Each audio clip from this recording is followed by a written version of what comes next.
Solon, Soriano, Suwan, Swansing Bella Vanessa, Swansing Micaela Angela, Suarez, Suntay, Talyado, Tan Ayman, Tan Joseph, Tan Keith Mika, Tan Reynolds Michael, Tan Samir, Tan Stephen James, Tan Chay, Tan Watko, Tariela, Teodoro, Tereng, Teves, Tiangco, Tieng, Tinyo, Tolentino, Tuan, Tulfo Jocelyn, Tulfo Ralph Mike Wendell, Tupas, Chutor, T, Umali, Ungab, Uy De Carlo, Uy Roberto, Valeriano, Vargas, Vargas Alfonso, Veloso, Veloso Tuazon, Vergara, Villa, Villafuerte Michael Luis, Miguel Luis, Villafuerte Vincenzo Renato Luigi, Villanueva, Villarica, Violago, Yamsuan, Yap Arthur, Yap Christopherson, Yap Eric, Yap Jan Gisnel, Yatko, Inares, Yu Jazel Victoria, Yu Joseph Kim, Yulo, Zamora Maria Carmen, Zamora Isabel Maria, Zubiri.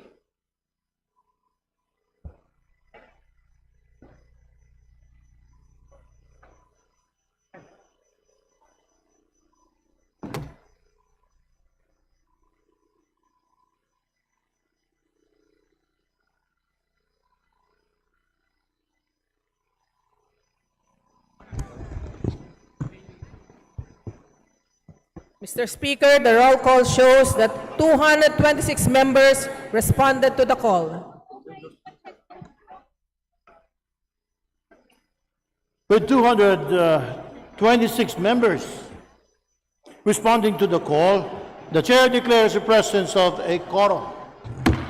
Majority Leader, please. Mr. Speaker, I move to suspend session for a few minutes. Session suspended.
Journal daw po.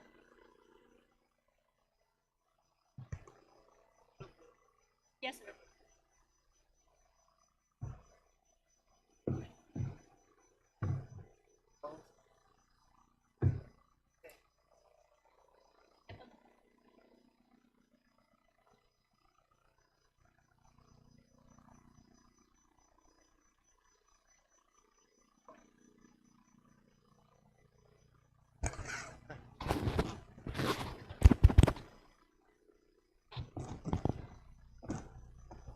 Let's start.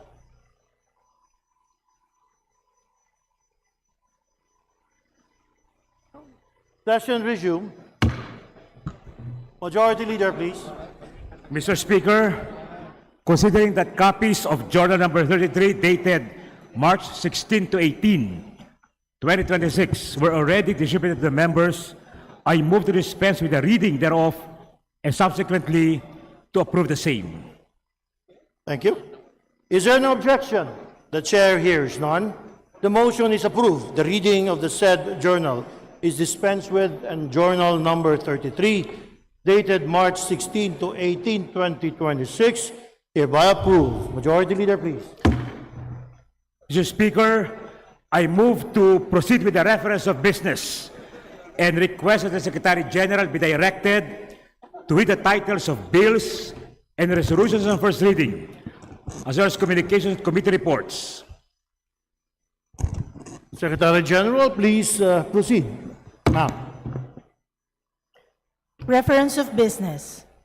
Bills on first reading. House Bill number 8644, an act establishing a Level 1 Department of Health to hospital in the municipality of Madriejos, Bantayan Island, province of Cebu, and appropriating funds therefore. By Representative Shimura. to the Committee on Health. House Bill number 8645, an act creating one additional branch of regional trial court in the 2nd Judicial Region to be stationed in the municipality of Cabugao, province of Apayao, and appropriating funds therefore. Amending for the purpose Section 14B of Batas Pambansa Bilang 129, otherwise known as the Judiciary Organization Act of 1980, as amended by Representative Bullet Begtang. To the Committee on Justice. House Bill number 8646, an act amending Republic Act number 10149, otherwise known as the GOCC Governance Act of 2011, by Representative Matibag.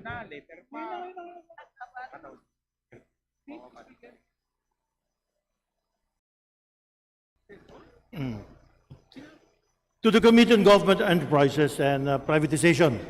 Please proceed. House Bill number 8648, an act protecting Filipino consumers from arbitrary price increases of liquefied petroleum gas and promoting transparency in the Philippine downstream oil industry, amending for the purpose Sections 14, 19, and 24 of Republic Act number 8479, otherwise known as the Downstream Oil Industry Deregulation Act of 1998, by Representative Yap Eric. To the Committee on Energy.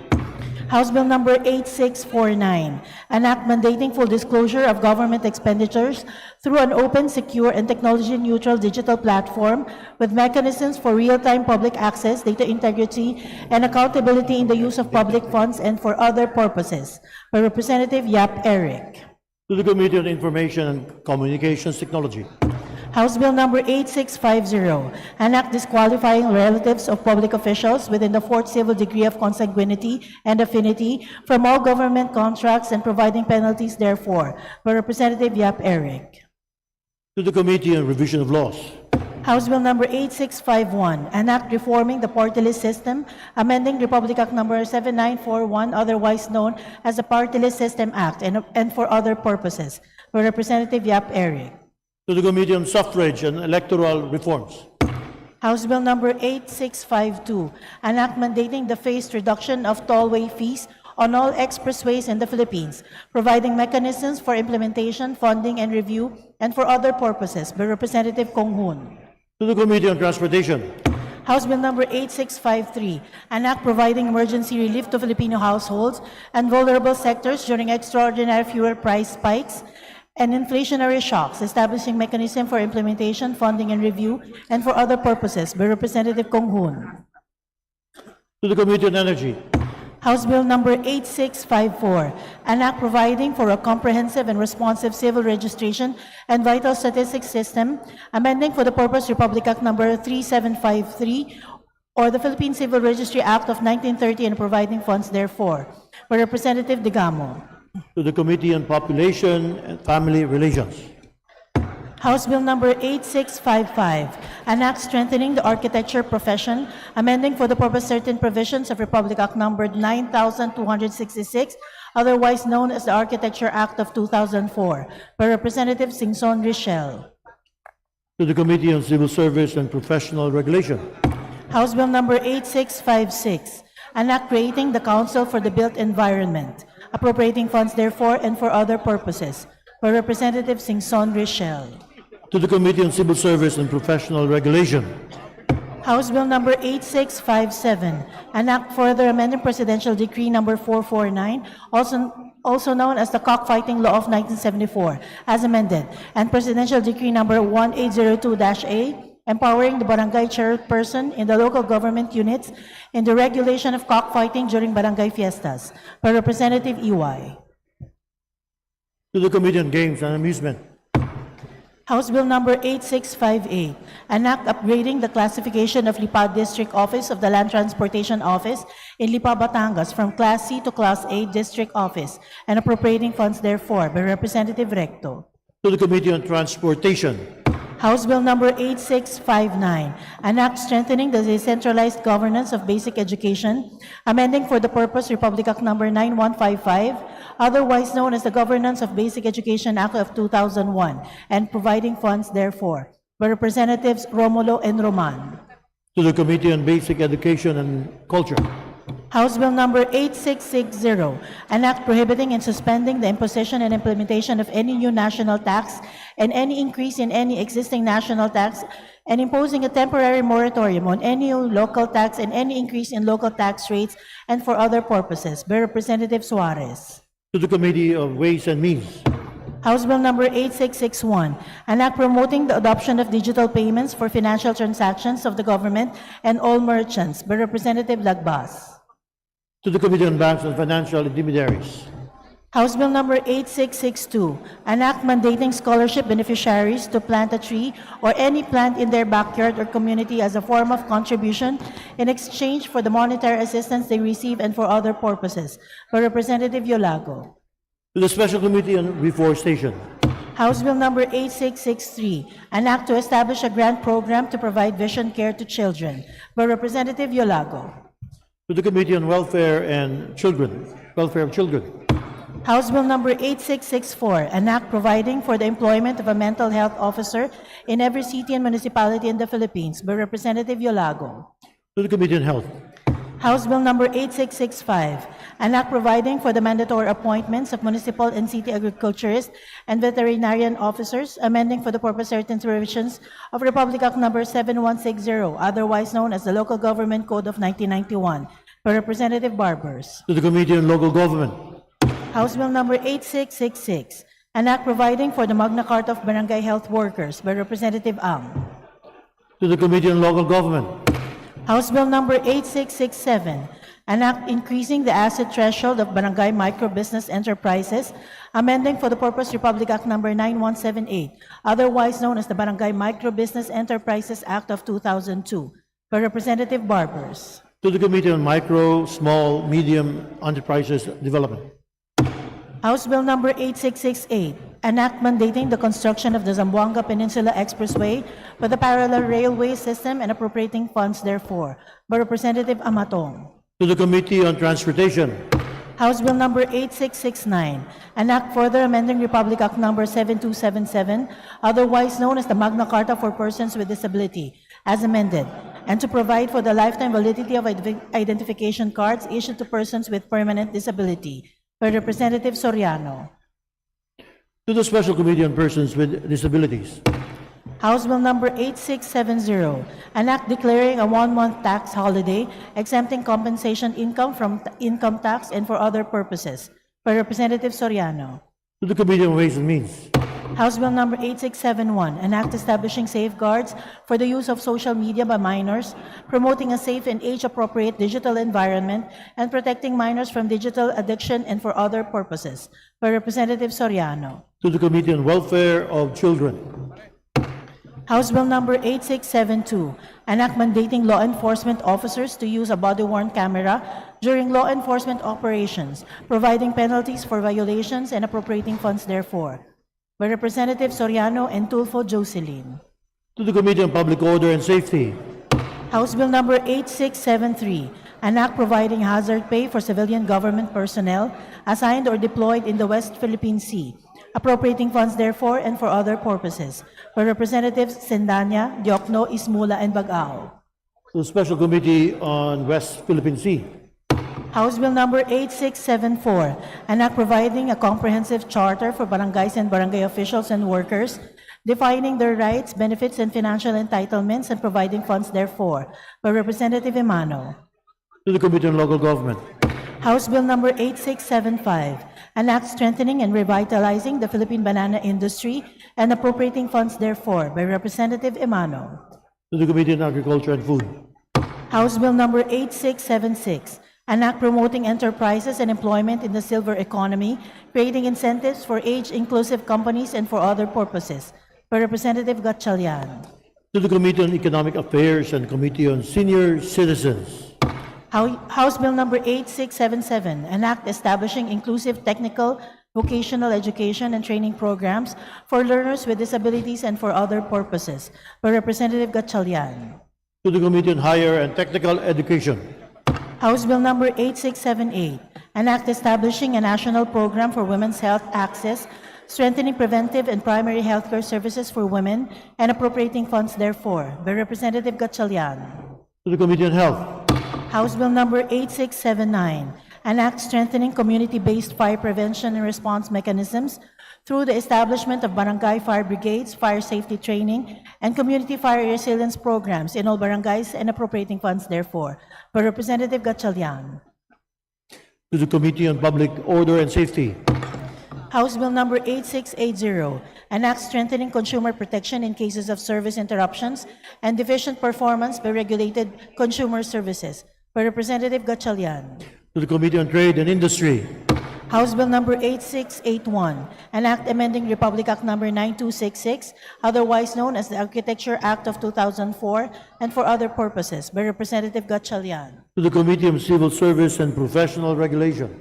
House Bill number 8682, an act providing for the conversion of F. Dolalia Street, Linguanan, in the city of Valenzuela, Metro Manila, into a national road and appropriating funds therefore. By Representative Gatchalian.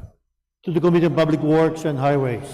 House Bill number 8683, an act providing for the conversion of Sapang Bacau Street, Lawang Bato, in the city of Valenzuela, Metro Manila, into a national road and appropriating funds therefore. By Representative Gatchalian. To the Committee on Public Works and Highways. House Bill number 8684, an act providing for the conversion of C.J. Santos Malinta in the city of Valenzuela, Metro Manila, into a national road and appropriating funds therefore. By Representative Gatchalian. To the Committee on Public Works and Highways. House Bill number 8685, an act providing for the revised Cooperative Code of the Philippines. By Representative Gatchalian. To the Committee on Cooperatives Development. House Bill number 8686, an act abolishing the Optical Media Board created under Republic Act number 9239, transferring its powers and functions to the Intellectual Property Office of the Philippines and for other purposes. By Representative Gatchalian. To the Committee on Public Information and Committee on Government Reorganization. House Bill number 8687, an act providing local chief executives joint authority with the Bureau of Fire Protection in the appointment of fire marshals and discipline of personnel in their respective jurisdictions, amending for the purpose pertinent provisions of Republic Act number 6975 as amended, otherwise known as the Department of the Interior and Local Government Act of 1990. By Representative Gatchalian. To the Committee on Public Order and Safety. House Bill number 8688, an act mandating the formulation and institutionalization of a comprehensive infrastructure development master plan, establishing the Master Plan for Infrastructure and National Development Council and appropriating funds therefore. By Representative Gatchalian. To the Committee on Public Works and Highways. House Bill number 8689, an act mandating the proper management, bundling, and removal of dangling and non-operational overhead utility wires and cables and prescribing penalties therefore, by Representative Gatchalian. To the Committee on Public Works and Highways. House Bill number 8690, an act defining defensive driving and providing for the protection of motor vehicle drivers involved in a road accident with sufficient proof of their defensive driving, by Representative Gatchalian. To the Committee on Transportation. House Bill number 8691, an act strengthening the people's right to information, by Representative Gatchalian. To the Committee on Public Information. House Bill number 8692, an act to establish the Magna Carta for Barangays, by Representative Gatchalian. To the Committee on Local Government. House Bill number 8693, an act providing for protection of the remittances of overseas Filipino workers, by Representative Gatchalian. To the Committee on Overseas Workers Affairs. House Bill number 8694, an act granting menstrual leave to female employees, providing benefits therefore and other purposes, by Representative Gatchalian. To the Committee on Labor, Employment, and Committee on Civil Service and Professional Regulations. House Bill number 8695, an act prohibiting the use of mobile devices and other electronic gadgets during class hours from kindergarten to senior high school in all public and private education institutions, by Representative Gatchalian. To the Committee on Basic Education and Culture. House Bill number 8696, an act declaring July 16 of every year a special non-working holiday in the municipality of Alabat, province of Quezon, in celebration of its annual town fiesta, by Representative Tan Keith Maika. To the Committee on Local Government. House Bill number 8697, an act increasing the service incentive leave of employees, amending for the purpose of Article 95 of Presidential Decree number 442, as amended, otherwise known as the Labor Code of the Philippines, by Representative Tan Keith Maika. To the Committee on Labor and Employment. House Bill number 8698, an act converting the satellite office of the Maritime Industry Authority located in the municipality of Guian, province of Eastern Samar, into a regular extension office and appropriating funds therefore, by Representatives Gonzales, Christopher Sheen, and Libanan. To the Committee on Transportation. House Bill number 8701, an act mandating higher education institutions to digitalize processing systems of academic records and to provide copies thereof free of charge to fresh graduates who are applying for employment, by Representative Marcos. To the Committee on Higher and Technical Education. House Bill number 8703, an act providing for the Magna Carta of Barangay Health Workers, by Representative Ako. To the Committee on Local Government.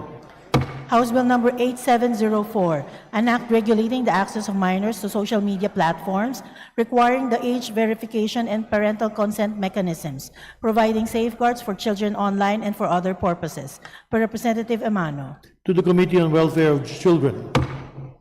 House Bill number 8705, an act strengthening Article 148 of Executive Order number 209, otherwise known as the Family Code of the Philippines, by clarifying the rules on co-ownership, defining contribution, providing evidentiary guidelines, and for other purposes, by Representative Emano. To the Committee on Population and Family Relations. House Bill number 8706, an act prohibiting the collection of reconnection fees for disconnected accounts of public utility services, including electricity, water, telecommunications, and internet services, and providing penalties for violations thereof, by Representatives Romualdez Ferdinand Martin, Romualdez Yeda Marie, Romualdez Andrew Julian, and Asidre. To the Committee on Trade and Industry. House Bill number 8707, an act establishing the Philippine Critical Information Infrastructure Protection Framework, mandating cybersecurity standards for vital industries, providing cyber defense grants for small and medium enterprises, and appropriating funds therefore, by Representatives Tulfo Jocelyn and Tulfo Ralph Wendell.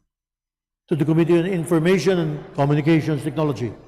House Bill number 8708, an act further amending Batas Pambansa Bilang 22, otherwise known as the Bouncing Checks Law, to strengthen the proof of notice of dishonor, simplify its service, and for other purposes, by Representatives Tulfo Jocelyn and Tulfo Ralph Wendell. Committee on Banks and Financial Intermediaries. House Bill number 8709, an act enhancing the prosecution of online investment fraud and voice phishing, defining prima facie evidence for digital fraud, amending for the purpose Republic Act number 10175 and for other purposes, by Representatives Tulfo Jocelyn and Tulfo Ralph Wendell. To the Committee on Information, Communications, Technology. House Bill number 8710, an act strengthening the implementation of Animal Welfare Act through the establishment of public veterinary clinics in every city and municipality and the development of animal shelter facilities and services at the local level and for other purposes, by Representative Lazatin. To the Committee on Agriculture and Food. House Bill number 8711, an act mandating the use of solar energy in all government infrastructure buildings and offices in the Philippines and appropriating funds therefore, by Representative Chua. To the Committee on Energy. House Bill number 8712, an act granting the Bohol 2 Electric Cooperative, Inc. a franchise to construct, install, establish, operate, own, manage, and maintain distribution systems for the conveyance of electric power to the end users in the municipality of Valencia, Garcia Hernandez, Yagna, Duero, Guindiluman, Anda, Candiday, Mabini, Alicia, Ubay, President Carlos P. Garcia, Pilar, Sierra Bullones, San Miguel, Dagohoy, Danao, Trinidad, Bienunido, Talibon, Getafe, and Buenavista, all in the province of Bohol, by Representatives Dagook and De Jesus. To the Committee on Legislative Franchises. Majority Leader. Majority Leader.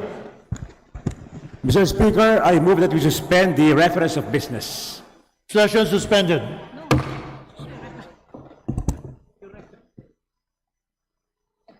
Okay na.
Sessions resumed. Majority Floor Leader. Ladies and gentlemen, the Speaker of the House, Faustino Bojidi, will now address the body.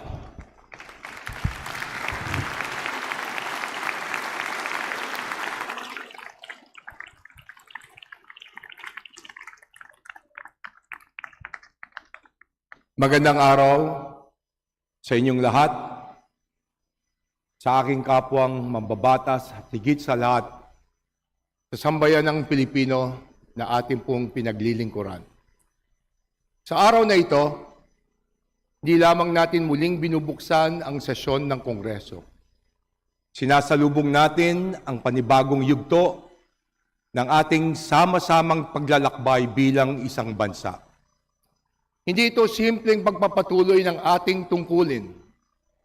Ito ay pagpapatibay ng ating tunay na layunin at paninindigan. Dito sa ating institusyon, nagsumikap po tayong ipagpatuloy ang ating gawain. Our committees continued to function with focus and discipline, ensuring the governance remains steady, responsive, and accountable. Bago pa man mag-session break, mayroon na tayong 62 House Bills na naisalang sa ikalawang pagbasa na direktang tumutugon sa pangangailangan ng ating mga kababayan.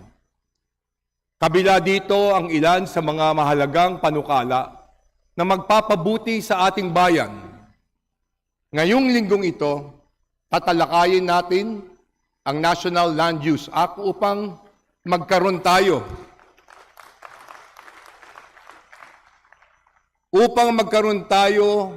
ng malinaw at pangmatagalang plano sa pagkamit ng ating lupa at likas yaman. Panahon na rin na upang pagtibayin natin ang panukalang batas para sa 4Ps upang matiyak ang tulong sa ating mga pinakamahihirap na kababayan ay mananatiling maayos at sapat at napapanahon. Para tugunan ang krisis sa dulot ng tensyon ng Middle East, agad nating binuo ang LEAD o Legislative Energy Action and Development Joint Committee na hindi lamang isang istruktura ng koordinasyon, kundi isang mas sistematiko at mas epektibong mga hakbang para makapagpasa ng mga batas na sasagot sa ating mga pinagdadaraanan. Alam naman natin na kapag tumaas ang langis, tumataas ang pamasahe, tumataas ang gastos ng mga manggagawa, tumataas ang presyo ng pagkain, at ang unang tinatamaan ay ang pamilyang Pilipino. Sa ilalim ng LEAD, pinag-isa natin ang mga pangunahing sektor: enerhiya, agrikultura, pagkain, transportasyon, paggawa, ekonomiya, ICT, at kalakalan. Hindi ito magkakahiwalay na hakbang. Ito ang pagsulong ng isang matibay na plano, isang malinaw na direksyon upang may sakatuparan natin ang layunin natin para sa isang ekonomiyang gumagana at nagbibigay ginhawa sa araw-araw ng buhay ng Pilipino. Ito ang serbisyong kailangan natin ngayon, hindi panandalian, kundi pangmatagalan. Bukod sa LEAD Joint Committee, nanatili pong aktibo ang iba pang mga committee, tulad ng Committee on Justice na tumutok sa impeachment hearings. We also strengthened our role in the region through our active participation in IPA engagement, demonstrating that the Philippines remains both responsive at home and relevant abroad. To our colleagues who step forward to take the lead in these key House activities, Deputy Speaker Rachel Arenas, House Justice Committee Chairperson Jean K. Luistro, and House Ways and Means Chairperson Miro Kimbo, kasama ang mga chairperson ng 13 committees na bumubuo ng LEAD Joint Committee. Maraming salamat po sa inyo. Thank you for your leadership, your diligence, your steadfast commitment to duty. Ito po ang diwa ng ating paglilingkod. Handa sa anumang hamon at laging nakatuon sa kapakanan ng bayan. Kaya para sa mga nagtatanim ng pagdududa sa isip ng taong bayan, nakikiusap po kami na itigil nyo na ang pagpakakalat ng fake news dahil hindi ito nakakatulong sa pagresolba sa mga problema ng ating bayan. Gusto ko rin pong idiin na wala po kaming ibang hangarin kundi makapaglingkod at gawin ang aming mga responsibilidad dito sa Kamara.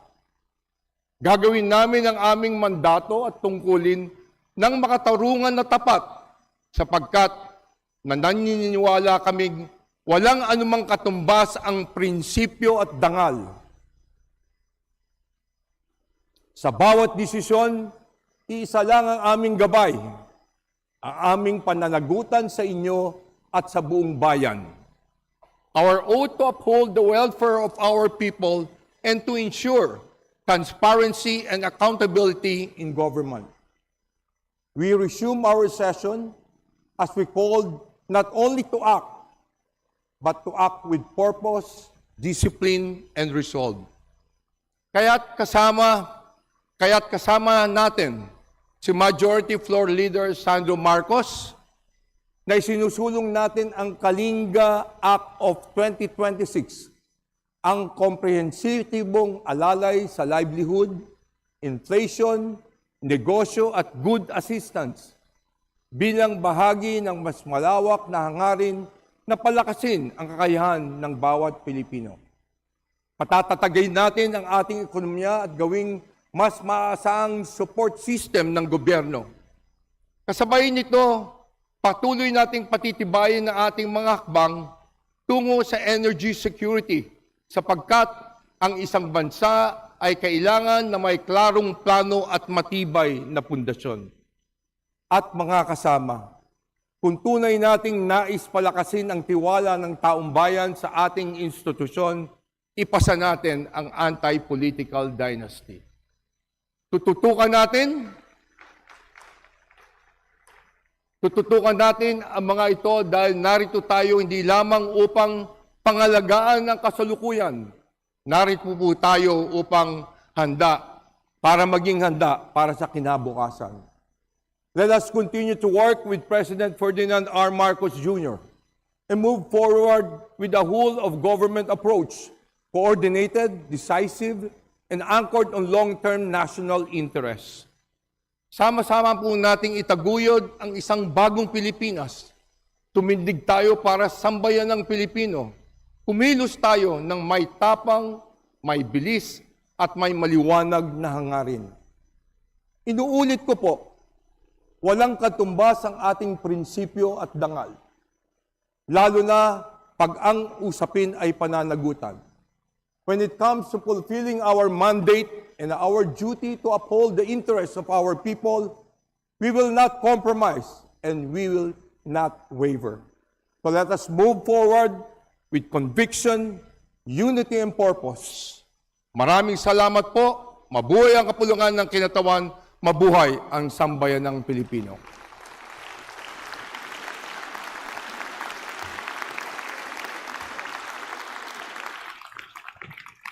Majority Floor Leader. Mr. Speaker, I move to suspend session for a few minutes. Session suspended.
Session will now resume. Majority Leader. Mr. Speaker, before we proceed, may we request to acknowledge the guests from the 36 officials and members of Zone 1 TODA from Subic, Zambales, the guest of our Honorable Deputy Speaker from the 1st District of Zambales, Representative Deputy Speaker Jefferson F. Congon.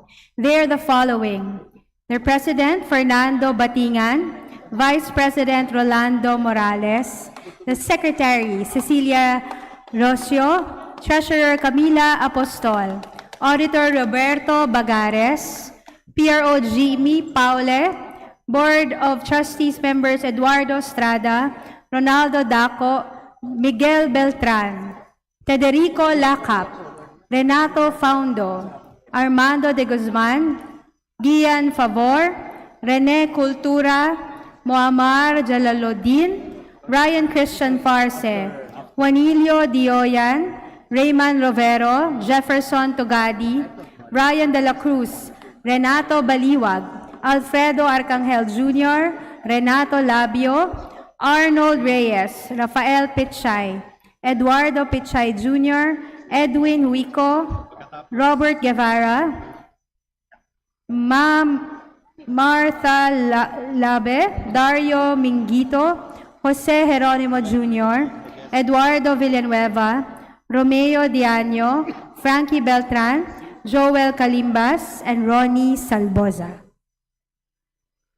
To my guest from the Zone 1 TODA, Subic, Zambales, welcome to the House of the People.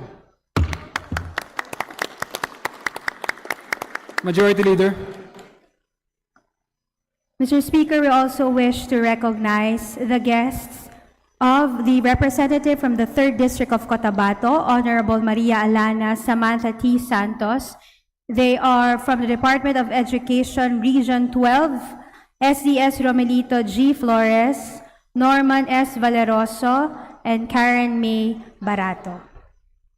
To the guest of Honorable Maria Alana Samantha Santos from the Department of Education, welcome to the House of the People.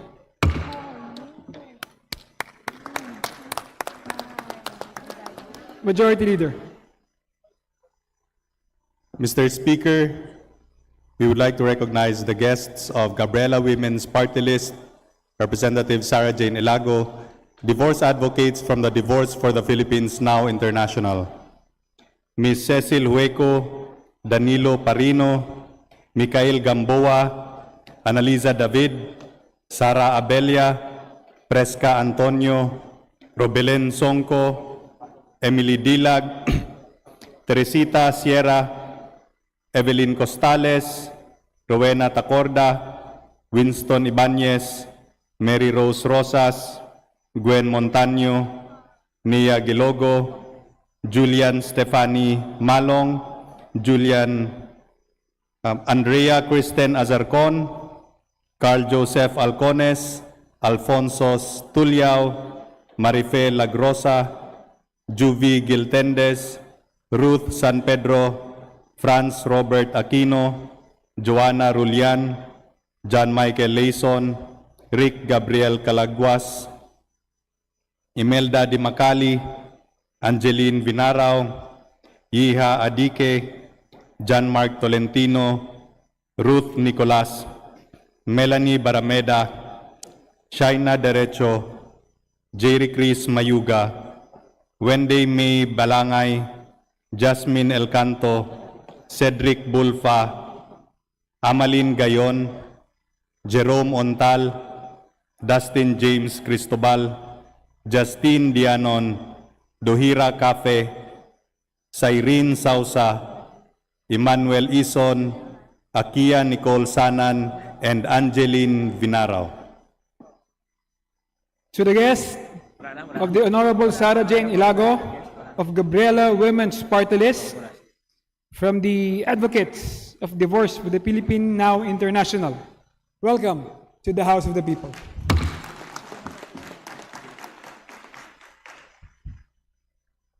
Majority Leader.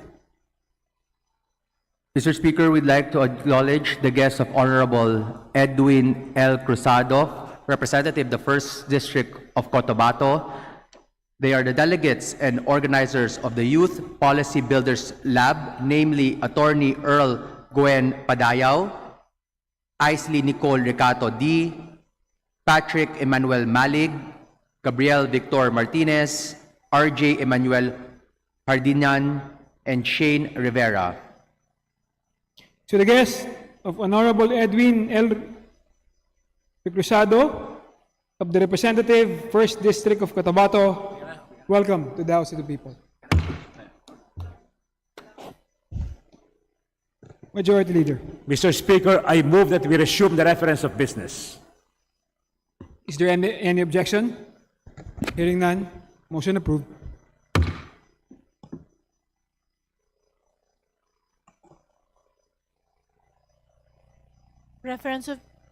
Reference of business, House Bill number 8713, an act requiring the recognition of healthcare proxies by all health service providers and appropriating funds therefore, by Representative Dimaporo City Amina.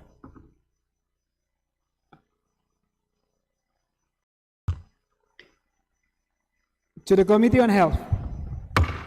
House Bill number 8714, an act institutionalizing a targeted fuel subsidy program for public transport workers, farmers, municipal fisherfolk, and other vulnerable sectors during periods of abnormal fuel price increases, providing funds therefore and for other purposes, by Representative Yap Christopherson. To the Committee on Energy. House Bill number 8715, an act providing immediate economic relief measures in response to fuel price hikes, by Representative Tiangco. To the Committee on Energy.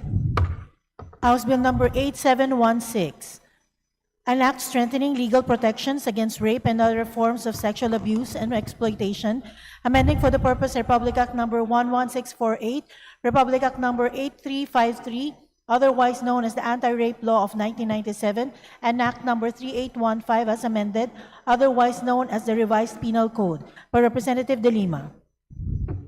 To the Committee on Revision of Laws and the Committee on Welfare of Children. House Bill number 8717, an act imposing stiffer penalties and strengthening protections against gender-based sexual harassment, amending for the purpose Republic Act number 11313, otherwise known as the Safe Spaces Act, by Representative De Lima. To the Committee on Women and Gender Equality. House Bill number 8718, an act upholding and promoting campus journalism and campus press freedom, repealing for the purpose Republic Act number 7079, entitled an act providing for the development and promotion of campus journalism and for other purposes, penalizing violations against campus press freedom and for other purposes, by Representative De Lima. To the Committee on Higher and Technical Education. House Bill number 8719, an act establishing a 10-kilometer municipal fishing buffer zone beyond municipal waters, protecting municipal fishing and artisanal fisher folks, amending for the purpose sections 4 and 18 of Republic Act number 8550, otherwise known as the Philippine Fisheries Code of 1998, as amended and for other purposes, by Representative Yap Eric. To the Committee on Aquaculture and Fisheries Resources. House Bill number 8720, an act strengthening coconut farmers' participation in the utilization of the Coconut Farmers and Industry Trust Fund, amending for the purpose certain provisions of Republic Act number 11524, otherwise known as the Coconut Farmers and Industry Trust Fund Act, and for other purposes, by Representative Yap Eric. To the Committee on Agriculture and Food. House Bill number 8721, an act mandating the establishment of fisherfolk resettlement areas by the Department of Agriculture, Department of Human Settlements and Urban Development, Department of Environment and Natural Resources, and local government units, amending for the purpose Section 108 of Republic Act number 8550, otherwise known as the Philippine Fisheries Code of 1998, as amended, by Representative Yap Eric. To the Committee on Aquaculture and Fisheries Resources. House Bill number 8725, an act providing for the conversion of JCT Loay Interior Road, Poblacion, Dagohoy, La Esperanza, Taming, Danao Road, located in the province of Bohol, into a national road and appropriating funds therefore, by Representative Aumentado. To the Committee on Public Works and Highways. House Bill number 8726, an act mandating the installation and utilization of solar energy systems in all government buildings and offices, providing funds therefore and for other purposes, by Representative Aumentado. To the Committee on Energy. House Bill number 8727, an act establishing comprehensive therapy and support centers for children with special needs, including attention deficit hyperactivity disorder and autism spectrum disorder in every province and highly urbanized city nationwide, and appropriating funds therefore, by Representative Aumentado. To the Committee on Health. House Bill number 8728, an act amending Republic Act number 7942, otherwise known as the Philippine Mining Act of 1995, and other pertinent laws to enhance the share of provincial government units in the income derived from large-scale quarrying operations. Per Representative Aumentado. To the Committee on Natural Resources. House Bill number 8729, an act establishing a Magna Carta for foresters and forest rangers, providing for salary standardization, benefits, hazard pay, and career development, and for other purposes. By Representative Aumentado. To the Committee on Natural Resources. House Bill number 8730, an act granting the Capiz Electric Cooperative, Inc. a franchise to construct, install, establish, operate, own, manage, and maintain distribution systems for the conveyance of electric power to the end users in the city of Rojas and municipalities of Cuartero, Dao, Dumarao, Dumalag, Ivisan, Hamindan, Maayon, Mambusao, Panay, Panitan, Pilar, Pontevedra, President Rojas, Sapian, Sigma, and Tapaz, all in the province of Capiz. By Representative Beltran. To the Committee on Legislative Franchises. House Bill number 8731, an act reclassifying certain parcels of land of the public domain located in General Santos City as alienable and disposable lands. By Representative Banyas Nograles. To the Committee on Natural Resources. House Bill number 8732, an act mandating the stockpiling and accessibility of anti-venom in all regional hospitals and medical centers, appropriating funds therefore and for other purposes. By Representative Banyas Nograles. To the Committee on Health. House Bill number 8733, an act imposing an excise tax on single-use plastic bags, amending for the purpose Section 288 and adding a new Section 150-C in the National Internal Revenue Code of 1997 as amended, and for other purposes. By Representative Banyas Nograles. To the Committee on Ways and Means. House Bill number 8734, an act providing for the fair and accountable use of social media, artificial intelligence, and internet technology for the holding of free, orderly, honest, peaceful, and credible elections, providing penalties for violations thereof, and for other purposes. By Representative Banyas Nograles. To the Committee on Suffrage and Electoral Reforms. House Bill number 8735, an act amending Republic Act number 6770, otherwise known as the Ombudsman Act of 1989, to strengthen the Office of the Ombudsman by enhancing its investigatory powers, defining inordinate delay, increasing its budget allocation, enhancing human resources, and improving the recruitment and training of personnel, and for other purposes. By Representative Banyas Nograles. To the Committee on Justice. House Bill number 8736, an act further amending Section 450 of Republic Act number 7160 as amended by Republic Act of 9009 to include income from plantation-based industries and large-scale agriculture in the computation of municipal income for purposes of cityhood. By Representative Banyas Nograles. To the Committee on Local Government. House Bill number 8737, an act creating a system of partnership between local governments and civil society organizations through the establishment of a People's Council in every local government unit, prescribing its powers and functions. By Representative Odocado. To the Committee on Local Government. House Bill number 8738, an act integrating voter education in the junior and senior high school curricula. By Representative Odocado. To the Committee on Basic Education and Culture. House Bill number 8739, an act strengthening the Philippine Crop Insurance Corporation, repealing for the purpose Presidential Decree number 1467 as amended, entitled Creating the Philippine Crop Insurance Corporation, prescribing its powers and activities, providing for its capitalization, and for the required government premium subsidy, and for other purposes. By Representative Odocado. To the Committee on Government Enterprises and Privatization. House Bill number 8740, an act declaring Mindanao as the food basket of the Philippines, providing for its sustainable agricultural development and for other purposes. By Representative Odocado. To the Committee on Agriculture and Food.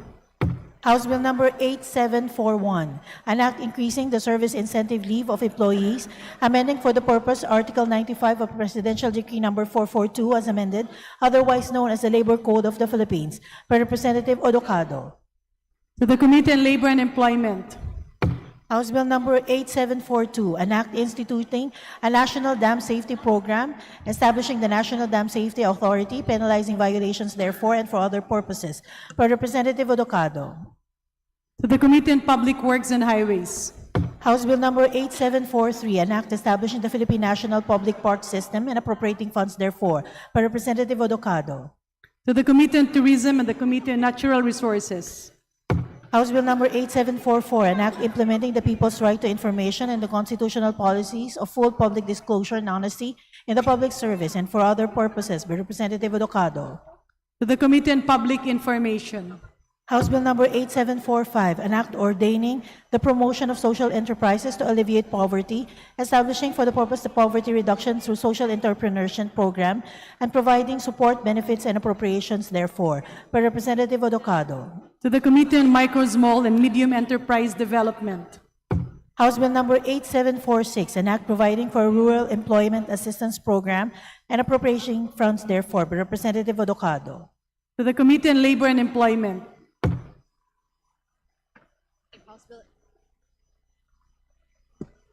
House Bill 8747, an act establishing a ban on the importation of solid waste, providing penalties and for other purposes, by Representative Odocado.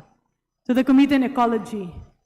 House Bill 8748, an act providing for a Magna Carta for dignified commuting, creating the National Office of Commuter Affairs, appropriating funds therefore and for other purposes, by Representative Odocado. To the Committee on Transportation.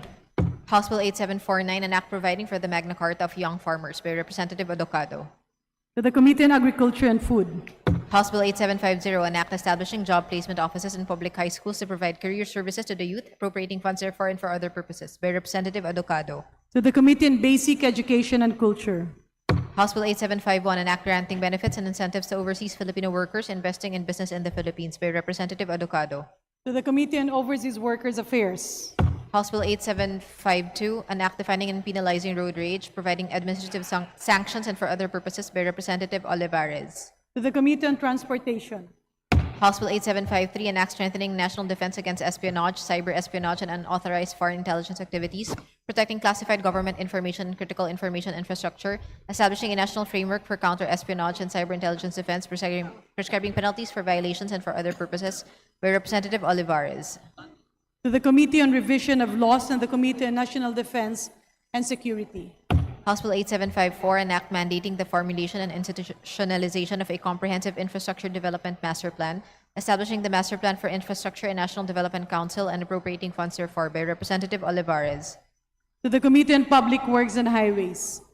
House Bill 8755, an act strengthening the regulation of online transactions involving health products, expanding the powers of the Food and Drug Administration under Republic Act No. 9711 and enhancing Republic Act No. 11967, imposing liability on digital platforms and for other purposes, by Representative Olivares. To the Committee on Health. House Bill 8756, establishing safeguard for the use of social media by minors, promoting a safe and age-appropriate digital environment and protecting minors from digital addiction and for other purposes, by Representatives Galang, San Fernando, Hernandez, Chariz, Ann, Lacson, Odocado, and Daza. To the Committee on Welfare of Children. House Bill 8757, an act separating the Oslob National High School located in Barangay Lagunde, Municipality of Oslob, Province of Cebu, from its mother unit, the Santander National High School, converting it into an independent national high school and appropriating funds therefore, by Representative Galeos. To the Committee on Basic Education and Culture. House Bill number 8758, establishing a mechanism for the temporary suspension of toll fees during periods of high global oil prices and for other purposes, by Representative Olivares. To the Committee on Transportation. House Bill 8759, strengthening and expanding the professional rights and work incentives of public school teachers, amending Republic Act No. 4670 to be known as the Expanded Magna Carta for Public School Teachers, by Representative Lacson. To the Committee on Basic Education and Culture. House Bill 8760, an act providing a fuel subsidy for municipal fisherfolk, appropriating funds therefore and for other purposes, by Representative Gintu. To the Committee on Aquaculture and Fisheries Resources. House Bill 8761, an act establishing a National Science High School in Barangay Santa Isabel, Municipality of Dinalupihan, Province of Bataan, to be known as the Bataan National Science High School, Dinalupihan, and appropriating funds thereof, by Representative Garcia Maria Angela. To the Committee on Basic Education and Culture. House Bill 8762, an act prohibiting the manufacture, importation, distribution, sale, advertisement, and use of electronic nicotine and non-nicotine delivery systems, including electronic cigarettes, vapes, and heated tobacco products, imposing liability on online platforms, strengthening border control measures, establishing strict liability in protected places, and providing penalties therefor, by Representative Garcia Maria Angela. To the Committee on Trade and Industry and the Committee on Health. House Bill 8763, an act strengthening the high-value crops development program by institutionalizing strategic and targeted agro-industrialization, promoting sustainable agroforestry and efficient utilization of marginal lands, building a robust bioeconomy and agricultural innovation system, creating for the purpose the Office of the Undersecretary for Agro-Industrialization, Bioeconomy and Innovation under the Department of Agriculture, amending for the purpose RA number 7900 and appropriating funds therefor, by Representatives Alba and Veloso Tuazon. To the Committee on Agriculture and Food. House Bill 8764, an act segregating Lot 3 and Lot 4 of Barangay Quiyas, Baguio City from military reservation under Proclamation number 2405, converting them into alienable and disposable public land and declaring the same open for the disposition to bona fide qualified applicants and/or applicants under Republic Act number 730 or Republic Act number 10023, by Representative Domogan. To the Committee on Natural Resources. House Bill number 8765, an act amending Republic Act number 7581, otherwise known as the Price Act, as amended by Republic Act number 10623 to include gasoline and diesel as prime commodities and for other purposes, by Representatives Tino, Elago, and Co. To the Committee on Energy. House Bill 8766, an act regulating the downstream petroleum industry, repealing Republic Act number 8479, otherwise known as the Downstream Oil Industry Deregulation Act of 1998, and for other related purposes, by Representatives Tino, Elago, and Co. To the Committee on Energy. House Bill 8767, an act mandating employers to provide a personal finance education program, amending for the purpose Presidential Decree number 442 as amended, otherwise known as the Labor Code of the Philippines, by Representative Acop. To the Committee on Labor and Employment. House Bill number 8768, an act providing sick leave and vacation leave benefits to all employees, amending for the purpose Article 95 of Presidential Decree number 442 as amended, otherwise known as the Labor Code of the Philippines, by Representative Acop. To the Committee on Labor and Employment. House Bill 8769, an act instituting a national minimum wage system, amending for the purpose Presidential Decree number 442, otherwise known as the Labor Code of the Philippines as amended, by Representative Acop. To the Committee on Labor and Employment. House Bill 8770, an act establishing the National Strategic Fuel Reserve and the Targeted Fuel Relief Program and providing funds therefor, by Representative Suntay. To the Committee on Energy. House Bill 8771, an act amending certain provisions of Republic Act number 9482, otherwise known as the Anti-Rabies Act of 2007, to strengthen rabies prevention, promote responsible pet ownership, and prescribe penalties for non-compliance, by Representative Chuatay. To the Committee on Local Government. House Bill number 8772, an act establishing a mechanism for the institutionalization of the construction of disaster-resilient evacuation centers in every city nationwide and defining the most disaster-prone areas of the country, providing funds therefor and for other purposes, by Representative Chuatay. To the Committee on Disaster Resilience.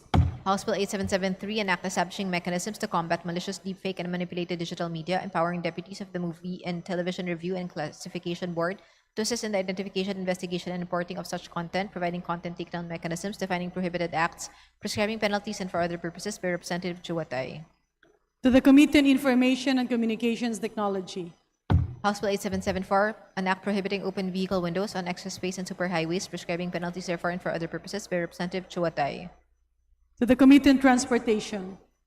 House Bill number 8775, an act mandating all national government agencies of the Republic of the Philippines to allocate at least 1% of their land area, compounds, or unused office rooms or floors for the establishment of staff houses in all their offices nationwide, providing for their management, utilization, and development with the support of public-private partnerships facilitated by the Department of Human Settlements and Urban Development and for other purposes, by Representative Chuatay.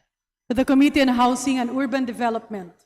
House Bill 8776, an act providing for an in-school housing shelter program for public school teachers, establishing its mechanisms, appropriating funds therefor and for other purposes, by Representative Chuatay. To the Committee on Basic Education and Culture. House Bill 8777, an act including the incumbent national and local officers of fraternities, sororities, and other organizations as persons liable for violations of the Anti-Hazing Act of 2018, amending for the purpose Republic Act number 11053, otherwise known as the Anti-Hazing Act of 2018, by Representative Teves. To the Committee on Justice. House Bill 8778, an act strengthening the information dissemination and education campaign about Republic Act number 11053, also known as the Anti-Hazing Act of 2018, by Representative Teves. To the Committee on Basic Education and Culture and the Committee on Higher and Technical Education. House Bill 8779, an act mandating the establishment of animal shelters in every city and municipality and amending for the purpose Republic Act number 8485, otherwise known as the Animal Welfare Act of 1998, by Representative Lacson.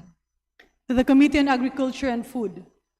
House Bill 8780, an act mandating the National Disaster Risk Reduction and Management Council to promulgate guidelines for the rescue of livestock and working animals in cases of calamity, by Representative Lacson. To the Committee on Disaster Resilience. House Bill 8781, an act imposing civil penalties on unreasonable price increases for crude oil, fuel oil, and refined petroleum products, by Representative Lacson. To the Committee on Energy. House Bill 8782, an act establishing a framework for critical party funding, political party development, and transparency in party financing and for other purposes, by Representative Adocado. To the Committee on Suffrage and Electoral Reforms.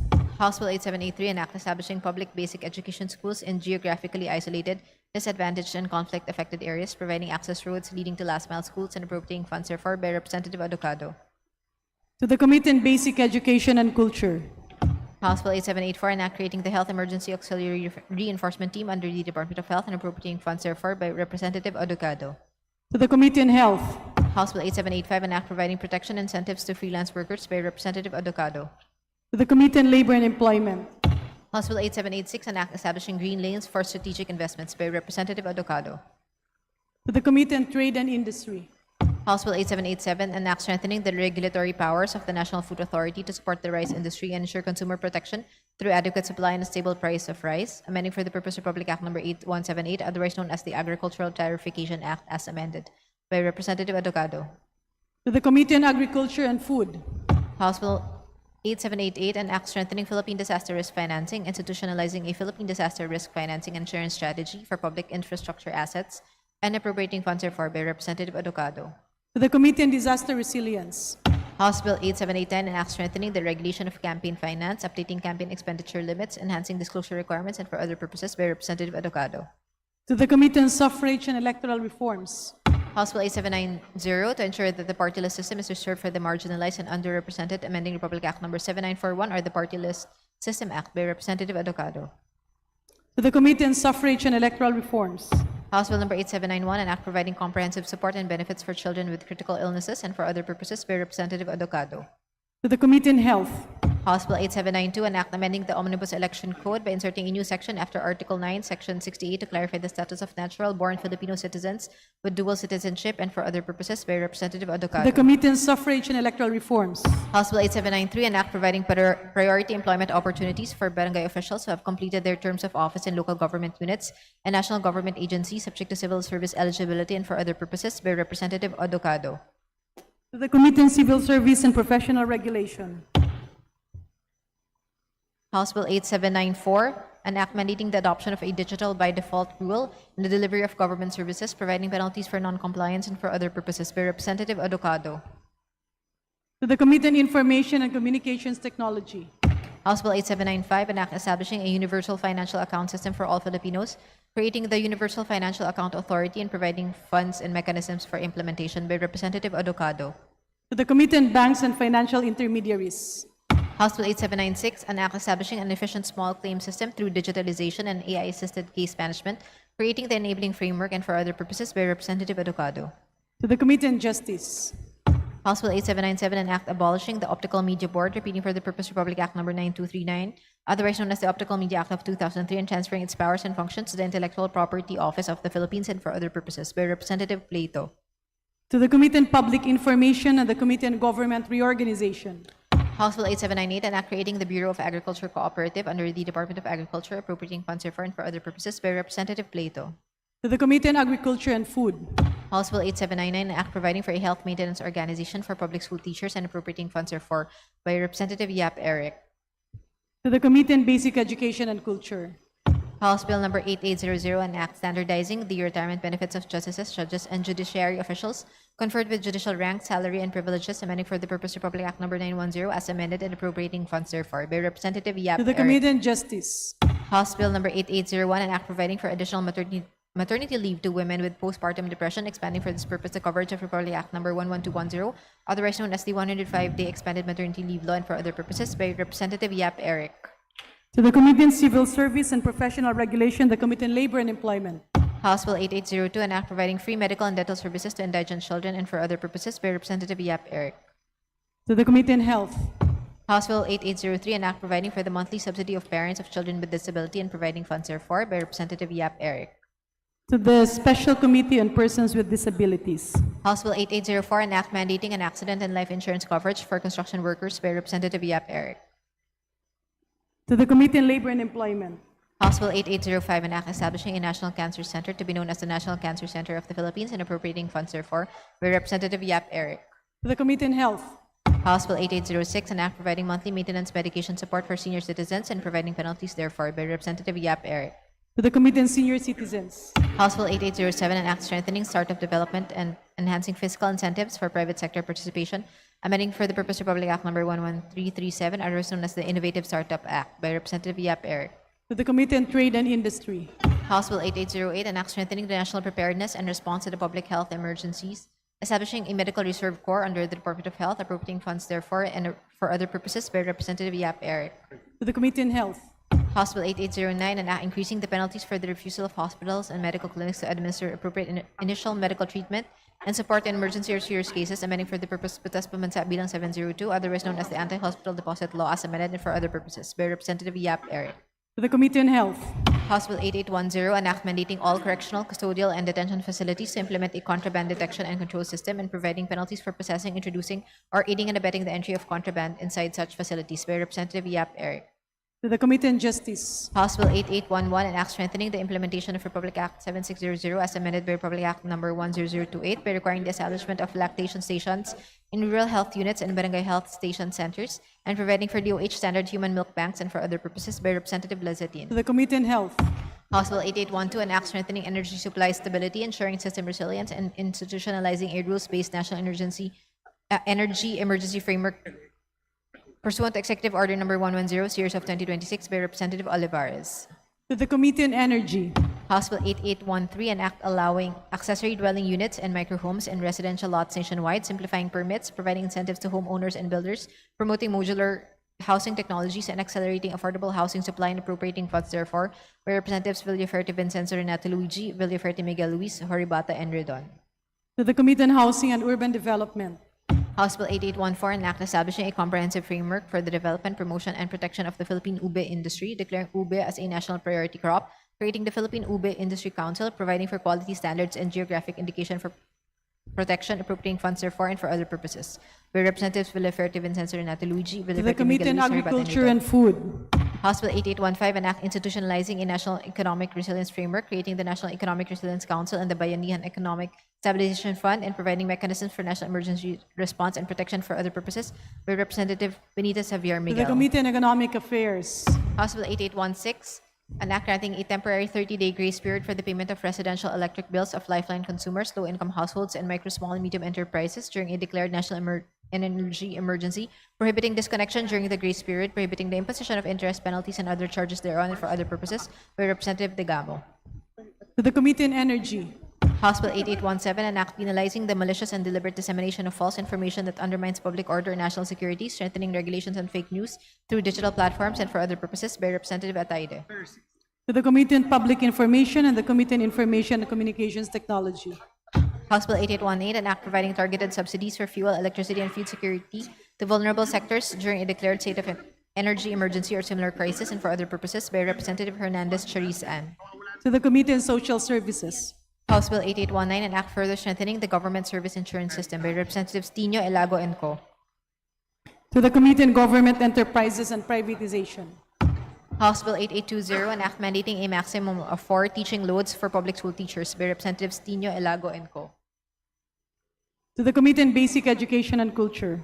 House Bill 8821, an act institutionalizing automatic socio-economic relief, market stabilization, logistics continuity, labor protection, and energy contingency measures during a declared national energy emergency, including fuel supply disruption, loss, insufficiency, or severe disruption of electrical power, providing for mandatory grace periods for certain loans, rents, and utilities, a temporary moratorium on certain foreclosure, repossession, and similar adverse actions, emergency assistance to affected households and displaced workers, targeted support for transport, agriculture, fisheries, MSMEs, mining, and construction enterprises, establishing an energy emergency relief fund for other purposes by Representative Nazal. To the Committee on Social Services. House Bill 8822, an act declaring the existence of a national energy emergency arising from the global crisis and from a national policy in connection therewith, and authorizing the President of the Republic of the Philippines for a limited period and subject to restrictions to exercise powers necessary and proper to carry out the declared national policy and for other purposes by Representative Mercado Revilla. To the Committee on Energy. House Bill 8823, an act institutionalizing the Filipino Values Initiative, establishing the Institute of Filipino Values and Ethicology within the National Commission for Culture and the Arts, and promoting the integration of Filipino values across society and for other purposes, by Representatives Mercado Revilla, Revilla Brian, and Revilla Ramon Jolo. To the Committee on Basic Education and Culture. House Bill 8824, an act amending Republic Act No. 8479, otherwise known as the Downstream Oil Industry Deregulation Act of 1998, ensuring competition in the industry, strengthening consumer protection and government enforcement, authorizing temporary tax relief on fuel products, and establishing an emergency oil price stabilization fund and for other purposes, by Representative De Lima. To the Committee on Energy. House Bill 8825, an act reforming the value-added tax by expanding exemptions for basic goods and services and imposing appropriate taxation on luxury and non-essential items, amending for the purpose sections 106, 107, 108, 113, and 114, and 115 of the National Internal Revenue Code of 1987 as amended by Representative Angeles. To the Committee on Ways and Means. House Bill 8826, an act establishing the AHON or Agapay sa Hanapbuhay at Operasyon ng Negosyo Program, providing temporary and targeted economic relief measures during a national energy emergency, authorizing limited and time-bound interventions to reduce transport and logistic costs, providing wage support, MSME financing, tax relief and fee adjustments, and appropriating funds therefore, by Representative Valeriano. To the Committee on Social Services.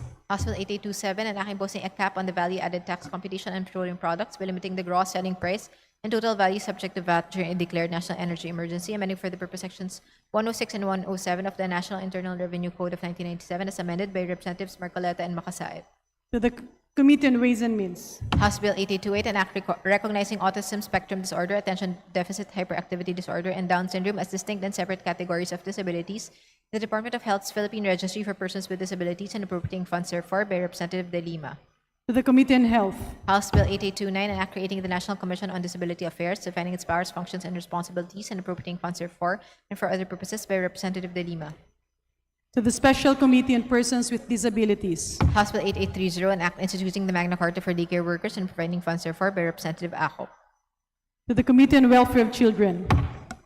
House Bill 8831, an act institutionalizing the Binhi ng Pag-asa program under the Department of Agriculture, providing funds therefore and for other purposes, by Representative Acop. To the Committee on Agriculture and Food. House Bill 8832, an act providing for a Magna Carta of workers in informal economy, institutionalizing mechanisms for implementation thereof and for other purposes, by Representative Acop.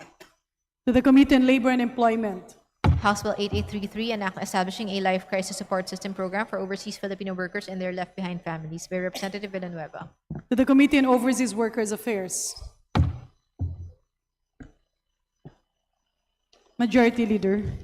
Madam Speaker, in view of the directive of Speaker Faustino Boji G.D. III to consolidate government action and craft a comprehensive legislative response to the escalating Middle East crisis with a focus on immediate relief, economic stability, and long-term resilience, I move to create the Ad Hoc Committee on Legislative Energy Action and Development with the following jurisdiction: all matters relating to the study, review, monitoring, coordination, as well as the formulation of legislative and policy measures necessary to prevent, mitigate, and respond to the actual or potential effects of crisis affecting energy, oil, or supply, transportation, agriculture, food security,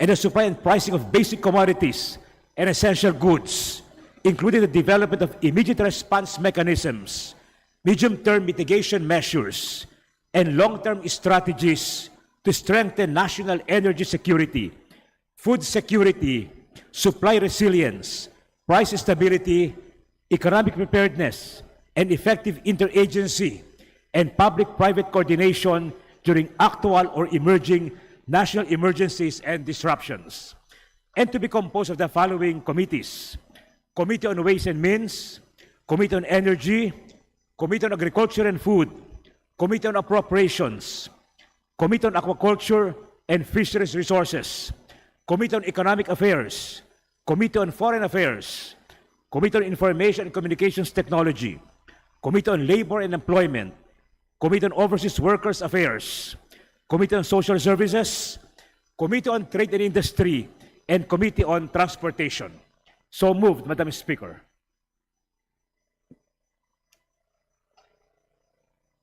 Is there any objection? The chair hears none. The motion is approved. Majority Leader. Madam Speaker, in view of the creation of the ad hoc committee on legislative energy action and development, I move to elect the chairperson of the Committee on Ways and Means as chairperson of the said ad hoc committee, and the chairpersons of the following committees as co-chairpersons thereof: Committee on Energy, Committee on Agriculture and Food, Committee on Appropriations, Committee on Aquaculture and Fisheries Resources, Committee on Economic Affairs, Committee on Foreign Affairs, Committee on Information and Communications Technology, Committee on Labor and Employment, Committee on Overseas Workers Affairs, Committee on Social Services, Committee on Trade and Industry, and Committee on Transportation. Is there any objection? The chair hears none. The motion is approved. Majority Leader. Madam Speaker, I move to suspend session for a few minutes. Session suspended.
Session resumed.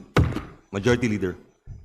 Mr. Speaker, I move that we proceed with additional reference of business and request that the Secretary General be directed to read the title of bills and resolutions on first reading as well as communications and committee reports. There is a motion. There is an objection.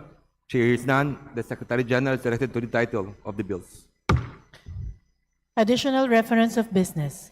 Bills on first reading.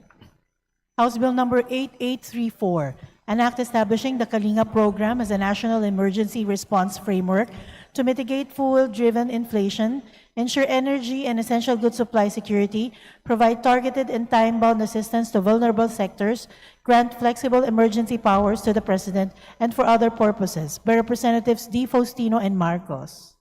Ad hoc Committee on Legislative Energy Action and Development.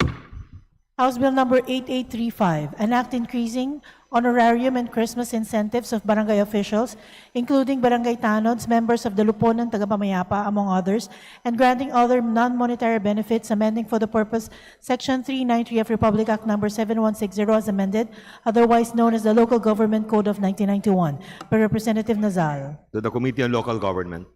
House Bill number 8836, an act amending Batas Pambansa Bilang 33 as amended by Presidential Decree number 1865 to include large-scale ore hoarding, profiteering, cartelization, and other acts of market abuse in the oil industry as forms of economic sabotage, and prescribing stiffer penalties therein and for other purposes, by Representative Degamo. To the Committee on Energy. House Bill number 8837, an act providing for the Magna Carta of Barangay Health Workers, by Representative Roman. To the Committee on Local Government. House Bill number 8838, an act temporarily suspending or reducing the imposition of value-added tax on petroleum products, amending for the purpose the National Internal Revenue Code of 1997 as amended, and for other purposes, by Representative De Viste. To the Committee on Ways and Means. House Bill number 8839, an act creating the Fuel Regulatory Board and establishing an oil price stabilization fund and strategic petroleum reserve, thereby repealing provisions of Republic Act number 8479, otherwise known as the Downstream Oil Industry Regulation Act of 1998, by Representative Chua. To the Committee on Energy. House Bill number 8840, an act amending Section 24 of Republic Act number 8424, otherwise known as the National Internal Revenue Code of 1997, as amended and for other purposes, by Representative Abalos. The Committee on Ways and Means. House Bill number 8841, an act promoting active mobility by establishing and integrating a safe pathways network of bicycle lanes, carefree days, walkways, and slow streets, and providing funds thereof, by Representatives Sendanya, Diokno, Ismula, and Bagao. To the Committee on Transportation, Committee on Sustainable Development Goals. House Bill number 8842, an act amending Republic Act number 10586, otherwise known as the Anti-Drunk and Drug Driving Act of 2013, by Representatives Sendanya, Diokno, Ismula, and Bagao. To the Committee on Transportation. House Bill number 8843, an act providing for educational assistance to children and dependents on farmers and fisher folks, providing funds therefore, by Representative Suntay. To the Committee on Agriculture and Food and the Committee on Aquaculture and Fisheries Resources. House Bill number 8844, an act expanding the coverage of Telecommuting Act and providing incentives for telecommuting employees, amending for the purpose Republic Act number 111565, otherwise known as the Telecommuting Act, and for other purposes, by Representative Suntay.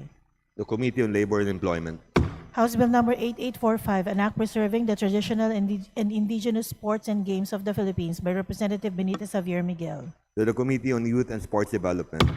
House Bill number 8846, an act creating the Aklan Piña Conservation and Innovation Center in the municipality of Calibo, Aklan, defining its purposes and providing for its organization, management, programs, and funding, by Representative Benitez Javier Miguel.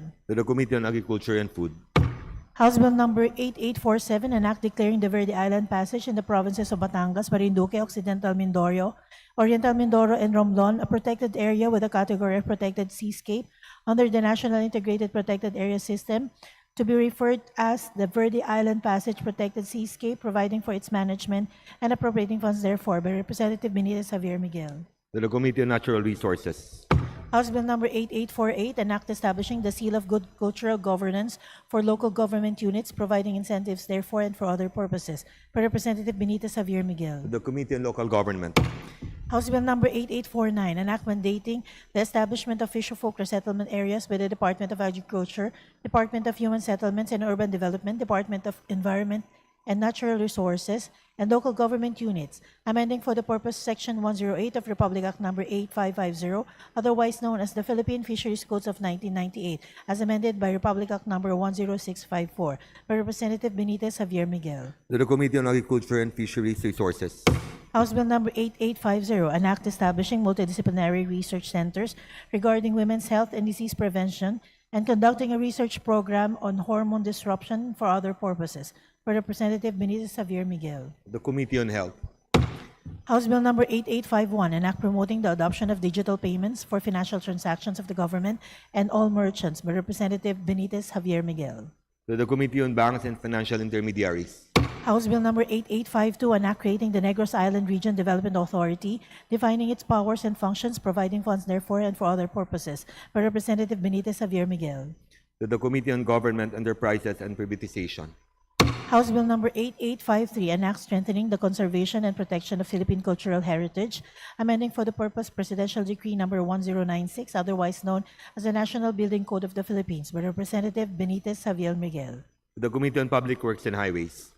House Bill Number 8854, to act further strengthen local autonomy through a more nationalized system of decentralization, amending for the purpose Republic Act Number 7160 as amended, otherwise known as the Local Government Code of 1991, by Representative Benitez Javier Miguel. To the Committee on Local Government.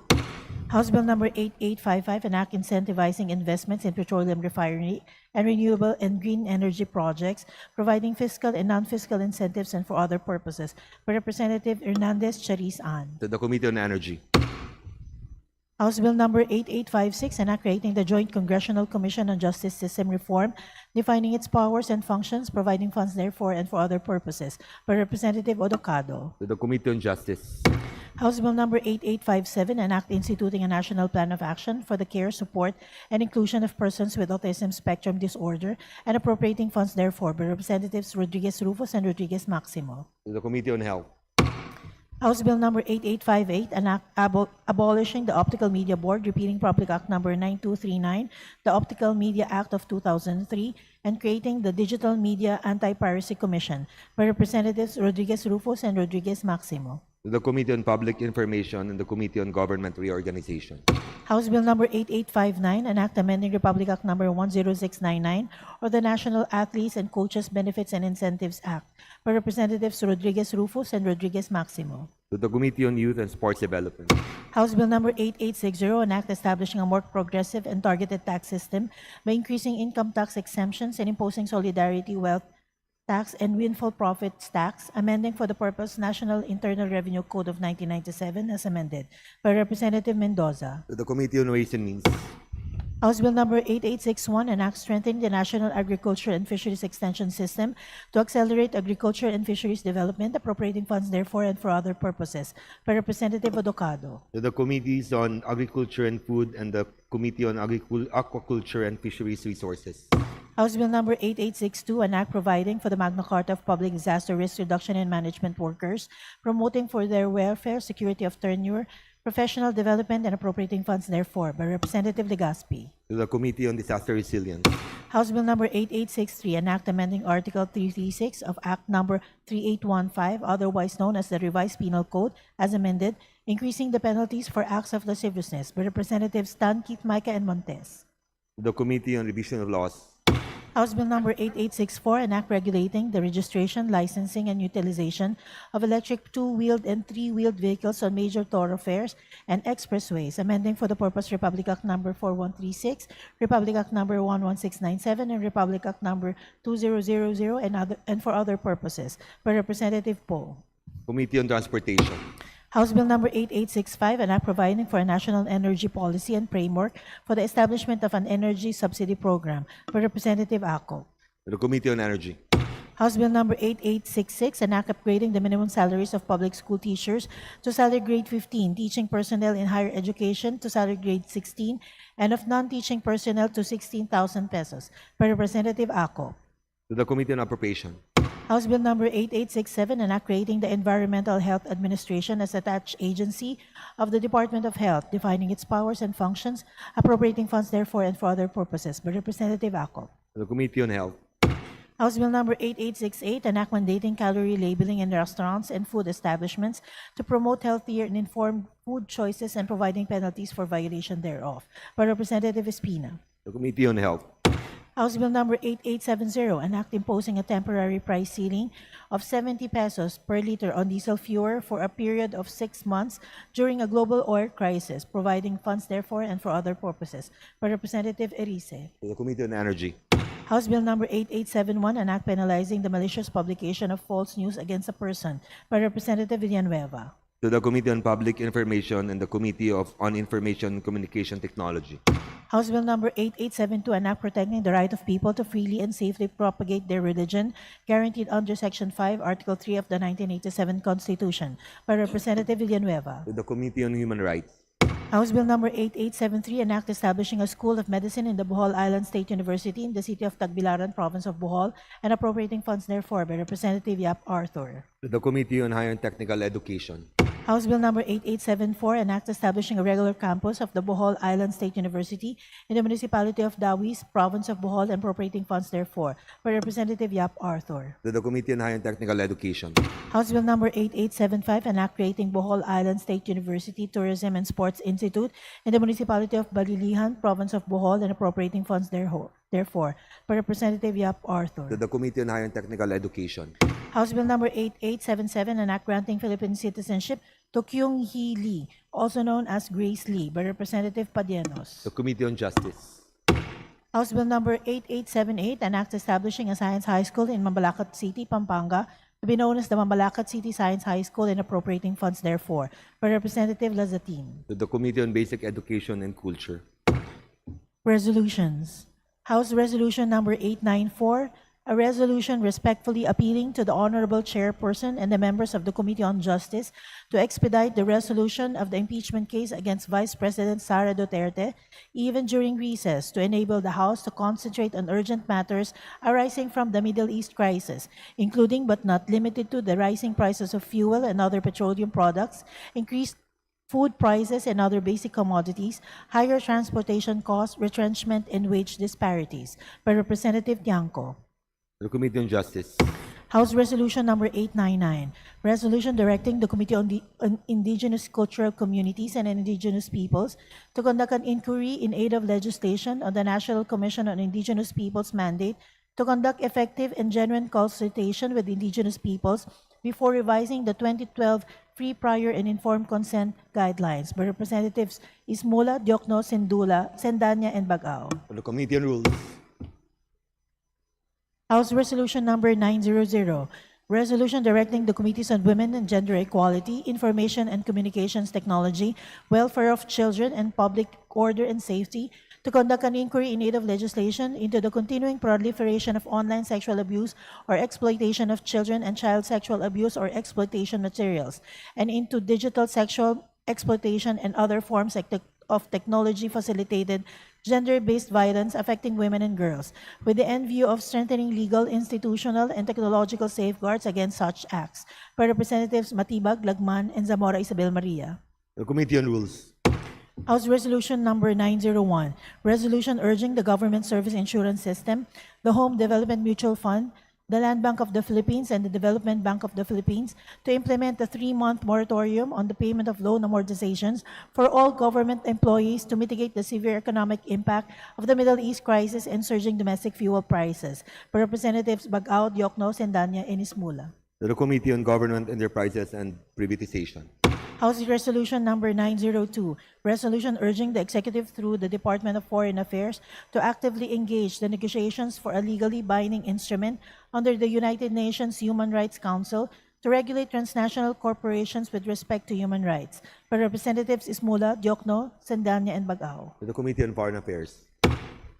House Resolution number 904, resolution urging the Department of Social Welfare and Development, Department of the Interior and Local Government, Department of Agriculture, and other relevant agencies to expand the Walang Gutom program to include indigent mothers and strengthen the enhanced partnership against hunger to support small market vendors amid the price volatility arising from the U.S.-Iran conflict. By Representatives Ismula, Diokno, Sendanya, and Bagao. To the Committee on Social Services. House Resolution 907, a resolution urging the temporary suspension of airport and seaport fees and charges amid rising global fuel prices to mitigate travel and cargo shipping costs, support tourism, and protect jobs and livelihoods. By Representative Tutor. To the Committee on Transportation. House Resolution 908, a resolution urging the Commission on Elections to study, develop, and pilot a hybrid election system that combines traditional in-person voting and computer-assisted manual counting in selected barangays in the upcoming November 2026 Barangay SK elections to determine its effective use in future Philippine elections. By Representative Macapagal Arroyo. To the Committee on Suffrage and Electoral Reforms. House Resolution Number 909, a resolution calling for the immediate cessation of hostilities, the pursuit of peaceful dialogue, and the protection of civilians and amid escalating military aggression in Iran, and expressing concern over the global economic impacts of war, including escalating oil prices. By Representatives Co, Tino, Elago, Balindong, Emano, Hernandez Ferdinand, Defensor, Libanan, Erice, Oreta, Galang, Violago, Cruz, Agatha, Plato, Gonzales, Alisa, Micaela, Angeles, Marquez, Miraflores, Sagarbaria, Degamo, Daza, Mercado, Labad-Labad, Amatong, Bangkoro, Ofarasim, Dimaporo, City Amina, Lagbas, Uy de Carlo, Lagdameo, Jose Manuel, Dayang Hirang, Lumayag, Tuwan, Sakaluran, Swansing, Bella Vanessa, Alano, Adyong, Mangudadato, Odocado, Montes, Chan, Jan, Franz Norito, Facilito, Garbin, Dagook, Nazal, Ridon, San Fernando, De Lima, Legazpi, Nisay, and Bautista Johan Monich. To the Committee on Foreign Affairs. House Resolution Number 910, a resolution directing the appropriate House Committee to conduct an investigation in aid of legislation on the death of Mark Kenneth Alcedo through hazing, with the end view of strengthening the provisions of Republic Act Number 8049 as amended by Republic Act Number 11053, also known as Anti-Hazing Act of 2018. By Representative Teves. To the Committee on Rules. House Resolution 911, a resolution respectfully urging the Office of the President to generate savings from the 22.9 billion budget for the Philippine hosting of the 2026 ASEAN Summit and related meetings, and to use such savings for aid programs in response to increased oil prices. By Representative Leviste. To the Committee on Appropriations.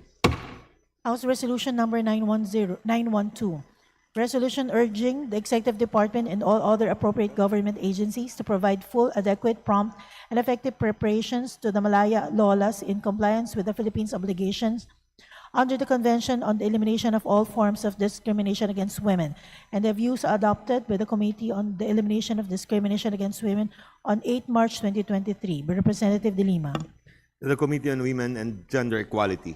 House Resolution Number 913, resolution urging the Department of the Interior and Local Government, the Department of Transportation, and the Land Transportation Franchising and Regulatory Board to study, strengthen, and expand the implementation of the Public Transport Service Contracting Program as a measure to mitigate the impact of rising fuel costs and ensure sustainable public transportation operations.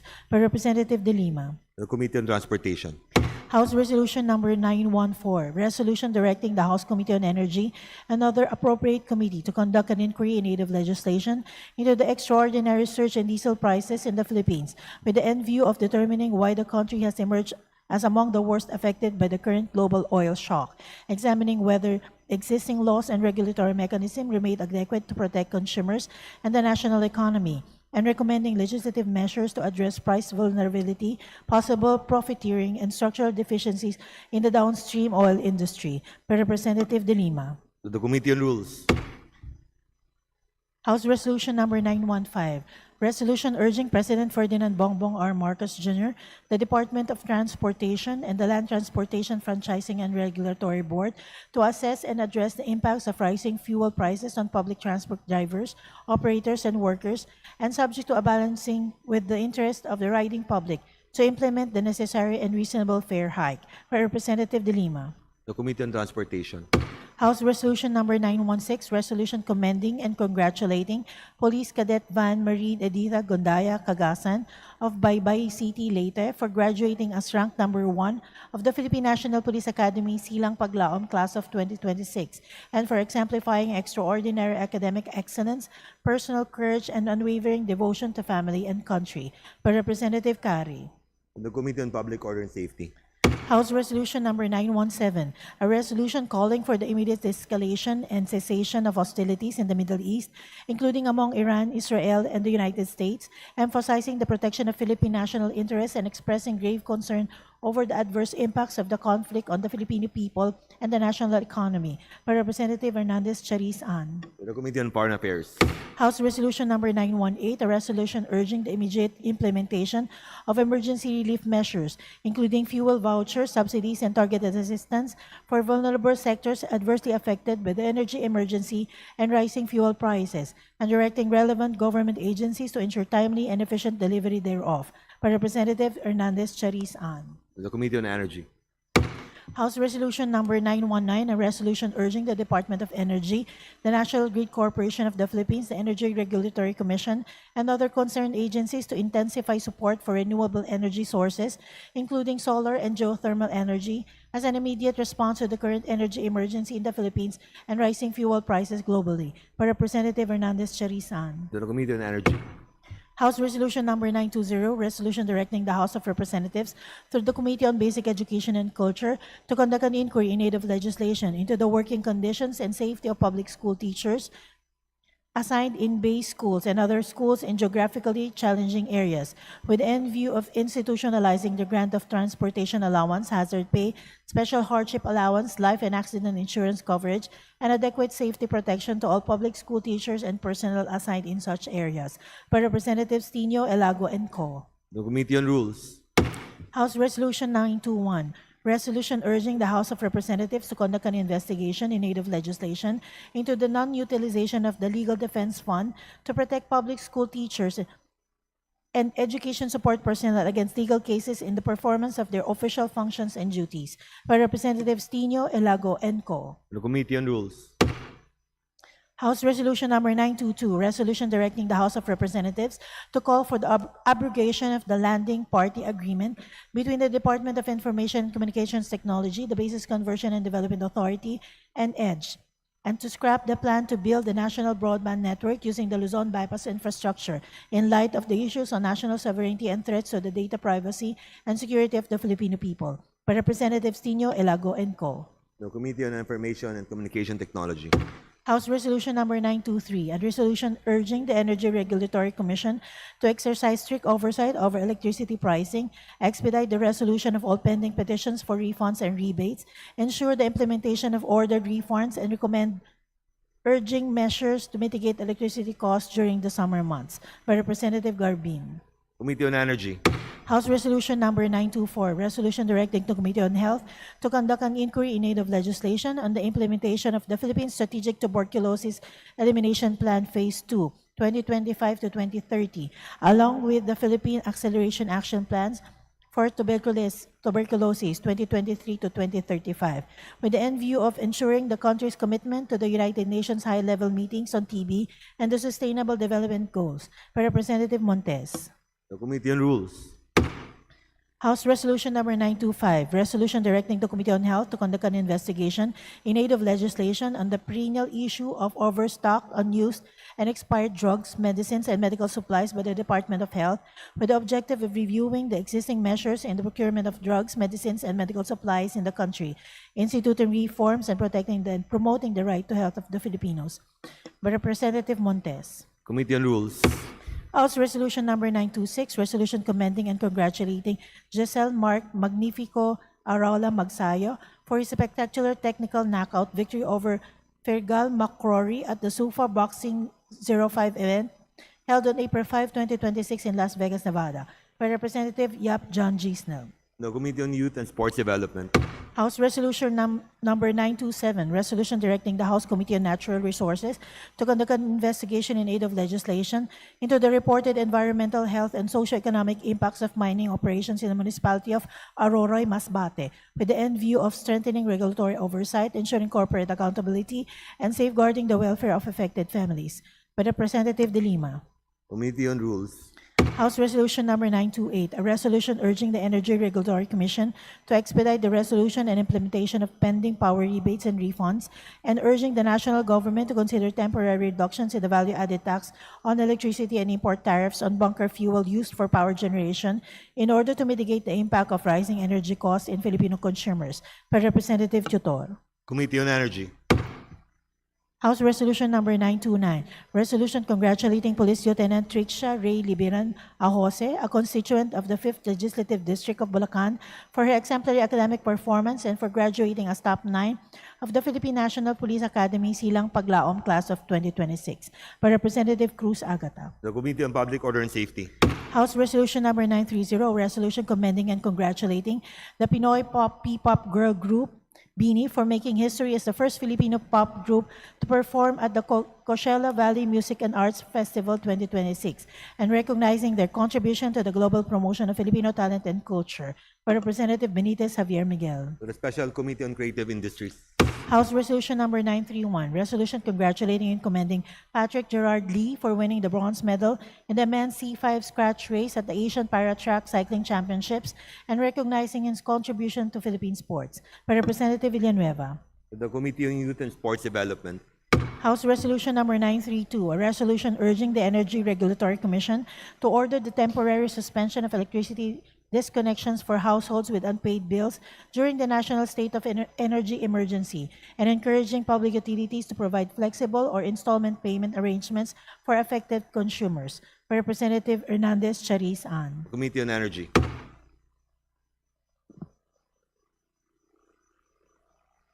House Resolution 933, a resolution commending Engineer Rico Quiñones Elao of the Cebu Technological University, Main Dumanhog Extension Campus for ranking first nationwide in the 2026 Civil Engineering Licensure Examination. By Representative Calderon.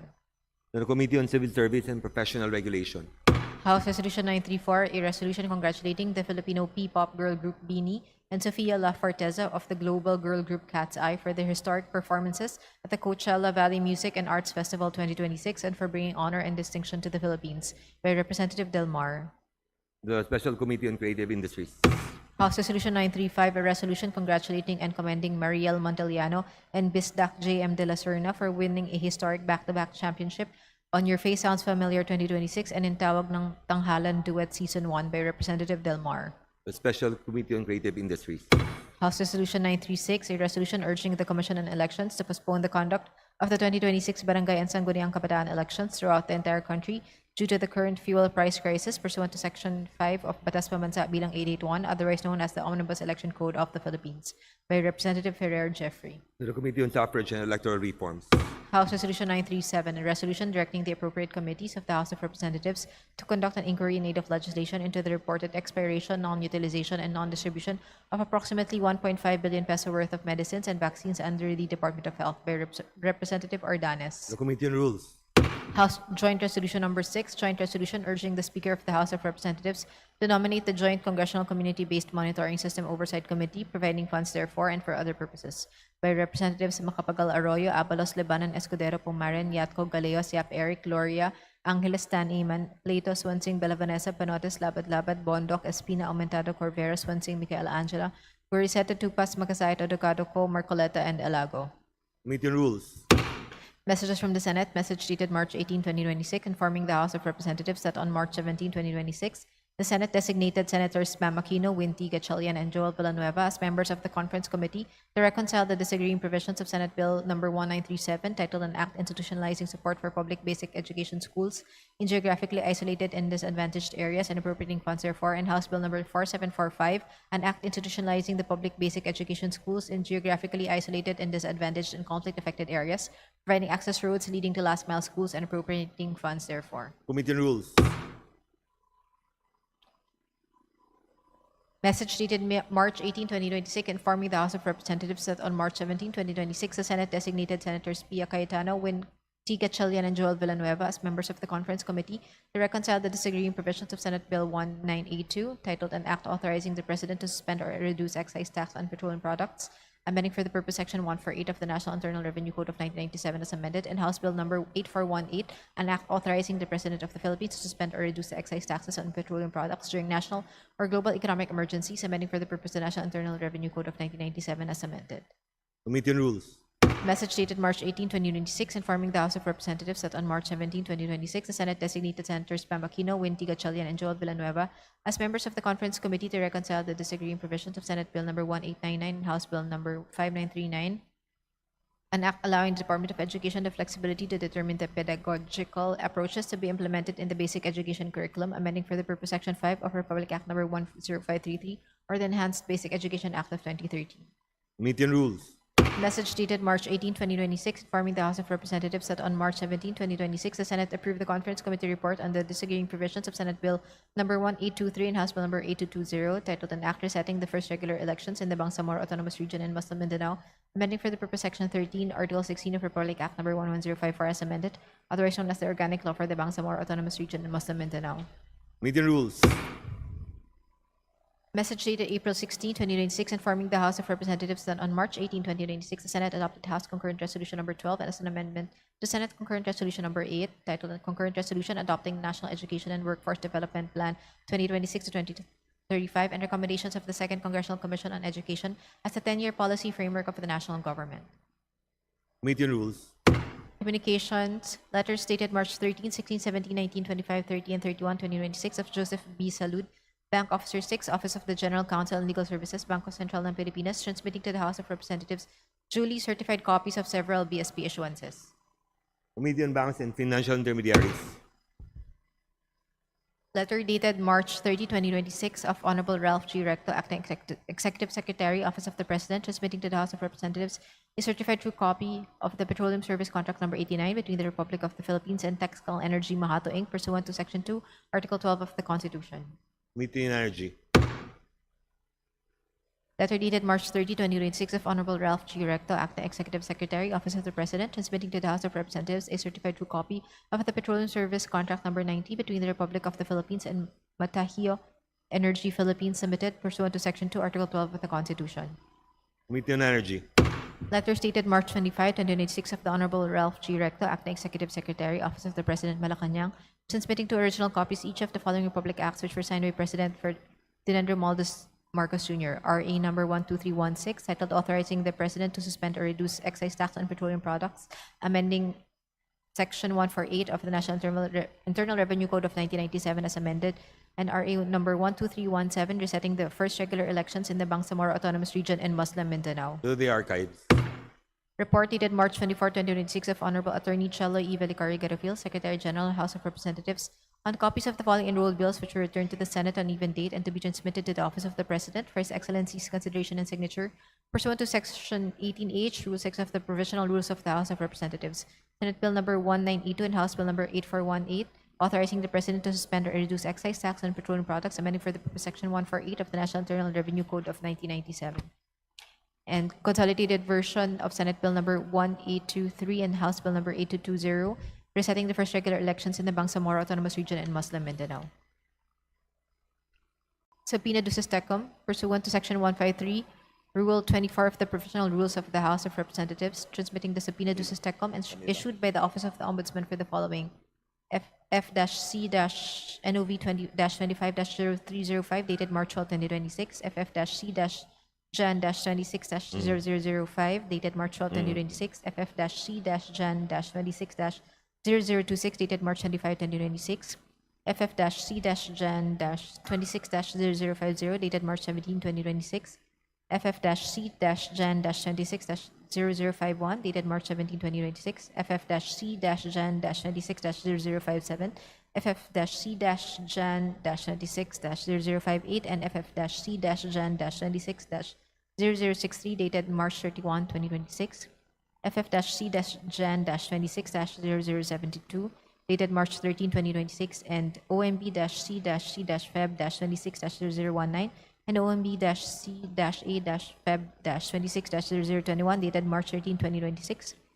Pursuant to Section 155 and 156, Rule 24 of the Provisional Rules of the House of Representatives, transmitting the subpoena duces tecum dated March 25, 2026, issued by the Office of the Ombudsman for the statements of assets, liabilities, and net worth of members pursuant to Section 155 and 156, Rule 24 of the Provisional Rules of the House of Representatives, transmitting the subpoena duces tecum dated March 25, 2026, and April 8, 2026, issued by the Office of the Ombudsman. Committee reports. Committee report number 230, submitted by the Committee on Public Order and Safety on House Resolution number 903. Committee on Rules. Committee report number 231, submitted by the Committee on Indigenous Cultural Communities and Indigenous Peoples on House Bill number 8699. Committee on Rules.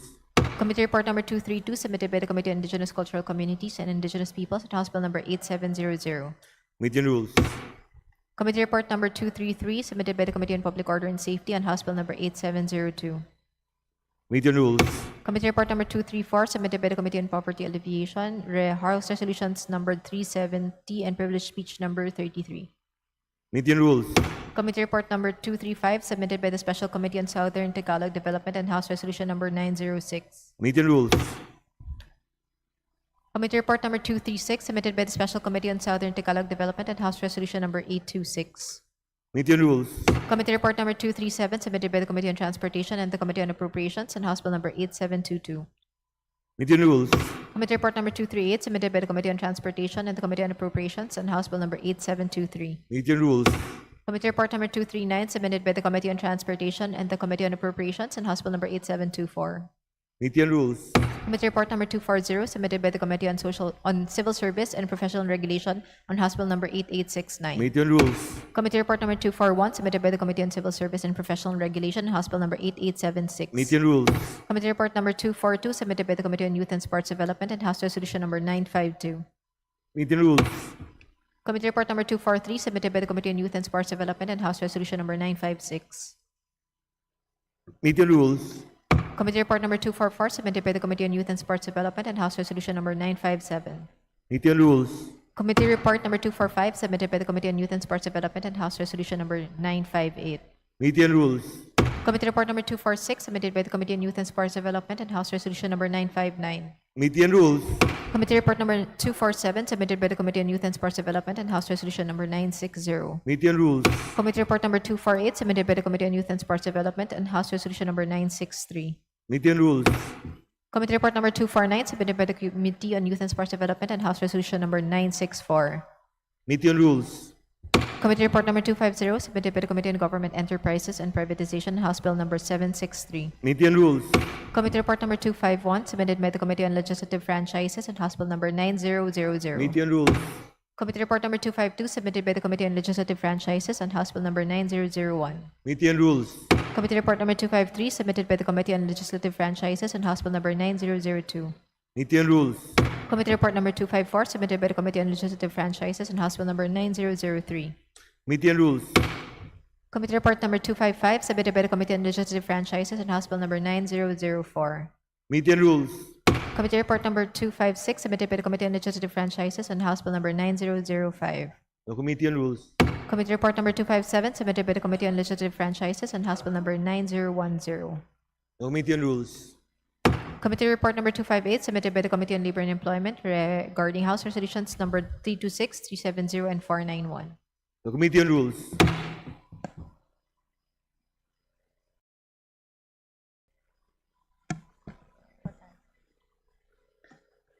Additional reference of business.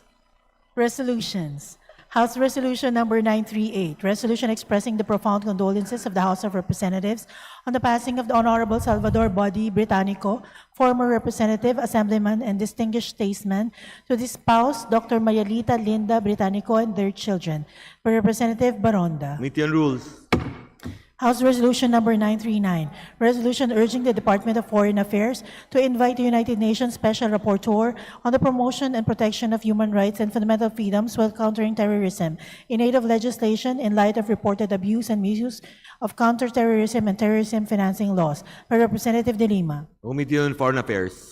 House Resolution number 940, a resolution expressing the deepest condolences of and heartfelt sympathy of the House of Representatives on the demise of award-winning Filipina actress Sue M. Prado and honoring her life, artistic legacy and extraordinary contributions to the Philippine independent cinema by Representative Olivares. Committee on Rules. House Resolution Number 941, a resolution expressing the deepest sympathy and sincere condolences of the House of Representatives on the passing of Ms. Lucille Jean Olasman Jershovich by Representative Olivares. Committee on Rules. House Resolution Number 942, resolution commending and congratulating Linda P. Johnson for being sworn as the first Filipina mayor of Cerritos, California, USA by Representative Olivares. Committee on Rules. House Resolution Number 943, resolution commending and congratulating Filipino boxer Pedro Taduran for his successful defense of his IBF minimum weight world title against Mexican contender Gustavo Perez by Representative Olivares. The Committee on Games and Amusement. House Resolution Number 944, a resolution expressing the profound sympathy and sincere condolences of the House of Representatives on the demise of Sister Eva Fidela Maamo, Ramon Magsaysay awardee, and honoring her life of selfless service to the Filipino people by Representative Olivares. Committee on Rules. House Resolution Number 945, resolution urging the Philippine Sports Commission to adopt and implement an expedited disbursement mechanism for national sports associations to ensure the timely release of approved funds for athletes participating in international competitions and related activities by Representative Gomez. The Committee on Youth and Sports Development.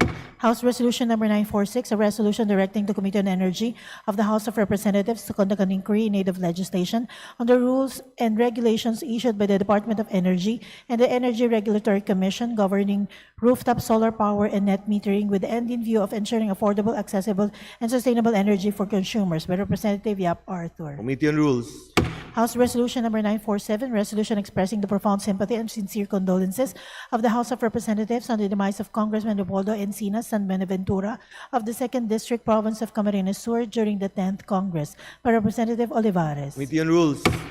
House Resolution Number 948, resolution commending and congratulating Dr. Erwin Ken Angcual Parachaso for his historic feat of obtaining the highest score in the March 2026 Physician Licensure Examination by Representative Yap Eric. The Committee on Civil Service and Professional Regulation. House Resolution Number 949, a resolution expressing profound sympathy and sincere condolences on the passing of former Assemblyman and veteran statesman Salvador Body Británico and honoring his invaluable contributions to Philippine governance, law, and education by Representative Ang. Committee on Rules. House Resolution Number 950, resolution urging the House Committee on Housing and Urban Development to conduct an investigation in aid of legislation into the reported unauthorized sale, transfer, and disposition of NHA-awarded housing units in violation of Section 14 of Republic Act Number 7279, otherwise known as the Urban Development and Housing Act of 1992, and requesting the National Housing Authority to strengthen enforcement and report on such cases by Representative Poe. Committee on Rules. House Resolution Number 951, resolution commending and congratulating Sofia La Forteza, a Filipino performer and leader of the global girl group Cat's Eye, for her historic performance at the Coachella Valley Music and Arts Festival 2026, and for exemplifying Filipino excellence in the global music industry by Representative Benitez Javier Miguel. The Special Committee on Creative Industries. House Resolution Number 953, resolution congratulating the Department of Transportation, headed by Acting Secretary Giovanni Zay Lopez, and the Right-of-Way and Site Acquisition headed by Assistant Secretary Irish Calaguas for the accelerated right-of-way acquisition of the Clark-Malolos Corridor for North-South Commuter Railway Extension Project and Metro Manila Subway Project by Representative Lazatin. Committee on Transportation. House Resolution Number 954, resolution directing all national government agencies, attached offices and bureaus, and local government units to impose a moratorium on all demolition and eviction of residential structures amid the state of national emergency by Representatives Elago, Co, and Tino. The Committee on Housing and Urban Development. House Resolution Number 955, a resolution respectfully urging the Office of the President to investigate reports of discrimination and corruption in Bawat Barangay Makikinabang, Bawat Bayan Makikinabang, and other aid programs, and to ensure the transparent, equitable, and efficient release of funds to local government units by Representative Leviste. The Committee on Local Government. House Resolution Number 961, resolution directing the appropriate committees of the House of Representatives to conduct an immediate, thorough, and impartial inquiry in aid of legislation into the circumstances surrounding the April 19, 2026 armed encounter in Barangay Salamanca, Taboso, Negros Occidental, which resulted in the deaths of 19 individuals, with the end in view of determining accountability, assessing compliance with rules of engagement, addressing the impact on affected communities, and recommending legislative measures to strengthen the protection of civilians and uphold human rights in the conduct of internal security operations by Representative De Lima. Committee on Rules. House Resolution Number 962, a resolution directing the House Committee on Human Rights to urgently conduct an investigation in aid of legislation on the massacre of unarmed civilians allegedly perpetrated by the 79th Infantry Battalion of the Armed Forces of the Philippines in Toboso, Negros Occidental, which constitutes a violation of human rights and international humanitarian law, by Representatives Co, Tino, and Alago. Committee on Rules. House Resolution Number 965, resolution directing the appropriate committee of the House of Representatives to conduct an inquiry in aid of legislation into the pass-through charges imposed on electricity consumers with the end in view of ensuring transparency, accountability, and the rationalization of such charges, by Representative Yap Arthur. Committee on Rules. House Resolution Number 966, resolution urging the Committee on Housing and Urban Development to conduct an investigation in aid of legislation into the reported demolition, forcible displacement, and or threats of displacement in particular areas in Los Baños, Laguna, by Representatives Elago, Co, and Tino. Committee on Rules.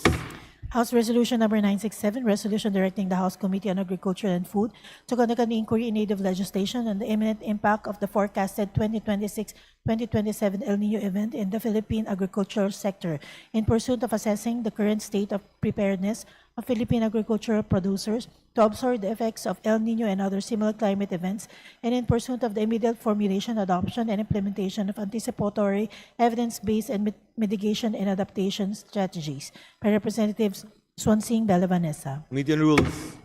House Resolution Number 968, a resolution directing the appropriate committee of the House of Representatives to conduct an inquiry in aid of legislation into the armed encounter in Barangay Salamanca, Municipality of Toboso, Negros Occidental, on April 19, 2026, by Representative Benitez Xavier Miguel. Committee on Rules.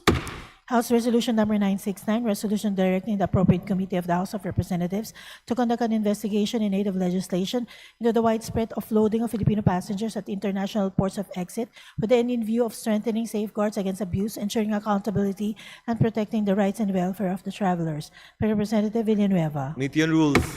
House Resolution Number 970, resolution urging the House Committee on Transportation to conduct an inquiry in aid of legislation on the reported flight emergency diversion incident involving Dumaguete to Manila PAL Express Flight PR2544 to Iloilo International Airport and the apparent gaps in airline and aviation emergency protocols, passenger safety measures, and airport readiness, by Representative Bangcoro.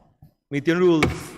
House Resolution Number 971, resolution directing the Committee on Science and Technology and other appropriate committees of the House of Representatives to conduct an inquiry in aid of legislation on the national preparedness for risk associated with artificial intelligence, including systemic, economic, health, security, and catastrophic risk, with the end in view of developing a comprehensive national framework for AI risk governance, by Representative Villanueva. Committee on Rules. House Resolution Number 972, resolution urging the House Committee on Justice, the House Committee on Social Services, or other appropriate committees of the House of Representatives to conduct an inquiry in aid of legislation into the alleged discrimination and politicization in the distribution of assistance under the Bawat Bayan Makikinabang and Bawat Barangay Makikinabang programs, as well as possible violations of existing anti-EPA policies and the implementation of government assistance programs, by Representative Leviste. Committee on Rules. Majority Leader. Mr. Speaker, may we recognize the guests of the Honorable Sarah Jane Ilago of Party List Gabriela.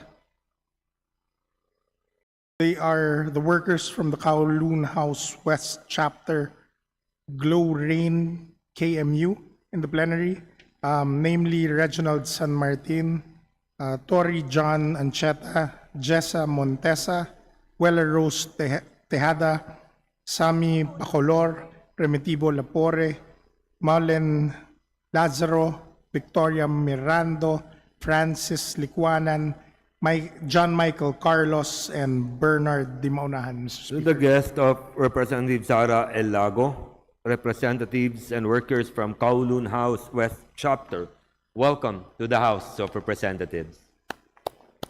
Majority Leader. Mr. Speaker, pursuant to our rules, today being a Monday, I move to open the privilege hour. There is a motion to open the privilege hour. There is an objection. Here is none. Motion is carried. Majority Leader.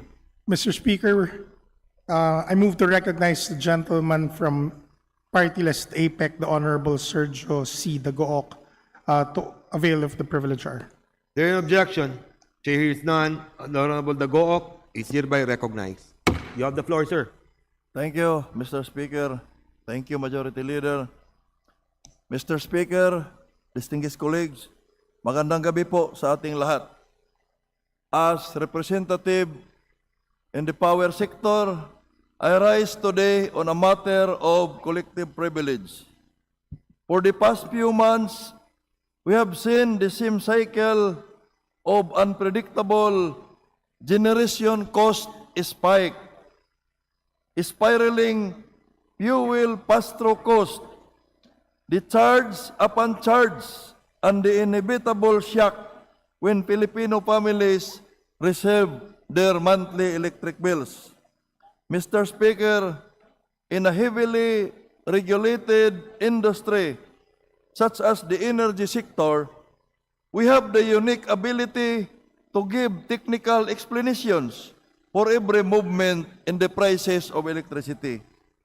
But beyond this, there is a more painful reality.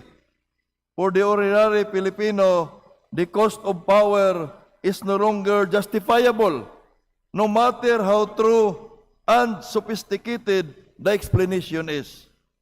The cost of electricity is now a direct threat for food security, tax on small businesses, and a barrier to our national productivity. Mr. Speaker, we often hear that our electricity rates are among the highest in Southeast Asia. We are told it is the nature of the beast because we are an archipelago reliant on imported fuel. While those may be true, they have become convenient excuses for systemic inefficiency and the lack of urgency to address the matter. Mr. Speaker, the public is asking two important questions. One, bakit ganito kamahal ang ating kuryente? At pangalawa, ano ang ginagawa ng gobyerno natin? To answer them, we have to look beyond the surface of the bill. The answer must go into the very architecture of our energy sector. First, the unbundled charges. This is done by virtue of Republic Act 9136 or the Electric Power Industry Reform Act of 2001. The charges we see on our monthly statements are unbundled. Ibig sabihin po nito, Mr. Speaker, makikita ng mga consumers kung magkano ba talaga ang kinukulikta ng bawat sektor bago makarating ang kuryente sa ating mga bahay. The final amount on our monthly bill is a collection of generation, transmission, and distribution topped with several universal charges and variety of taxes. I would like to emphasize, Mr. Speaker, variety of taxes. Let's go through them one by one.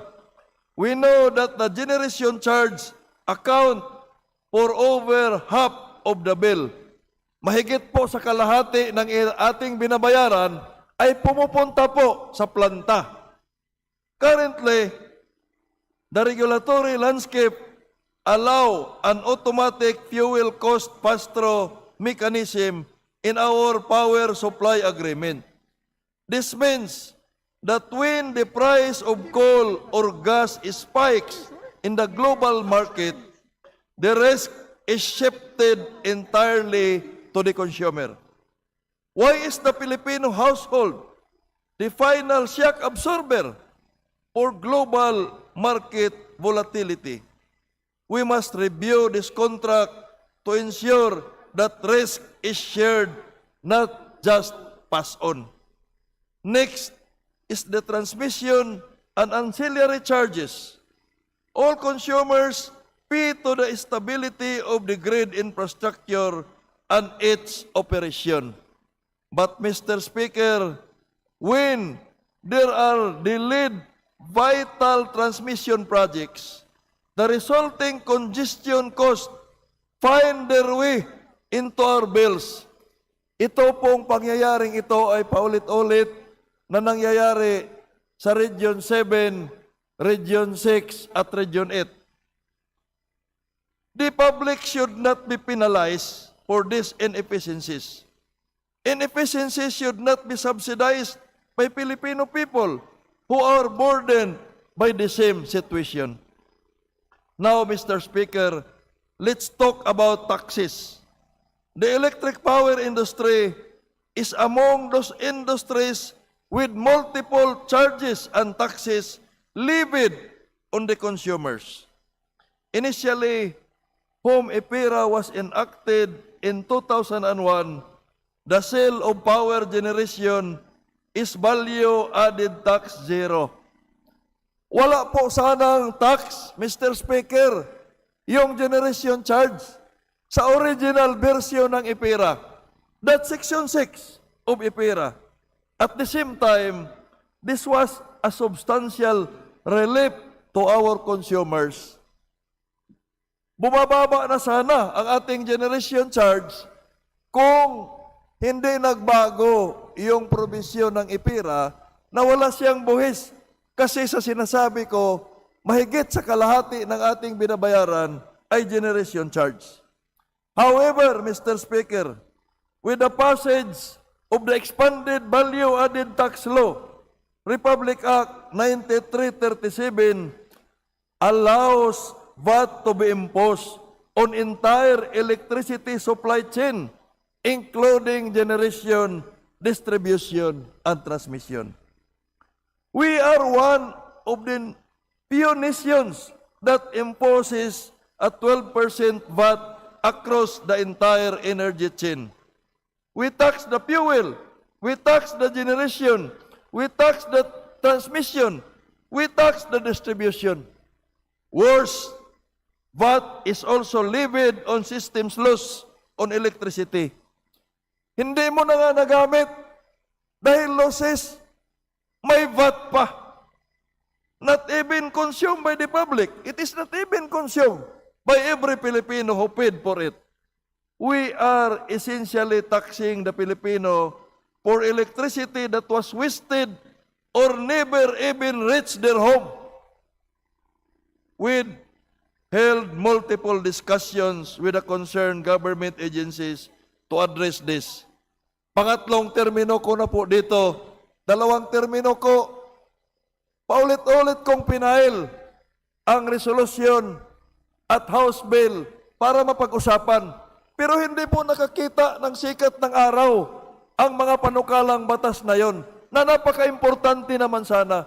Pero tuwing may crisis at lumulubo ang binabayaran natin sa kuryente, saka lang pinag-usapan. Pag bumaba na, hindi na naman pinag-usapan. Mr. Speaker, the way out is straightforward and within the control of our government through the industry regulator. A simple reformatting of our electricity bill that will exclude certain items from the gross receipts of the bill, like VAT on systems loss and lifeline rate, for instance, is a tax that should have been removed. Kasi, ang sabi lang naman ng BIR, during those discussions in the 18th at 19th Congress, kaya lang naman nila tinatax yung systems loss dahil sa format ng ating electric bill, nakapaloob siya sa gross receipts. At dahil ang probisyon ng ating National Internal Revenue Code ay lahat ng gross receipts items ay taxable, kaya nagkaroon ng VAT, pati yung kuryente na hindi natin ginagamit. Kaya the simple reformatting, ilabas sa gross receipts yung mga bagay na yan, ay mawala na sana yung tax. Even yung lifeline na binabayad natin doon sa mga benefits sa lifeline customer, senior citizen, ang nagbabayad niyan ay yung mga hindi availer. Pero yung kanilang bayad, sila na nga ang sumalo sa sana punduhan ng gobyerno yung mga benefits na yan, tinatax pa sila doon sa kanilang dinodonate para magkaroon ng discount ang senior citizen at yung mga lifeline customers. A simple reformatting, I would emphasize and reiterate, this is only a simple reformatting of our electric bill format. Removing the imposition of VAT on these charges will bring immediate relief of our consumers without the need of legislation. Yet, we haven't heard any actions from the concerned offices who can bring about the solution. How can we explain this to the public, Mr. Speaker? In fact, Mr. Speaker, we also have an almost 50 years old law. 50 years old law, Batas Pambansa bilang 36. Napakatagal na po. At ang tinatamaan dito ay ang mga consumer sa Metro Manila, particularly sa Meralco. This Batas Pambansa 36, which imposes a separate energy tax on the monthly electric power consumption of every residential consumer, where tax rates are based on consumption levels. Ibig sabihin, habang tumataas yung konsumo mo, tumataas yung tax rate. At ito ay kinukulikta dito sa Meralco. Sa amin sa probinsya, wala pong kinukulikta na ganito. Itong batas, na to ay uulitin ko, 50 years old na po. Halimbawa, yung 650 kilowatt-hour to 1,000 kilowatt-hour dito sa Meralco, mayroon po yung 10 centavos per kilowatt-hour na buhis. Yung 1,000 to 1,500, mayroong 35 pesos or 20 centavos per kilowatt-hour na buhis. Yung over 1,500 kilowatt-hour, mayroong 135 pesos or 35 centavos per kilowatt-hour in excess of 1,500. Mr. Speaker, this representation has consistently pointed to the fact that these charges are not set in stone. They are just result of policy choices made by this very Congress. But laws can be reformed. If they are no longer serving the people, it is then our duty in Congress to change them. Mr. Speaker, this means that we must actively work towards streamlining these charges in our electricity bill. We must remove the fat of this pass-through cost and ensure that every centavo demanded from our constituents is for a service actually rendered and a kilowatt-hour actually consumed. Hindi po yung petty losses, pinagbabayad tayo at tinatax pa. Mr. Speaker, let me turn to the national revenue, to the National Renewable Energy Agenda. Ito po yung sinusubukan ng Department of Energy na pabilisin. Maganda po yung renewable energy. But I tell you, even if we open speak of the green energy transition as the ultimate solution to high power rates, in reality, Mr. Speaker, for the Filipino consumer, this transition will arrive as a new line item on our electric bill. Bago na namang singil. Every renewable energy na i-put up sa ating bansa, binabayaran po, advance pa yung ating bayad. Starting this year, Mr. Speaker, millions of households began seeing, nakikita na po nila yung GAOL charge. GAOL. Kaya nga yung iba, sinasabi na, sana magdagdag na naman tayo ng sana all charge. Kasi mayroon na tayong fit-all, fit-in tariff allowance based on our Renewable Energy Act. Ngayon, itong green energy auction na ginagawa ng Department of Energy, with all due respect to the proponent of this thing, with the Department of Energy, kasi gusto nating pabilisin yung transition to renewable energy, kaya dinagdagan na naman ng ERC yung GAOL na 0.0371 centavos per kilowatt hour. The GAOL is a uniform centavo per kilowatt hour charge applied to the bills of all on-grid consumers. Ibig sabihin, dito lang po siya sinisingil sa mainland. Wala po sa off-grid or sa SPAG.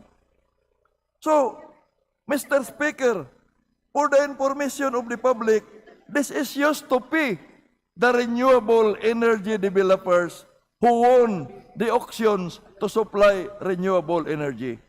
This ensures they are paid the winning bid price for their supply even if market conditions change. Biruin mo yan, maibinta pa nila, tapos secured na yung bayad nila. Kaya yung iba, kung hindi mai-put up, nakolekta na sa atin, pero hindi mangyari yung kanilang gagawing paglagay ng mga renewable energy, tapos advance na nakokolekta, anong gagawin doon sa pira na yon? We still suffer lack of renewable, pero nakabayad na po tayo. While this amount may seem small to some, this charge adds up quickly, especially to the ordinary Filipino families.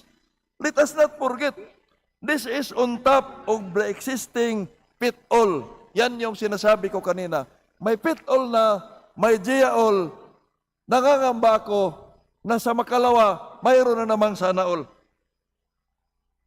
Mr. Speaker, we must ask, why are we layering charges on charges if our goal is to lower the prices of electricity? Paulit-ulit ko pong narinig yan dito sa Kongreso. Lahat ng nagsasalita dito halos gustong pababain. Ang gagawin natin, kailangang bababa. Pero habang yan ang sinasabi natin, iba ang nangyayari. We are moving towards massive energy projects, but the green energy auction reserve prices are rising. In the latest auctions, we have seen ceiling prices as high as 11 pesos. Kaya, let us manage the expectation of the public. Ang daming magpo-post sa social media na kaya gusto natin ng renewable para bababa ang presyo ng kuryente. Paano bababa? Dito nga sa benchmark, 11 pesos na per kilowatt hour. If we are not careful, we are locking the next generation into decades of high-cost contracts under the guise of being green. Yung mga apo ko, yung mga apo ninyo, at yung mga anak ng mga apo natin ay magbabayad hanggang sa kanilang generation sa mga ganitong programa ng ating pamahalaan. Further, Mr. Speaker, the Department of Energy is awarding thousands of megawatts in green energy auction contracts. But where is the grid readiness? Ang ibig sabihin, yung transmission line, nakahanda ba sila na i-integrate itong mga ito? Kasi kung hindi, hindi rin natin nagagamit ito. Nagbabayad lang tayo. Another cost is pag in-upgrade yung grid natin ni NGCP, tayo na naman ang magbabayad ng transmission charge. Dalawa na yung binabayaran natin. Pangatlo, dahil intermittent ang mga to, hindi mo magagamit 24/7, mangungontrata na naman ang NGCP ng ancillary, mga planta na coal-fired o diesel. Tatlo na ngayon yung binabayaran natin. Ngayon, kung lagyan ng battery yung mga solar plants na yan para hahaba yung kanyang pag-dispatch ng kuryente, magbabayad na naman tayo dahil napakamahal po yung battery. At 11 years lang po yan magagamit. Kaya 4 na layer yung binabayaran natin. How How can we reduce the cost of electricity kung ganito yung programa natin? Mr. Speaker, I am not against renewable energy. Pero sana pagplanuhin nating mabuti, huwag sabay-sabay, huwag nating pilitin. Kasi every step of the way, may cost ang ordinary Pilipino. The Green Energy Auction Program must not become a green-colored version of the same pass-through charges we have fought to streamline for decades. We need to audit these auction prices and ensure that least cost mandate to translated into reality on the ordinary consumer's bill. Kasi ang kanilang sinisisi, yung mga distribution utility. Kasi yung distribution utility ang nangungulikta. Pero kolektor lang po ang distribution utility dito. At habang tumataas yung cost na yan, lumalaki yung nakukolekta ng gobyerno dahil sa 12% fixed rate na VAT, kagaya ng fuel. Habang tumataas yung presyo ng fuel, lumalaki din po yung VAT collection ng BIR. Lastly, Mr. Speaker, more than a year into the 20th Congress, our primary tool for energy accountability is the Joint Congressional Energy Commission. Ito po yung oversight committee ng power industry. But until now, it remains unutilized in the face of this interminable crisis. From the EPIRA or Republic Act 9136 to the Renewable Energy Act or RA 9513 and from the Energy Efficiency and Conservation Act, Republic Act 11285, this Congress has been handed a tool to protect the Filipino consumers when they most need it. Ito po yung Joint Congressional Energy Commission. The GCEC as a permanent statutory body designed and empowered for long-term oversight of our energy policies to hold both the regulator and the regulated accountable is still staying silent amidst the suffering of the Filipino people. Mr. Speaker, it is high time that both houses act with urgency to constitute the commission at the earliest time possible. We do not need another joint committee, another temporary technical working group, because the law has already given us a tool. We simply need to wield it. Mr. Speaker, we cannot manage what we do not monitor, and we cannot fix what we do not measure. Without a fully functioning and active Joint Congressional Energy Commission, we are telling the Filipino people that we are content to be reactive, waiting for the next red alert or the next price hike before we act. The public do not need more explanation about why their monthly electric bill continues to surge. What they need is a government that anticipates these failures, a government that acts, a government that protects the public from financial fallout. I therefore call upon the leadership of both houses to fully mobilize the Joint Congressional Energy Commission. Let us use the mandate given to us by law to audit the performance of the power industry and the laws that make it work. The energy crisis, it is a test of governance.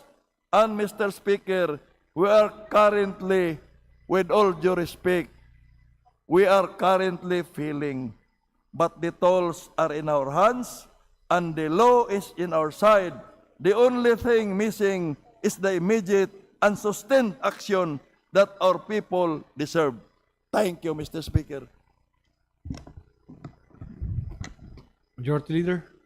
Mr. Speaker, I move to refer the speech of the Honorable Dagook to the Committee on Rules for its appropriate action. Is there any objection? Hearing none, the speech of Honorable Chair Dagook is referred to the Committee on Rules. Majority Leader. Mr. Speaker, I move to recognize the gentleman from the Lone District of Muntinlupa, the Honorable Jaime Fresnedi, for to avail the privilege hour. The Honorable Jaime Presnedi of the Lone District of Muntinlupa City is recognized. Thank you, Mr. Speaker. Ang krisis sa tubig sa Muntinlupa. Sa Muntinlupa nga lang ba ay krisis? Mr. Speaker, fellow representatives of the people, magandang hapon po. Tumatayo po ako ngayon hindi para magtalakay ng komplikadong polisiya. Tumindig ako ngayon upang talakayin ang isang bagay na napakahalaga sa buhay ng tao. Ito ay ang tubig. Tubig bilang inumin, tubig bilang panluto, tubig para sa kalinisan at kalusugan, tubig na nagbibigay buhay, tubig hindi dapat pinagkakait, tubig na hindi dapat pinag-aagawan, tubig na karapatan ng bawat Pilipino. Sa amin sa Muntinlupa, taon-taon na lang, lalo na pagdating ng tag-init, pare-pareho ang reklamo. Ito ay ang di maasahang serbisyo ng tubig sa mga kabahayan.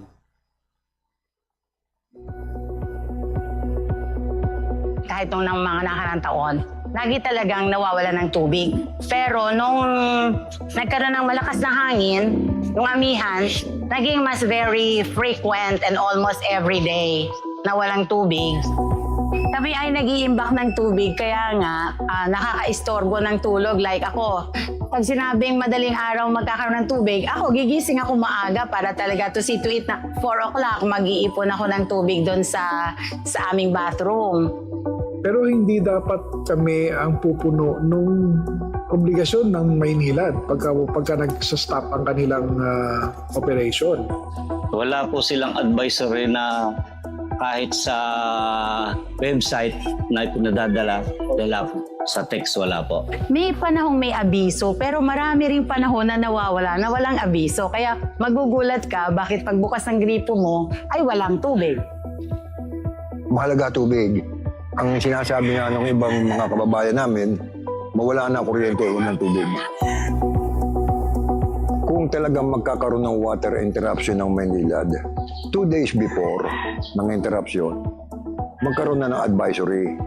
Ang situation ng ating mga kababayan ay masyadong dependent sa tubig na produced by Maynilad. So ang ating inaasahan ay yung mga solution na pangmatagalan. So I think kung tayo ay gagawa ng solution para sa problema nito, it's going to be a collaboration between our private partners at saka ang government. Ultimately, yan ang inaasahan ng taong bayan at sana yan ang ma-deliver natin.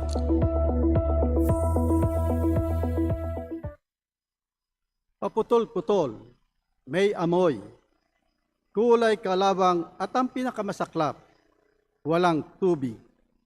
Ginoong Speaker, ito ang kadalasang idinadaing ng ating mga kababayang Muntinlupeño kapag dumarating ang tag-init.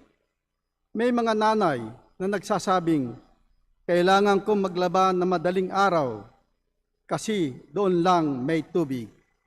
May maliliit na negosyo tulad ng mga car wash at laundry shops na napipilitang magsara pansamantala.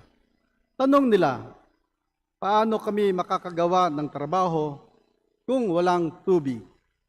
May mga pamilya na napipilitang gumastos pa, bumibili ng mga drum, galon o di kaya'y maraming balding pang-ipon ng tubig, dagdag na gastusin sa karakarampot na nga nilang kita. Ginoong Speaker, hindi na po ito isolated cases. Ito ay paulit-ulit na nangyayari taon-taon. Pero ang mas mabigat na problema ay hindi lang kakulangan ng tubig, kundi kakulangan ng sagot, kakulangan ng aksyon, kakulangan ng malinaw na solusyon. Kapag nagrereklamo ang tao, mabagal ang tugon. Kapag nagtatanong, walang malinaw na sagot.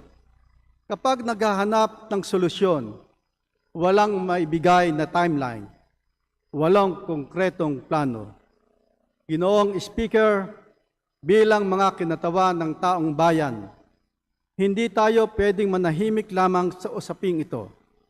Hindi natin pwedeng sabihin, ganito ba talaga? Ginoong Speaker, sa ilalim ng kasalukuyang mga batas, nakaatang ang responsibilidad na magbigay ng serbisyo ng tubig sa Muntinlupa at iba pang lugar sa Maynilad. Kabilang na dito ang Maynila, maliban sa Barangay San Andres at Barangay Santa Ana, Pasay, Parañaque, Caloocan, Las Piñas, Valenzuela, Navotas, Malabon, ilang bahagi ng Makati at Quezon City, ang mga siyudad ng Cavite, Bacoor, Imus, at ang mga bayan ng Kawit, Noveleta at Rosario sa lalawigan ng Cavite. Mr. Speaker, may mahabang kasaysayan ang pagsasabatas para sa isang mabisa at sustainable water system sa ating mga kalunsuran. Noong 1995, bilang tugon sa lumalalang problema sa tubig, isinabatas ang National Water Crisis Act o Republic Act No. 8041.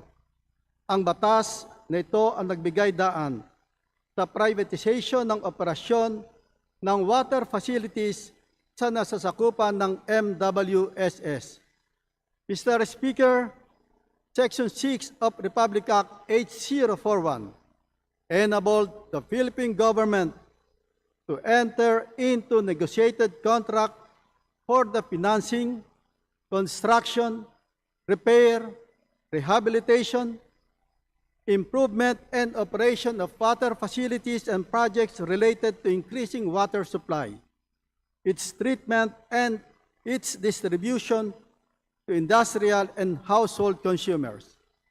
Mula sa probisyong ito, iniluwal ng Water Crisis Act ang concession agreements sa pagitan ng MWSS at ng dalawang water concessionaires, ang Manila Water Company, Inc., para sa East Zone at ang Maynilad Water Services, Inc., para sa West Zone ng Metro Manila. Mr. Speaker, aside from the concession agreement, Republic Act No. 11600 likewise grants Maynilad a franchise to establish, operate, and maintain a waterworks system and sewerage and sanitation services in the West Zone area of Metro Manila and the province of Cavite.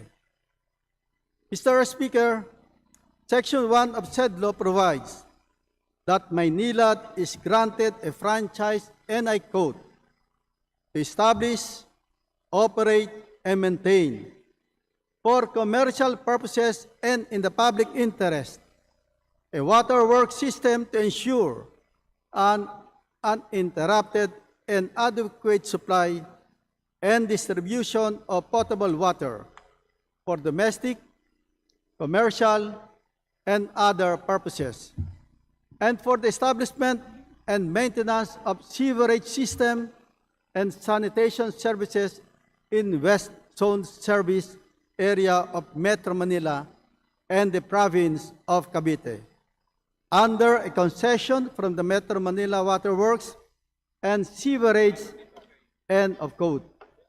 Ginoong Speaker, pagman naipaubaya na ng MWSS sa mga concessionaires ang responsibilidad sa paghatid ng sapat na supply ng mainom na tubig sa Kalakhang, Maynila at mga karatik na lugar. Hindi ibig sabihin nito na absueldo na ang MWSS sa usaping ito. According to Article 12, Paragraph 12.1 of the Concession Agreement, the MWSS through the Regulatory Office is mandated, among others, to monitor and enforce standards of service to customers and any agreed improvements in these standards. It is likewise tasked to conduct inquiries on matters relating to water supply, sewerage, and sanitation services. Ang tanong, Ginoong Speaker, nagagampanan ba ito ng MWSS? Kung susumahin ang MWSS bilang regulatory body, ay tungkuling protektahan ang mga consumer mula sa di makatarungang singil at mababang kalidad na serbisyo. Gayon din, binibigyan insentibo ng MWSS ang mga concessionaires hindi lang para kumita, kundi para mamuhunan para sa isang mabisang water service system na magbibigay kaginhawahan sa mga consumer. Mr. Speaker, the realities on the ground would lead one to surmise that the responsibilities of Maynilad and MWSS remain to be on paper only. Otherwise, Muntinlupa and other areas being serviced by Maynilad will not be experiencing what we are going through right now. Sa kasamaang palad, Ginoong Speaker, the expectations does not meet reality. Ginoong Speaker, malinaw na may krisis sa tubig sa Muntinlupa. Ang tanong, Ginoong Speaker, sa Muntinlupa lang ba merong krisis? Hindi ba nararanasan ng ibang lungsod ang aming dinaranas sa Muntinlupa? It is ironic that Muntinlupa, which is very close to Laguna Lake, where most of the water that Maynilad supplies its customers in the area come from, suffer from poor water services.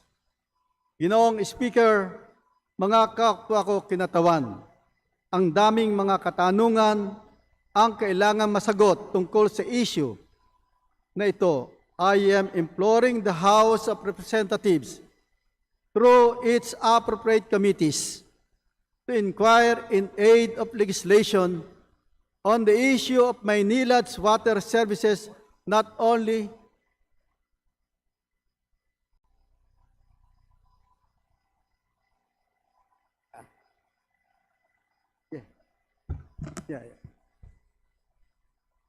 Session suspended.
Session resumed. Honorable Presneri, please continue. Mr. Speaker, according to Article 12, Paragraph 12.1 of the Concession Agreement, the MWSS, through the Regulatory Office, is mandated, among others, to monitor and enforce standards of service to customers and any agreed improvements in these standards. It is likewise tasked to conduct inquiries on matters relating to water supply, sewerage, and sanitation services. Ang tanong, Ginoong Speaker, nagagampanan ba ito ng MWSS? Kung susumahin ang MWSS bilang regulatory body, ay tungkuling protektahan ang mga consumer mula sa di makatarungang singil at mababang kalidad na serbisyo. Gayon din, binibigyang insentibo ng MWSS ang mga concessionaires, hindi lang para kumita, kundi para mamuhunan para sa isang mabisang water service system na magbibigay kaginhawahan sa mga consumer. Mr. Speaker, the realities on the ground would lead one to surmise that the responsibilities of Maynilad and MWSS remain to be on paper only. Otherwise, Muntinlupa and other areas being serviced by Maynilad will not be experiencing what we are going through right now. Sa kasamaang palad, Ginoong Speaker, the expectations does not meet reality. Ginoong Speaker, malinaw na may krisis sa tubig sa Muntinlupa. Ang tanong, Ginoong Speaker, sa Muntinlupa nga lang ba, hindi rin ba nararanasan ng ibang lungsod ang aming dinaranas sa Muntinlupa? It is ironic that Muntinlupa, which is very close to Laguna Lake where most of the water that Maynilad supplies its customers in the area come from, suffer from poor water services. Ginoong Speaker, mga kapwa ko kinatawan, ang daming mga katanungan ang kailangan masagot tungkol sa issue na ito. I am imploring the House of Representatives through its appropriate committees to inquire in aid of legislation on the issue of Maynilad's water services not only in Muntinlupa City but in its entire concession area. Panahon na, Ginoong Speaker, nagpagtuunan natin ng pansin ito upang malaman kung ano ba talaga ang problema. Kailangan nating gawin ito upang tayo ay makapaglatag ng tamang solusyon o mga solusyon. Mr. Speaker, ang tubig ay hindi luho. Ito ay pangunahing pangangailangan ng bawat tao. Ito ay karapatan. Ito ay buhay. At kung ang mamamayan ay paulit-ulit na nawawala ng tubig at paulit-ulit walang malinaw na sagot, klarong-klaro na may mali. Since the Water Crisis Act's passage in 1995, we have remained in a water crisis. Panahon na para ayusin ito. At higit sa lahat, panahon na para masigurong ang bawat Pilipino ay may aasahang tubig. Hindi bukas, hindi sa susunod na taon, kundi ngayon. The time to act, Mr. Speaker, should have been yesterday. Maraming salamat po at magandang gabi.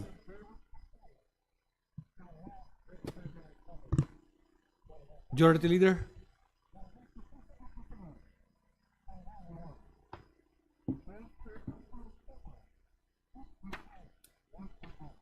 Mr. Speaker, refer the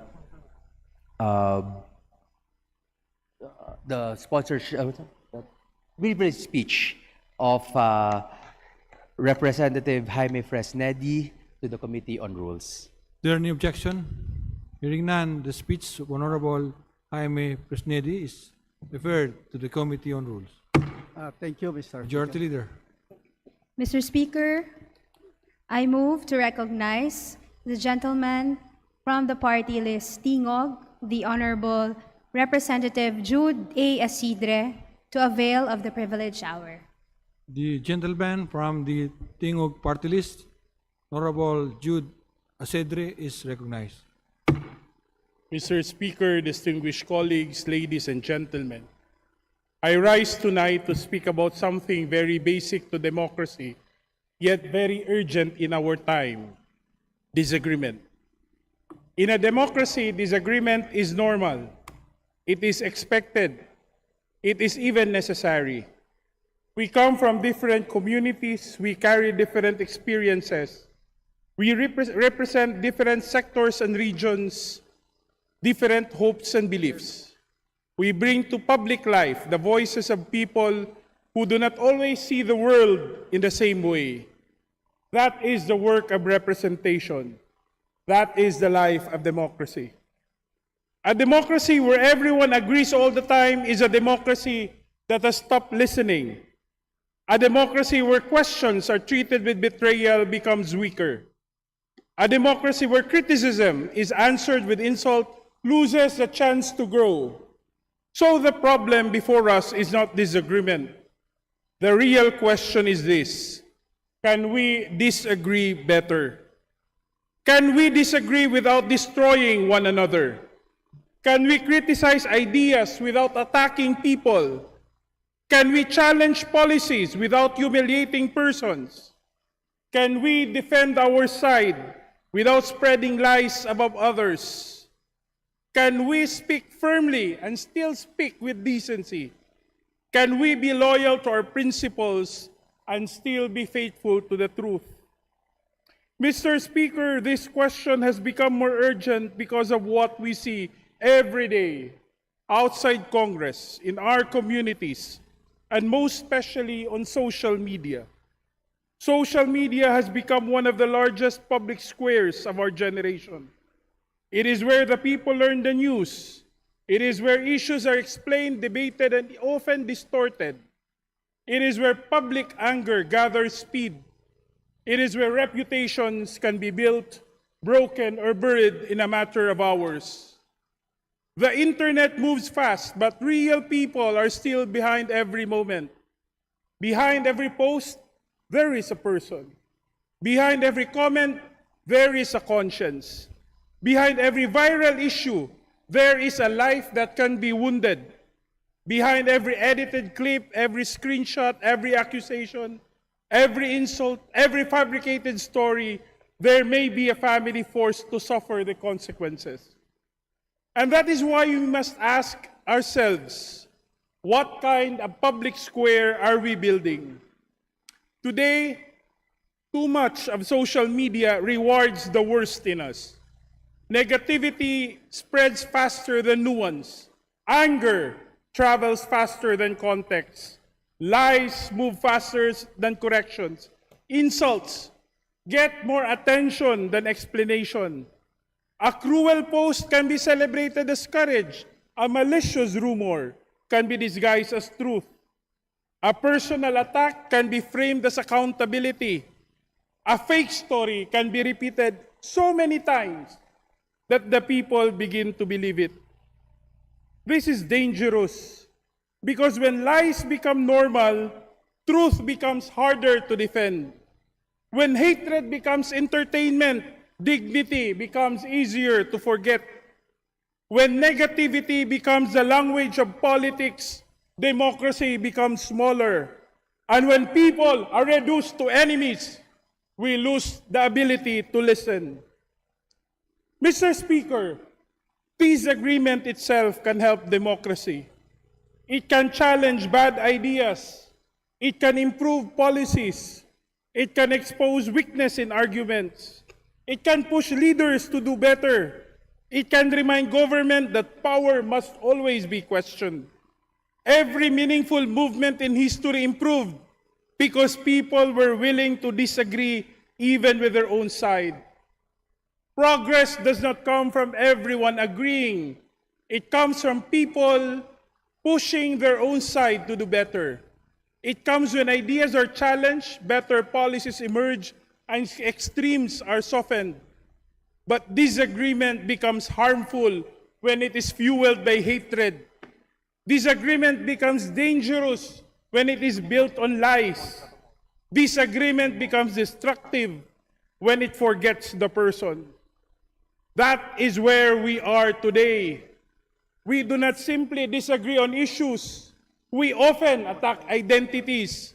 We do not simply question arguments. We often question motives. We do not simply challenge positions. We often destroy reputations. We do not simply debate. We often dehumanize. And when this becomes the daily rhythm of social media, our people become exhausted. They begin to think public life is only noise. They begin to believe politics is only fighting. They begin to lose trust not only in their leaders, but in one another. This is why we must ask again, can we disagree better? To disagree better means we critique ideas, not people. It means we ask questions before we accuse. It means we listen before we label. It means we verify before we share. It means we correct falsehoods without becoming cruel. It means we hold people accountable without turning their pain into content. It means we remember that the person across from us is still something worth understanding. We spend so much time asking, to whom do we owe our political loyalty, that sometimes we forget to ask, what kind of person are we? That question matters because a person is more than a vote. A person is more than a political color. A person is more than a party. A person is more than a headline. A person is more than the worst things said about them online. We talk about politics like it's the biggest difference between people. But in truth, much of our common life depends on simpler and deeper things. Do we listen? Do we show respect? Do we try to understand? Do we show up for our neighbors? Do we keep our word? Do we tell the truth even when a lie benefits our side? This is where democracy is tested. Not only in elections, not only in Congress, not only in courts, democracy is also tested in the comment section, in the group chat, in the post we share at midnight, in the rumor we repeat, and in the insult we choose to write or refuse to write. It is tested in whether we can still see the human being behind the screen. Mr. Speaker, we must also be honest about the role of social media platforms. These platforms are not passive spaces. They shape what people see. They decide what rises and what disappears. They influence what receives attention, what becomes viral, and what becomes part of public conversation. And too often, the systems reward outrage. They reward anger. They reward conflict. They reward the content that keeps people scrolling, reacting, fighting, and returning for more. We cannot allow platforms to profit from hate while society pays the price. We cannot allow algorithm to amplify lies while truth struggles to catch up. We cannot allow coordinated attacks, fake accounts, deep fakes, malicious edits, harassment, and disinformation networks to poison democratic conversation. We cannot accept a digital culture where cruelty is treated as strategy and falsehood is treated as content. Social media companies, Mr. Speaker, must be held accountable. They must act faster against fake news scams, coordinated harassment, and digital abuse. They must be more transparent about how harmful content spreads. They must provide better tools for users to report lies, threats, impersonation, and manipulation. They must recognize that they are not merely hosting conversations, they are shaping the public square. And when a company shapes the public square, it carries public responsibility. But Mr. Speaker, accountability cannot stop with platforms.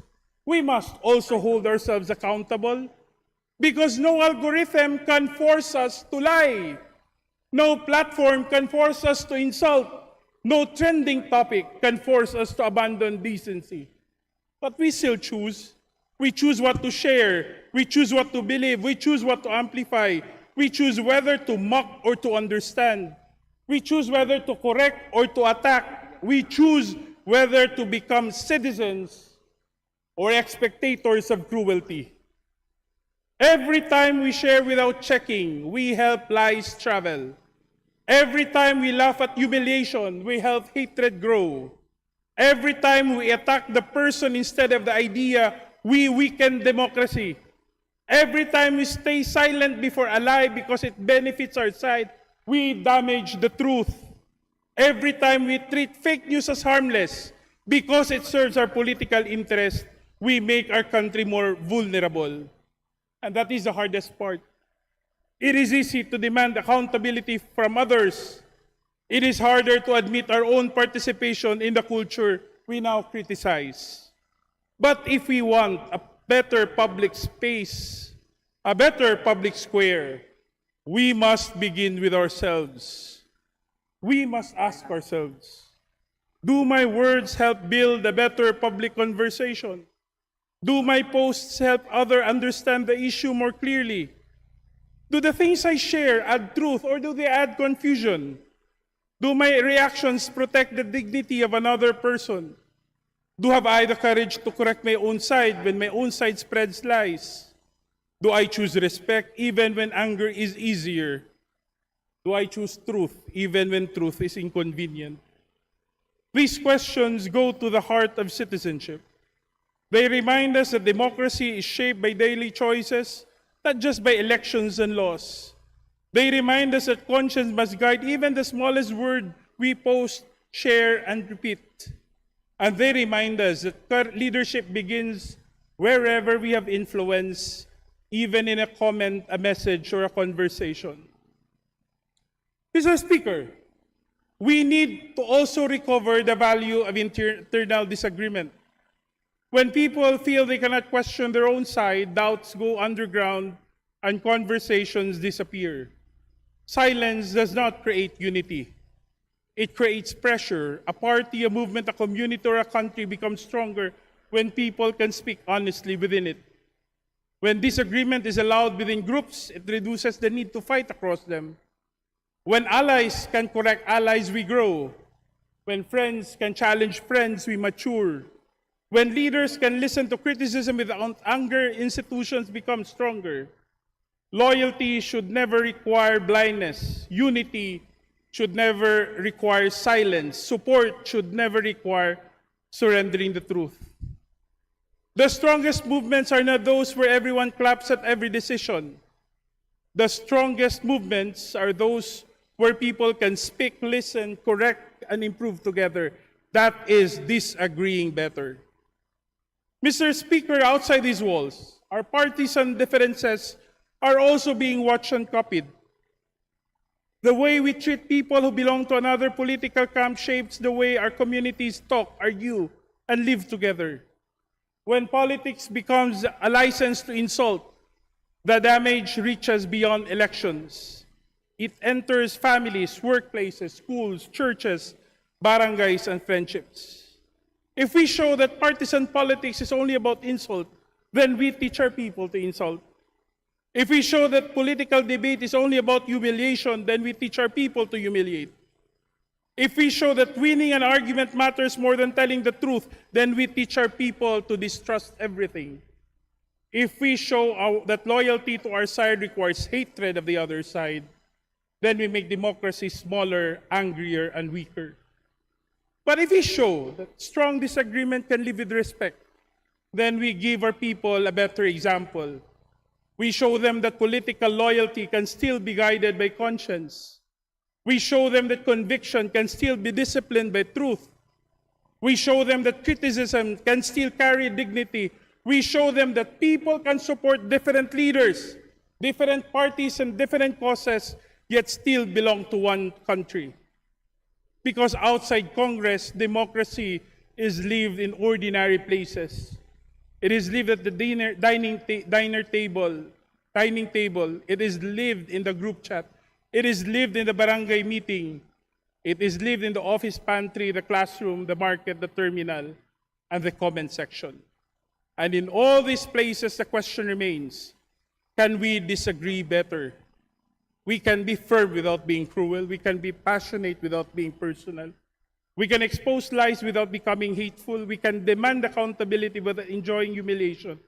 We can defend our principles without destroying another person's dignity. This is the higher standard democracy asked from us. And this is the higher standard that our people deserve. Mr. Speaker, social media can be a platform for anything we want it to be. It can be a platform for fake news or a platform for truth. It can be a platform for hatred or a platform for understanding. It can be a platform for attacks or a platform for accountability. It can be a platform for division or a platform for dialogue. It can be a place where we tear one another down or a place where we help democracy grow up. The choice is ours. But choices require discipline. Truth requires discipline. This decency requires discipline. Democracy requires discipline. Mr. Speaker, I propose a national framework for better political discourse. First, truth as a minimum standard of public debate. Every political actor, whether in government, opposition, media, civil society, or private citizenship, must return to a basic rule. Criticize hard, but do not lie. Disagree strongly, but do not fabricate. Expose wrongdoing, but do not invent it. Question leaders, but do not spread stories you know are false. Demand accountability, but do not treat rumors as evidence. A democracy cannot survive when citizens lose concern for whether something is true. Truth must be the floor of every public conversation. It must be the minimum requirement before any accusation, argument, campaign, post, or public statement is made. Second, civic or education and political literacy. We must teach our people, especially young Filipinos, how democracy works, how institutions function, how laws are made, how public funds are used, how evidence is assessed, and how citizens can hold power accountable responsibly. This is not just about partisan education. This is not just propaganda. It is basic democratic literacy. How to verify claims, how to read public documents, how to distinguish criticism from harassment, how to debate policy, identify manipulation, participate without spreading hate, and how to demand accountability without destroying human dignity. Third, standards of conduct for public officials and political actors. Those of us in public life must be the first to raise the standard. We cannot ask our citizens to reject disinformation if we benefit from it. We cannot ask young people to be respectful if we reward cruelty from our own supporters. We cannot call for unity while feeding division. We cannot demand respect while practicing contempt. Our political parties, public officials, campaign teams, consultants, and supporters must be reminded that winning at the cost of truth weakens the very democracy we seek to lead. Leadership is not only about winning arguments, it is about setting the tone. Fourth, responsible campaigning and public communication. Our campaign culture must mature. Campaigns should compete on records, platforms, programs, and competence. They should not rely on lies, fear, intimidation, dehumanization, or personal destruction. The Commission on Elections should continue strengthening rules of campaign conduct, political advertising, spending transparency, and coordinated manipulation, whether online or offline. Citizens should know who is paying for political messages. Citizens should know when they are being persuaded. Citizens should know when a campaign is hiding behind anonymous attacks. No voter should be manipulated by hidden money pretending to be public sentiment. Fifth, institutional response to threats, harassment, and political intimidation. Public discourse must be free, but it also must remain within the bounds of law, accountability, and respect for human dignity. The Philippine government must respond to age threats, harassments, intimidation, impersonation, doxing, coordinated attacks, and political violence within the bounds of due process and constitutional rights. Legitimate criticism must be protected. Peaceful dissent must be protected. Political satire must be protected. Hard questions must be protected. But threats are not debate. Harassment is not accountability. Violence is not speech. Intimidation is not democracy. Lastly, responsible media and public platforms. Media organizations, commentators, influencers, community leaders, and civic organizations shape public discourse, and they carry a public responsibility. It doesn't mean they must stop criticizing government. On the contrary, a free press must remain strong, independent, and fearless. But public commentary must be anchored on facts, context, fairness, and accountability. The goal should not be to inflame for attention. The goal should be to inform the public so that citizens can decide wisely. Mr. Speaker, our democracy does not need a public square filled with perfect agreement. It needs a public square strong enough for honest disagreement. It needs citizens brave enough to speak the truth. It needs leaders humble enough to listen. It needs platform responsible enough to protect people. It needs a nation mature enough to say we can debate, we can question, we can criticize, we can oppose, and still refuse to hate. That is the challenge before us. To end, Mr. Speaker, democracy does not collapse in a single moment. It erodes slowly. When truth becomes optional, when lies becomes a strategy, and when citizens grow tired of distinguishing between the two. The question before us is no longer whether we disagree. The question is whether we still recognize the truth when we see it, and whether we have the courage to defend it. We can be firm without being cruel. We can be critical without being destructive. We can be political without being dishonest. But none of this happens by accident. It requires choice. It requires discipline. It requires courage. If we fail to choose truth, then others would choose falsehood for us. If we fail to raise the standard will continue to fall. Truth, Mr. Speaker, is not a strategy, it is a duty. Decency is not a weakness, it is strength. And disagreement, when done right, is not a threat to democracy, it is the proof that democracy is alive. The challenge is not to eliminate disagreement. The challenge is to deserve it. Let us rise to that standard. Let us disagree better. Thank you, Mr. Speaker. Majority Leader. Mr. Speaker, I move to recognize the gentleman from the 1st District of Lanao del Sur, Representative Zia Alonto Adyong, for his interpellation. There an objection? Chair hears none. The Honorable Sir Knight Zia Adyong is hereby recognized. Thank you, Mr. Speaker. Thank you, Majority Leader. Just a few questions I'd like to ask to my good friend, Representative Asidri. Well, the gentleman from the Tingog Party List honors this representation for a few answers. Mr. Speaker, Your Honor. Mr. Speaker, yes, this representation is happy to answer any questions from the Honorable Adyong.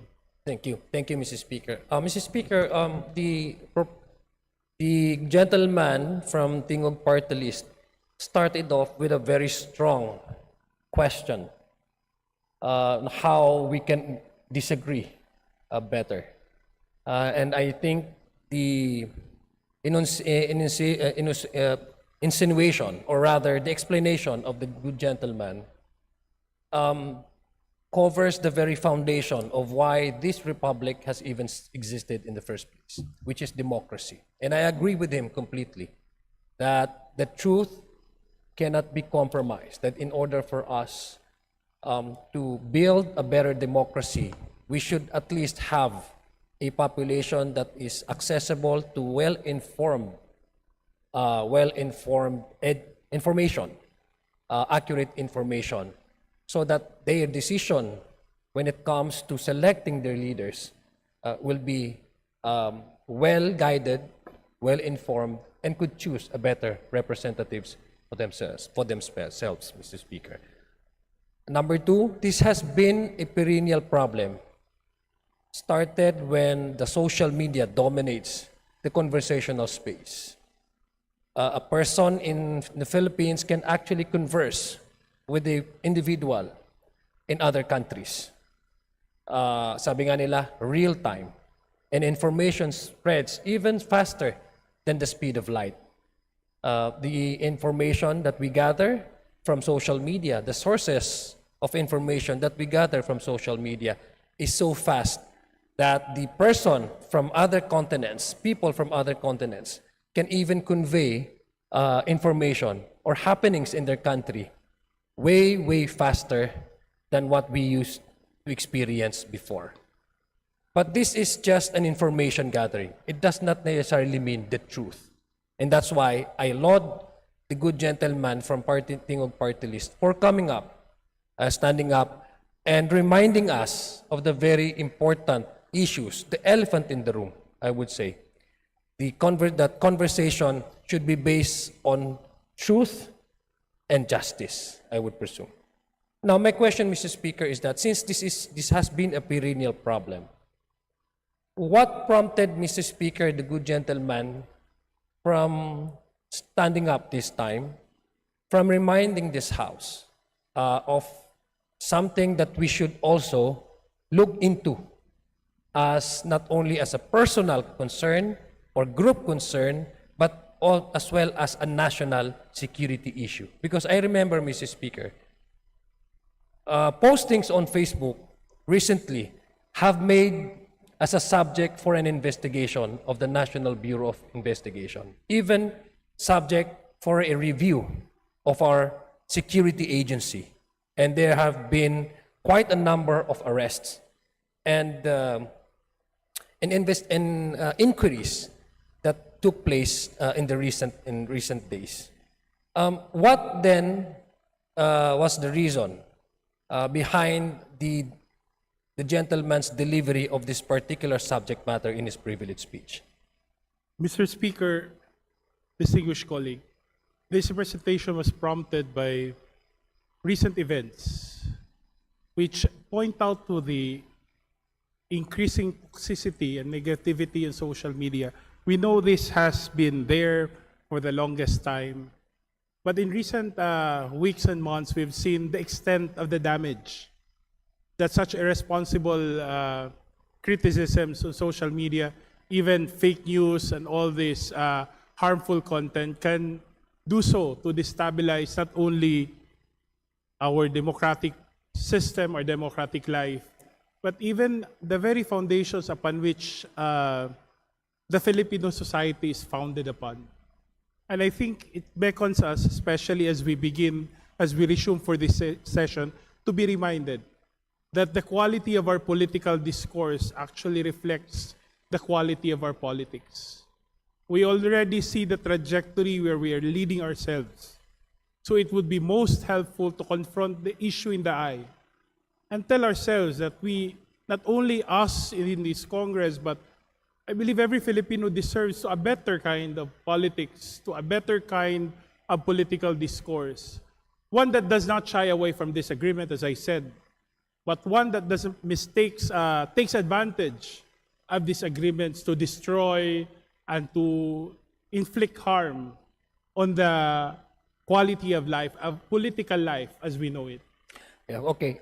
Mr. Speaker, for during the previous Congress, there was really an attempt. There was an attempt by this House, by this institution, to find solution on the propagation of fake news, which actually borders to strengthening our national security.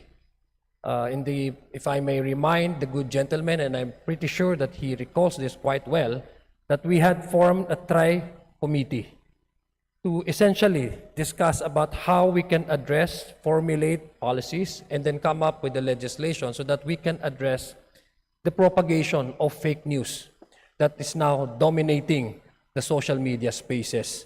And so, Mr. Speaker, there were quite a number of issues that were brought out. Number one, social media does not depend in itself, for its purpose, at least the way it was designed, does not concern itself with factual information, but it actually concerns itself with the rate of viewership and the likes and the share, so that it can also reach a point where it can be monetized. And that's number one problem. That's why we also invited BIR, whether such platforms can actually be policed through taxation. That's number one policies. Number two policies is because some of the vloggers that we invited hide behind the constitutional provision of the freedom of speech. That whenever they post something or accuse, not really accuse, but criticize some policies or personalities, for that matter, they always use the constitutional guarantee of freedom of speech so that they may insulate themselves from a possible lawsuit. Because we have cyber libel cases that one can actually use in order to run after those who are spreading lies and destroying a person's reputation. My question now, Mr. Speaker, is this. Because we already have the cyber libel law, we also have the libel law. But the way I understand it and the way I listen to the speech of the good gentleman, still, even despite with all these cases, the social,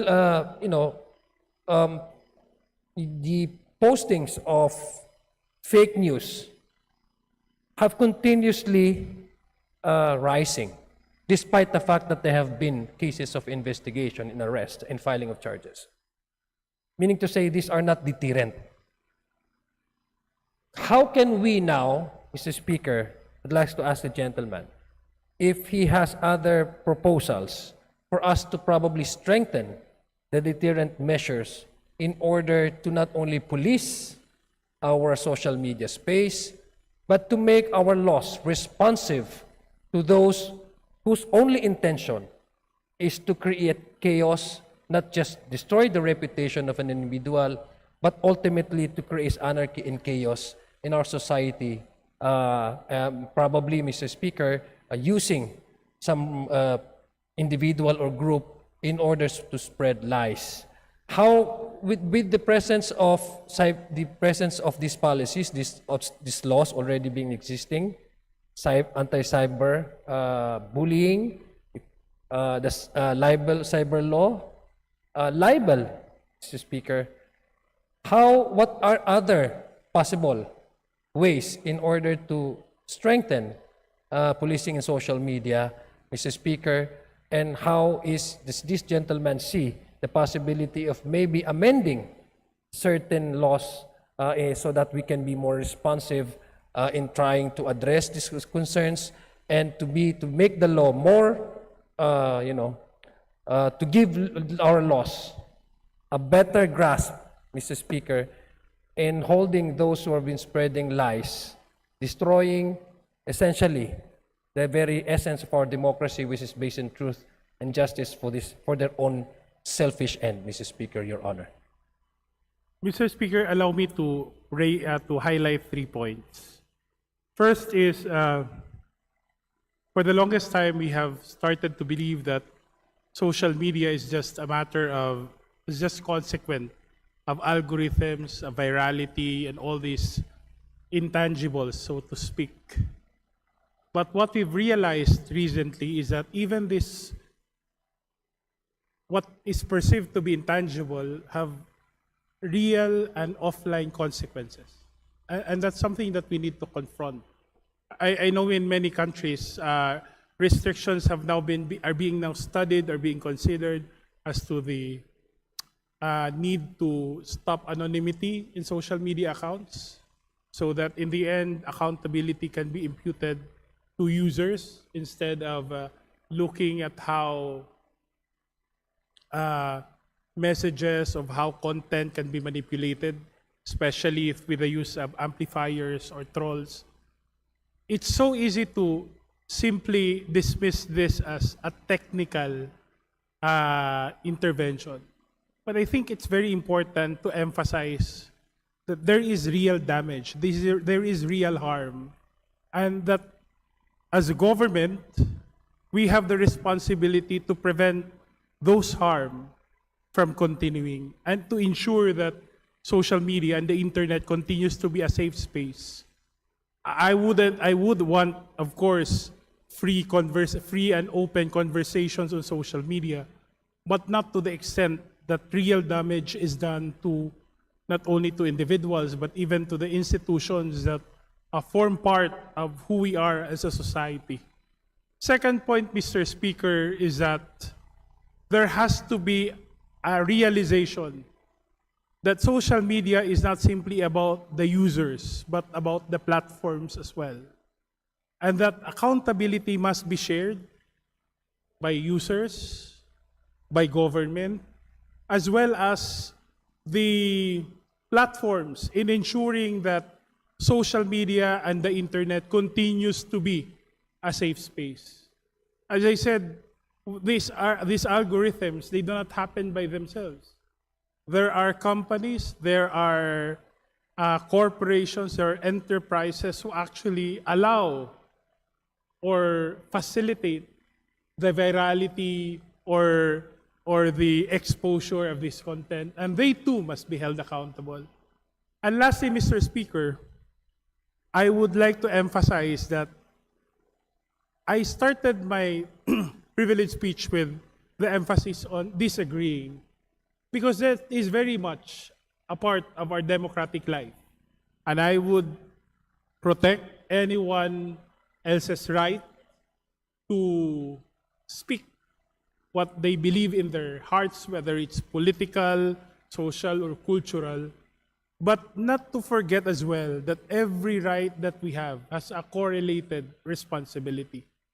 The use of social media may be a platform for us to express our thoughts, our minds, our opinions, but that too has a corresponding responsibility that it is to be used in order to build, to defend, and to strengthen our way of life. Mr. Speaker, I'm curious, Mr. Speaker, what would be if somebody actually says something which is completely false, to a point that the intention, the inherent intention of that is to destroy one person's reputation? What is now the understanding of the gentleman when a reason that is given out is there is a guaranteed, constitutional guaranteed of freedom of speech? What would the gentleman say about that?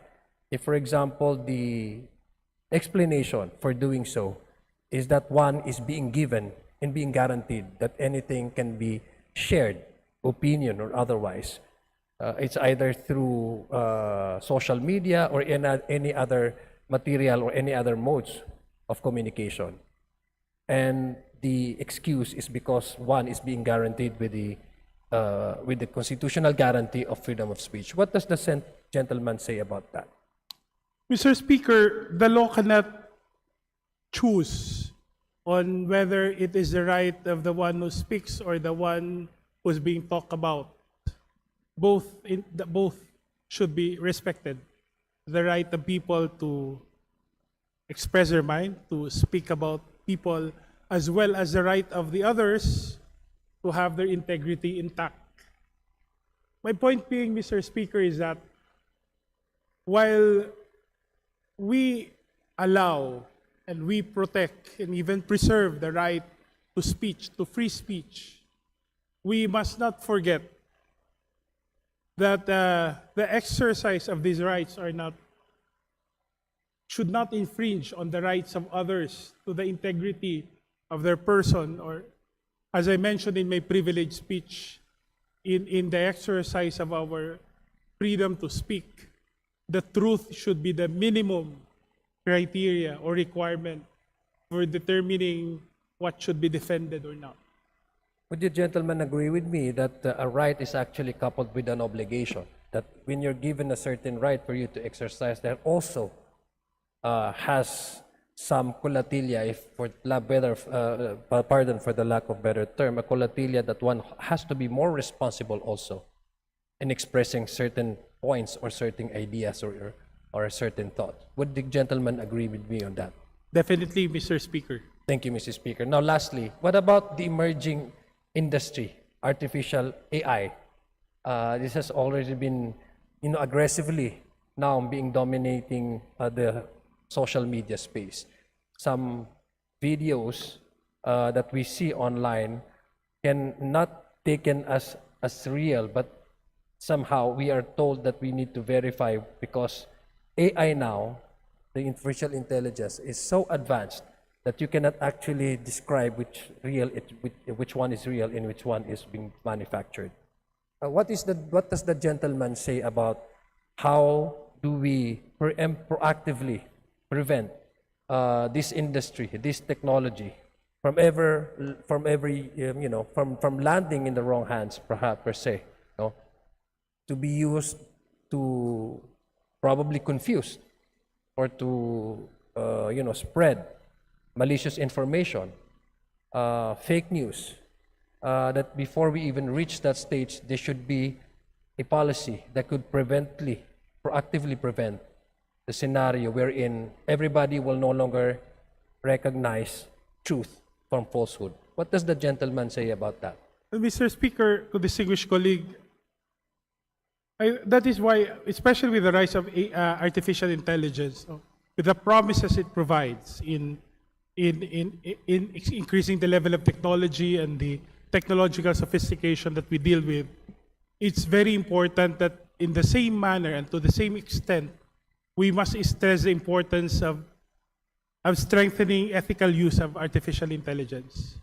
I know this may be outside the gambit of legislation, but we can always create that ecosystem that allows and shapes the ethical use of artificial intelligence.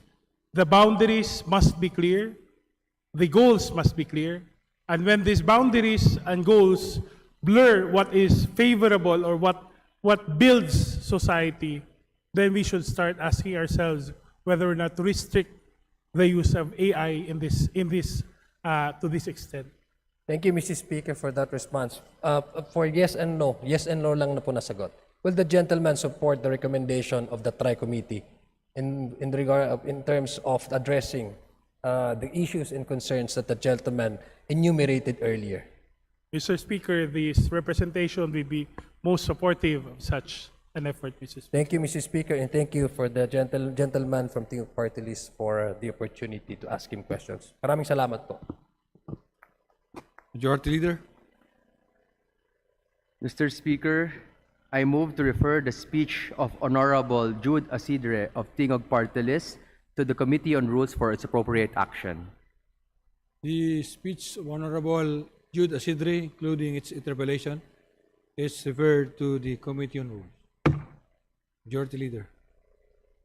Mr. Speaker, I move to extend the privilege hour for another hour to allow the other members who registered from the Committee on Rules to avail the privilege hour. Is there any objection? Hearing none, the privilege hour is extended for another hour. Majority Leader. Mr. Speaker, I move that we recognize Representative J.C. Abalos of the four-piece party list to avail of the privilege hour. The Honorable J.C. Abalos of the four-piece party list is recognized. Mr. Speaker, dear colleagues, to our guests present, at sa lahat ng kababayan natin na nakikinig ngayon, magandang gabi po. Nitong mga nakarang araw, Mr. Speaker, sa kabila ng sari-saring issue tulad ng krisis na epekto ng gera sa Middle East, mga usapin ng accountability at transparency sa ating pamahalaan at iba pang mga usapin, may isang issue ukol sa bayarin sa kuryente na nagdulot ng tensyon at hindi magagandang pananalita laban sa mga pinaka-vulnerable at pinakamahirap na sektor ng ating lipunan, kabilang na dito ang mga benepisyaryo ng 4Ps. Mr. Speaker, ang tinutukoy ko po ay ang usapin tungkol sa Lifeline Subsidy Program. And I stand here today with the hope of informing our countrymen about the Lifeline Subsidy and the misconceptions circulating online. Mr. Speaker, when people see their bills rising, when they work hard and feel that they are carrying more than their fair share, that frustration deserves to be heard, not dismissed. Ngunit, dapat din po nating linawin, Mr. Speaker, hindi ang mahihirap ang dahilan ng mataas na singil sa kuryente. Mr. Speaker, please allow me to refresh our memory and briefly discuss the background of this subsidy program. Ang Lifeline Subsidy Rate ay nanggaling sa Section 73 ng Republic Act 9136 o ang Electric Power Industry Reform Act of 2001. Isa po itong government subsidy program para mabigyan ng discount ang mga low-income electric power consumers. This was initially programmed for the next 10 years after its enactment. In May 2021, this subsidy program was expanded by the enactment of RA 11552 or the Expanded Lifeline Rate Law. Sa pamamagitan ng batas na ito, maaaring mag-avail ng lifeline rate ang marginalized end user sa pamamagitan ng subsidy or discount sa kanilang electricity bill. Just to briefly illustrate, an electricity bill is composed mainly of generation charges, transmission charges, distribution charges, and other items. Kung titignan po natin ng maigi, makikita po natin na ang malaking bahagi ng ating binabayaran ay napupunta sa generation, transmission, at distribution charges. Habang may bahagi rin sa ating monthly electricity bill na napupunta sa ibang component tulad ng government taxes, universal charges, and other miscellaneous components, including the subsidy for senior citizens at ang nabanggit ko nga, ang Lifeline Subsidy Rate para sa low-income households. According to ERC Resolution Number 2 Series of 2026 of January this year, the Uniform Lifeline Subsidy Rate was fixed at 1 centavo per kilowatt hour. This equates to roughly about half of 1% of the entire electricity bill. Ang Lifeline Subsidy ay hindi lalagpas ng 1% ng total electricity bill. Mr. Speaker, hindi ko po minamaliit ang halos 1% na Lifeline Subsidy na sinisingil sa atin. Ngunit, hindi rin po ito sapat na dahilan para isisi at maliitin ang mga mahihirap sa presyo ng kuryente. Bukod rito, tinakda ng ERC resolution na nabanggit ko kanina ang National Lifeline Consumption Threshold at 50 kilowatt hour. Ibig sabihin, ang mga marginalized household na ang electric consumption ay hindi hihingi sa 50 kilowatt hour sa isang buwan ay maaaring mabigyan ng 100% discount. Para sa kaalaman nating lahat, ito ang itsura ng household na may 50 kilowatt hour consumption sa isang buwan. 4 na light bulbs running at 10 hours a day, isang electric fan used for 8 hours a day, isang television on for 9 hours a day, and a relatively small refrigerator that is usually running for 24 hours a day. This, according to the ERC, is a typical set of electric appliances of a poor household. And to note, most of them may not have televisions or refrigerators that make their electricity consumption far lesser than 50 kilowatt hour in a month. Bagamat may joint resolution na po, Mr. Speaker, ang DOE, ERC, at DSWD sa automatic registration para sa mga 4Ps, nais ko rin po linawin na hindi lahat ng 4Ps beneficiaries at hindi lahat ng pinakamahihirap na sektor ay nakikinabang sa subsidy program na ito. Ayon sa latest ERC data, as of March 30, 2026, may 333,894 individuals na nakaregister sa Lifeline Subsidy Program. 271,000 sa kanila ay benepisyaryo ng 4Ps, habang ang iba, 62,000, ay non-4Ps beneficiaries. Nais ko pong idein, Mr. Speaker, na sa 330,000 plus registrant na ito, halos 135 to 150,000 lamang ang nakapag-avail ng subsidy. Sa totoo lang, Mr. Speaker, mas marami pang ang excluded kesa included sa programa. 333,894 registrants, but only less than half, 135 to 150,000, were actually able to avail.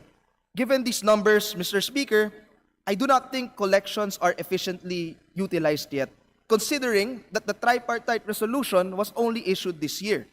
Mahalaga rin po, Mr. Speaker, na maunawaan rin natin ang obstacles sa implementation.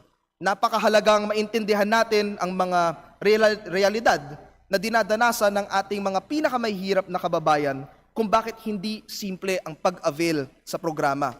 Isa sa mga realidad na ito ay karamihan o halos lahat sa kanila ay tenants or renters, at ang electric service account ay nakapangalan sa may-ari ng kung saan sila nakatira. Sa madaling salita, Mr. Speaker, hindi sa kanila nakapangalan ang electricity bill, kaya hindi basta-basta ang pag-avail ng Lifeline subsidy. May mga pagkakataon rin na sila ay ang mag-a-assume ng isang abandoned electric service account at mahihirapan rin silang mailipat ang account na ito sa kanilang pangalan. Isa pa po, Mr. Speaker, ang realidad na karamihan ng ating pinakamahihirap na kababayan ay informal settlers. At dahil informal settlers, nakapaligid rin minsan ang tinitirahan sa mga informal na installations tulad ng jumper at illegal na connections, kaya hindi rin sila basta-basta makakapag-avail. Kailangan rin natin maunawaan ang realidad kung saan hindi lang isang pamilya o isang household ang sakop ng isang tahanan at ng isang electricity bill. Hindi rin po madali mag-register sa Lifeline Subsidy Program, lalo na sa mga nakatira sa laylayan. Malayo ang biyahe papunta sa distribution utility offices kung saan pwedeng mag-register. May mga documentary requirements rin sa registration process na maaaring mag-discourage sa ating mga kababayan sa pag-avail ng programa. Bagamat onti pa lang ang natutulungan ng Lifeline Subsidy, halos lahat naman ng 4Ps beneficiaries ay apektado sa pambabatikos ng ilang mga netizen. We must also understand, Mr. Speaker, when trust in institutions are low, when we are all in the middle of an energy crisis, when people see their bills rising, when they work hard and feel that they are carrying more than their fair share, that frustration deserves to be heard. Pero habang kinikilala po natin, Mr. Speaker, ang damdaming ito, kailangan din nating itama ang direksyon ng sisi, hindi sa mahihirap. Uulitin ko po, Mr. Speaker, 333 plus thousand registrants para sa Lifeline Subsidy, pero less than half lang ang nakapag-avail, 135 to 150,000. In spite of millions of Filipinos experiencing poverty, and also millions of Filipinos who feel that they are paying more than their fair share. Mr. Speaker, inaasahan po ng representasyong ito na sa parating na annual report ng Energy Regulatory Commission sa Joint Congressional Energy Commission as specified in Rule 4 Section 2E of the IRR of RA 11552, mabibigyan po tayo ng karagdagang impormasyon ukol sa programang ito. Kaya nananawagan po ako na sana makonvene po ang JCEC para matugunan po natin ang problemang ito. Mr. Speaker, as we move forward, we must approach this issue with both care and clarity. When people see their bills, their frustration deserves to be heard, not dismissed. But at the same time, we must be equally careful not to direct the frustration toward the wrong place. The Lifeline Subsidy under RA 9136 as amended by RA 11552 is a targeted mechanism still limited in reach with only a fraction of eligible households currently able to avail of it. About 1% of the electricity bill goes to the Lifeline Subsidy. This tells us two things. First, that the program is not the primary driver of electricity costs, And second, that its design and implementation may still need to be improved. If a policy meant to help is now being misunderstood or causing division, then our responsibility is to revisit and refine it thoughtfully. We must remain open to examining all possible approaches, whether within the current framework or through alternative means such as making the necessary amendments. Mr. Speaker, this issue reminds us that behind every electricity bill are ordinary Filipino families doing their best to get by. When costs rise, people naturally look for answers, and that frustration is real. But as we discuss this matter, we must keep the conversation grounded in facts and directed toward solution, not one another. At malinaw po sa datos, ang lifeline subsidy ay maliit na bahagi lamang ng kabubuoang singil sa kuryente at limitado pa ang naaabot nito dahil sa mga hamon sa implementasyon. Ibig sabihin, kung may kailangang pag-usapan, yon ay kung paano mapapalinaw ang sistema, mapapabuti ang pagpapatupad, at masisiguro na tama at sapat ang impormasyong nakakarating sa publiko. Kaya ang panawagan po ng representasyong na ito ay simple. Pag-aralin natin ng maigi ang programa, ayusin natin kung saan may kakulangan, at manatiling bukas sa mga posibleng paraan upang mas maging epektibo at patas ang ating mga pulisiya sa enerhiya. Sa likod ng bawat bayarin sa kuryente ay mga pamilyang Pilipino, mayaman man o mahirap, na araw-araw ay nagsisikap para makaraos. Muli, maraming salamat, Mr. Speaker, dear colleagues, at magandang gabi po sa ating lahat. Majority Leader. Mr. Speaker, I move that we refer the speech of the Honorable J.C. Abalos to the Committee on Rules for its proper disposition. Is there any objection? Hearing none, the speech of Honorable J.C. Abalos is referred to the Committee on Rules. Majority Leader. Mr. Speaker, I move that we recognize the Honorable Sarah Jane I. Elago of Gabriela Party List to avail of the privileged hour.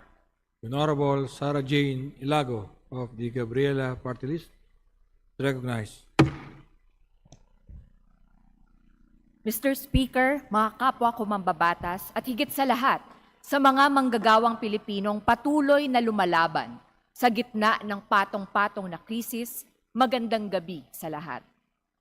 Katatapos lamang ng Mayo 1, marami sa atin ang nakakita o kaya ay nakasama mismo ng mga manggagawa sa lansangan. Bit-bit, hindi ang kanilang mga gamit paggawa, ngunit ang mga placards, mga flags, banners, kasama ng iba't ibang panawagan.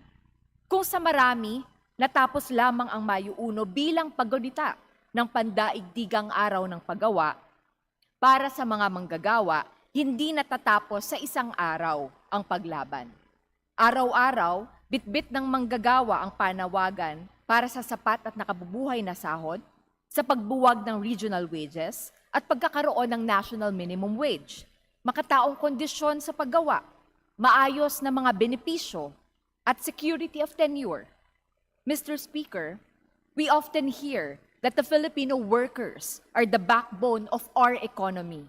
But if it were truly the case, bakit hanggang sa ngayon ay hindi pa rin naibibigay ang mga pangunahing panawagan ng mga manggagawa para sa disenteng buhay?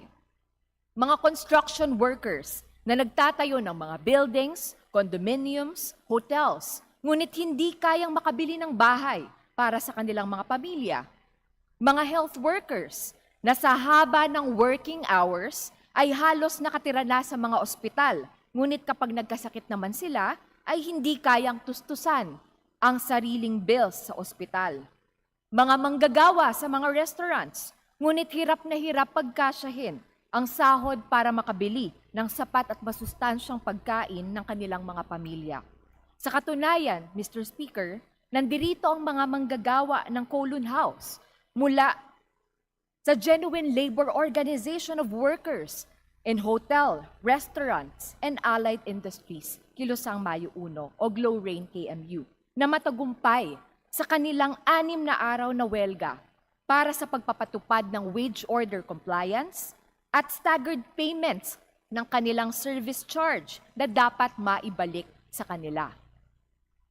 Sa kabila ng napakatamis na tagumpay na dulot ng sama-samang pagkilos ng mga manggagawa, mapait na balita naman ang naipaulat na 70 manggagawa ang nawalan ng trabaho dulot ng biglaang pagsasara ng ibang bahagi ng negosyo ng Colon House matapos ang naging labor dispute at pinirmahan na agreement sa pagitan ng management at union.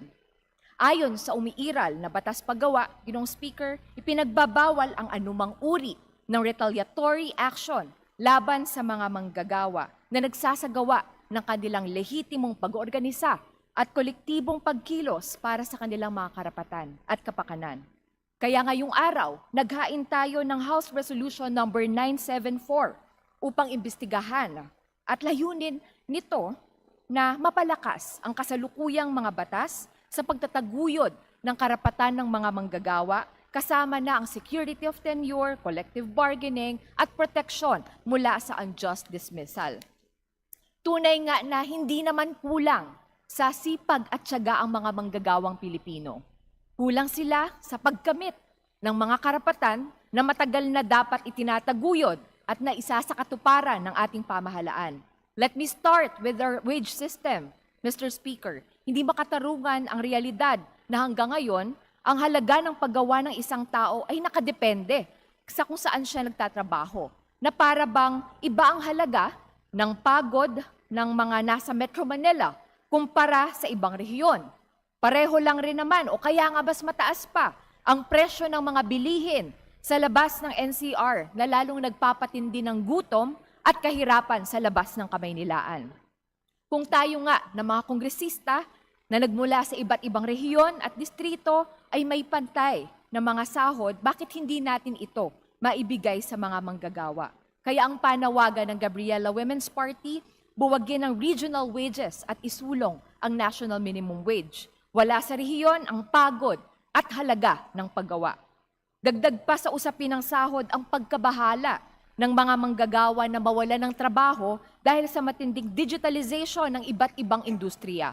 Habang maraming benepisyo ang pag-unlad ng teknolohiya sa industriya, marami ring ikinababahala ang mga manggagawa pagdating sa kawalan o kakulangan ng tunay na just transition at upskilling na maaaring magdulot ng mga malawakang tanggalan sa trabaho at iba't iba pang anyo ng pagsasamantala. Sa mga fast food chains, dumarami ang mga self-ordering kiosks. Sa freelance work, mas pinipili ng employers na mag-invest sa artificial intelligence kaysa sa pagpapaunlad ng human resources. Sa mga platform work, algorithm ang nagdidikta kung anong orders o deliveries ang papasok sa application. Nawawalan ng human administration, kaya nawawala na rin ang makataong konsiderasyon sa mga kondisyon ng mga drivers. Ayon nga sa pag-aaral ng International Labor Organization, kasama ang manggagawa ng Pilipinas sa buong Southeast Asia sa pinakamaapektuhan ng generative artificial intelligence. As published by Philippine Star citing ILO, in the Philippines, 93.7% of clerical jobs shall be affected, with 37.8% falling into the highest risk category. Mas malala ang epekto nito sa mga manggagawang kababaihan dahil maraming kababaihan ang nasa clerical at administrative positions. Kailangan natin ng progreso, ngunit kailangan din lagi nating itanong, para kanino? Whose interest does it serve? Who benefits? Is it true progress if it does not consider the rights and welfare of workers? It is simply exploitation and wanton disregard for human rights. Simple lang ang hiling ng mga manggagawa, ang mabuhay ng may dignidad. Ang tanong lang sa atin, ilang mayuuno pa ba ang lilipas bago nating seryosong tutugunan ang panawagan ng mga manggagawa? Mr. Speaker, it is high time that we abolish regional wage rates and establish a national minimum wage. It is time to ensure that job digitalization and automation shall not take away workers' rights and dignity. Muli, mabuhay ang mga manggagawang Pilipino sa buong bansa na patuloy na lumalaban at tumitindig para sa nakabubuhay na sahod at disenteng trabaho. Maraming salamat. Thank you, Honorable Ilago. Majority Leader. Mr. Speaker, I move to refer the privileged speech of the Honorable Elago to the Committee on Rules for its proper action. The speech of Honorable Sarah Jane Ilago is referred to the Committee on Rules. Majority Leader. Mr. Speaker, I move to recognize the honorable gentleman from the 2nd District of Manila, Representative Ronaldo Valeriano, to avail of the privilege hour. The gentleman from the 2nd District of Manila, the Honorable Rolando Valeriano, is recognized. Thank you, Mr. Speaker. My colleagues, mga kababayan, I rise on a matter of personal and collective privilege to call the attention of this august chamber to a practice in the petroleum trade that is quietly draining billions of pesos from the government revenues and undermining fair competition in the oil industry. This practice is known as ship-to-ship transfer or STS. Under normal circumstances, ship-to-ship transfer are legitimate maritime operations. In international shipping, petroleum cargo is sometimes transferred from one tanker to another while at sea for logistical reasons. Sometimes, large vessel may transfer cargo to smaller vessel that can enter shallower ports, or shipments may be consolidated or redistributed before reaching their final destination. However, because this transfer takes place offshore and away from regular port supervision, the same mechanism can also be vulnerable to abuse if not properly monitored and documented. Allow me to explain how this modus works.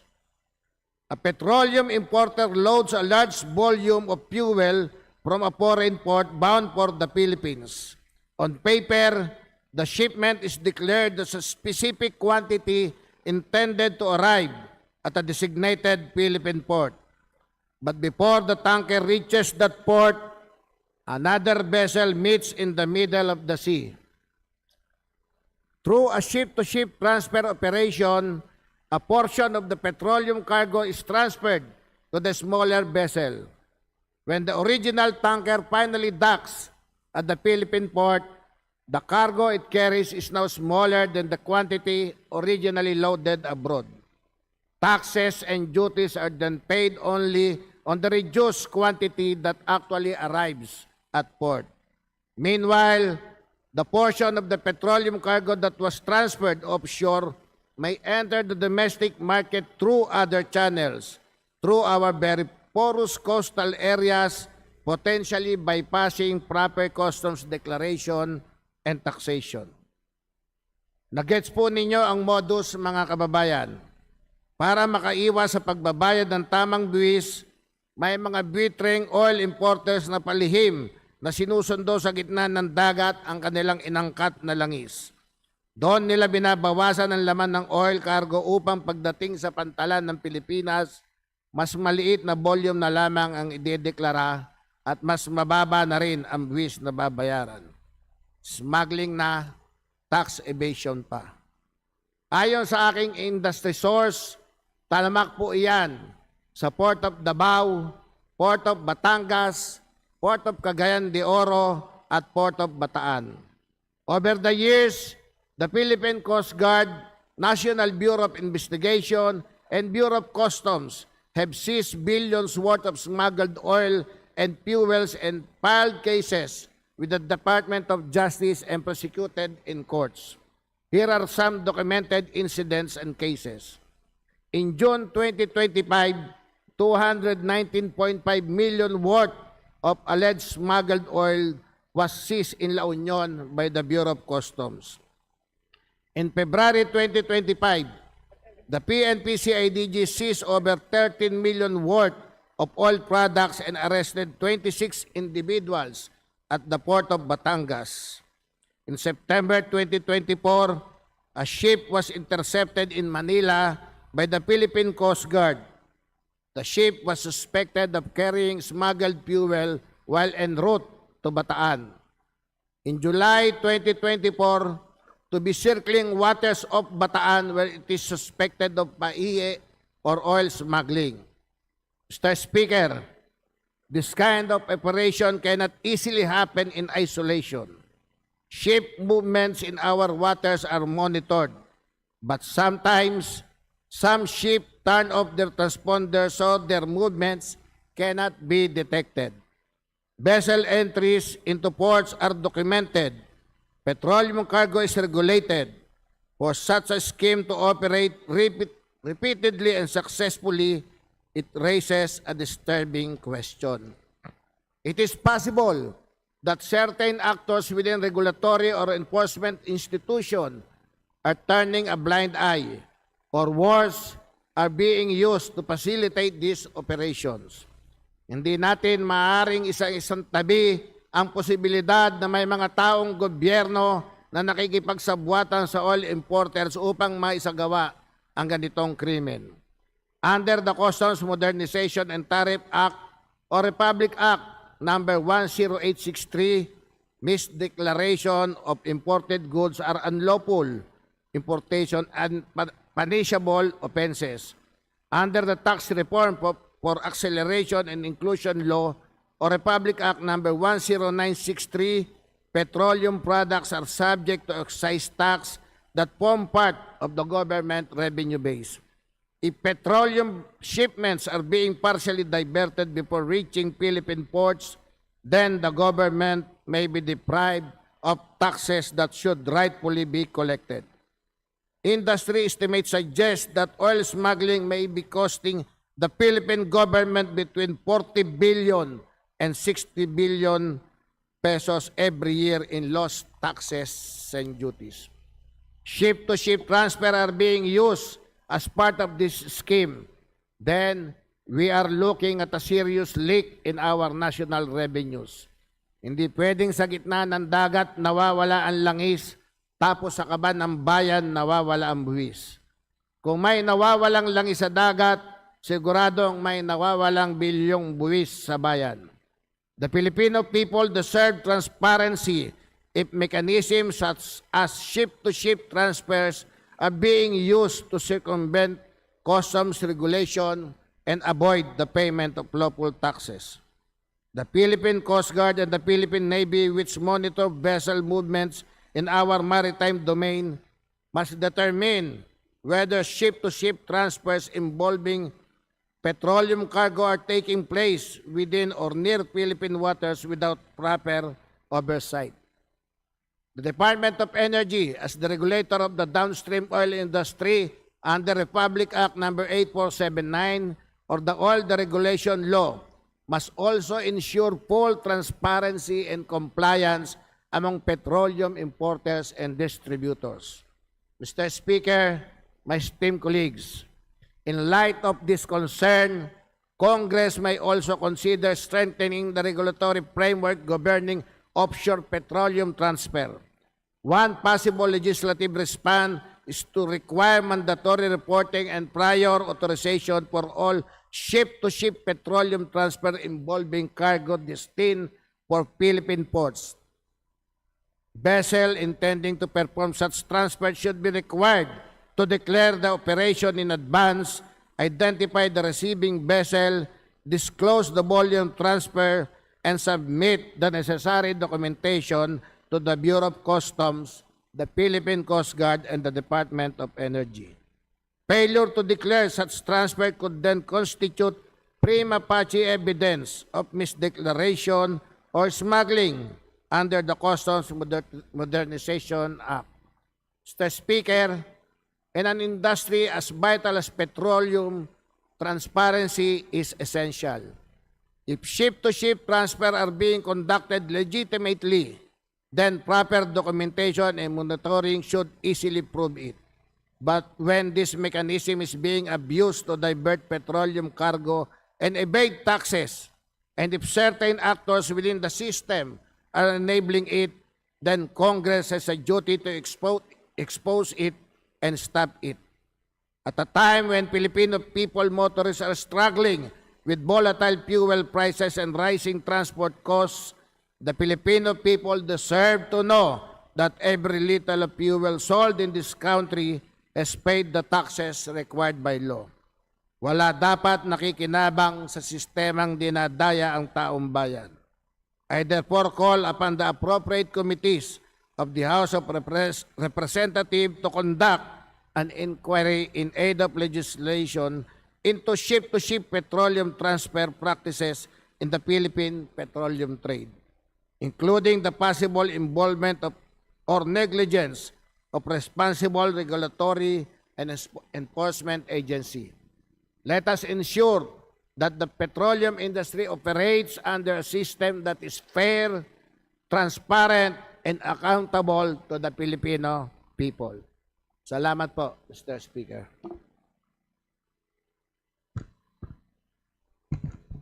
Majority Leader. Mr. Speaker, I move to refer the speech of the Honorable Vareliano to the Committee on Rules for its appropriate action. There is objection. She hears none. The speech of the Honorable Valeriano is hereby referred to the Committee on Rules. Majority Leader. Mr. Speaker, may we recognize Representative Presley C. De Jesus, Party List, Pilreca, for his privileged speech. The Honorable De Jesus, is there any objection? She hears none. The Honorable De Jesus hereby recognized. Please, sir. Thank you, Mr. Speaker. Mr. Speaker, distinguished colleagues, good evening. I rise today not merely to raise a concern, but to address what appears to be a direct affront to the authority of the Congress.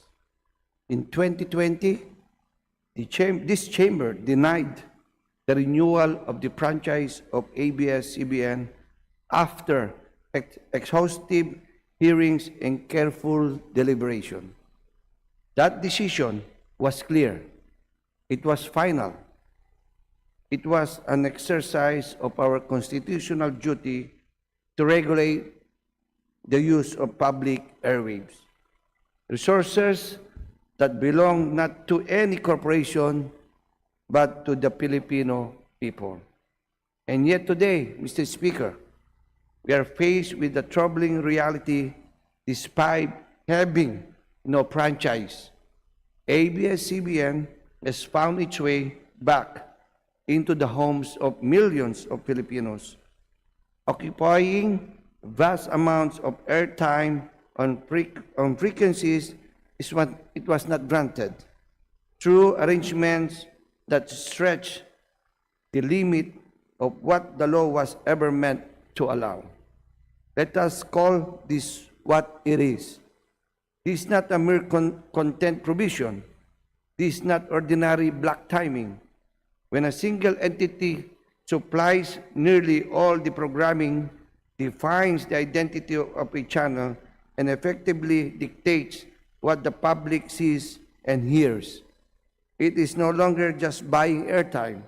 It is operating as a broadcaster, everything but name.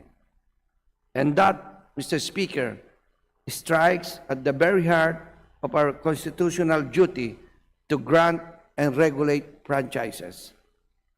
Are we now to accept a situation where Congress can deny a franchise only for the same entity to return through a backdoor? Are we to pretend that the law has been followed simply because the arrangement has been dressed up in technical compliance? If this is allowed to continue unchecked, then we must ask ourselves a difficult but necessary question. What if, at all, is the value of a congressional franchise? Because if the same entity can function as a nationwide broadcaster without its approval, then our authority is not just weakened, it is rendered irrelevant. This is not only a legal issue, this is a matter of institutional integrity. It is also a matter of fairness. Other networks have gone through the constitutional process. They secured franchises. They subjected themselves to regulation. Yet, here we are, faced with a scenario where one entity appears to enjoy the reach and influence of a broadcaster without bearing the same legal burden. That does not seem to be a level playing field. That seems to be a distortion of a balanced system. Mr. Speaker, beyond these concerns, there are specific developments that demand closer scrutiny. What began as limited block time arrangements with networks such as TV5 and A2Z has evolved into something far more expansive. Reports now indicate that ABS-CBN is effectively providing the entirety of programming for television platforms under the Villar Group, utilizing the former Channel 2 frequency in such arrangement. ABS-CBN appears to exercise substantial control over content and operations, and in turn, receiving the lion's share of revenues. This raises an important question. Are we witnessing a de facto circumvention of the franchise requirement? If ABS-CBN can operate at this scale without a franchise, then we must ask, does this confer undue advantage over fully franchised broadcasters? Does this create an uneven regulatory burden that undermines fair competition? Because when one entity can achieve nationwide reach without complying with the same legal obligations, the result is not innovation. It is regulatory imbalance and potentially anti-competitive practice. Even more alarming are reports that in some cases, these block time arrangements consume nearly the entire broadcast day. If that is true, then we must ask, who is truly in control of these stations? The franchise holder or the block timer? Or worse, have these franchise holders been reduced to mere legal fronts in lending their privilege while another entity effectively runs the show? Mr. Speaker, there are also lingering governance and compliance issues that remain unresolved.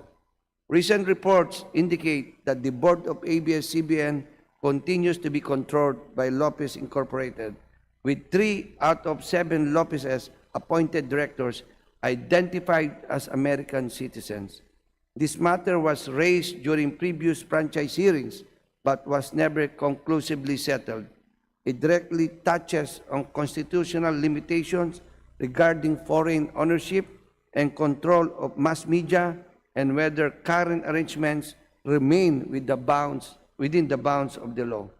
To recall, Mr. Speaker, the operation of mass media in the Philippines is defined by a strict Filipino-only mandate.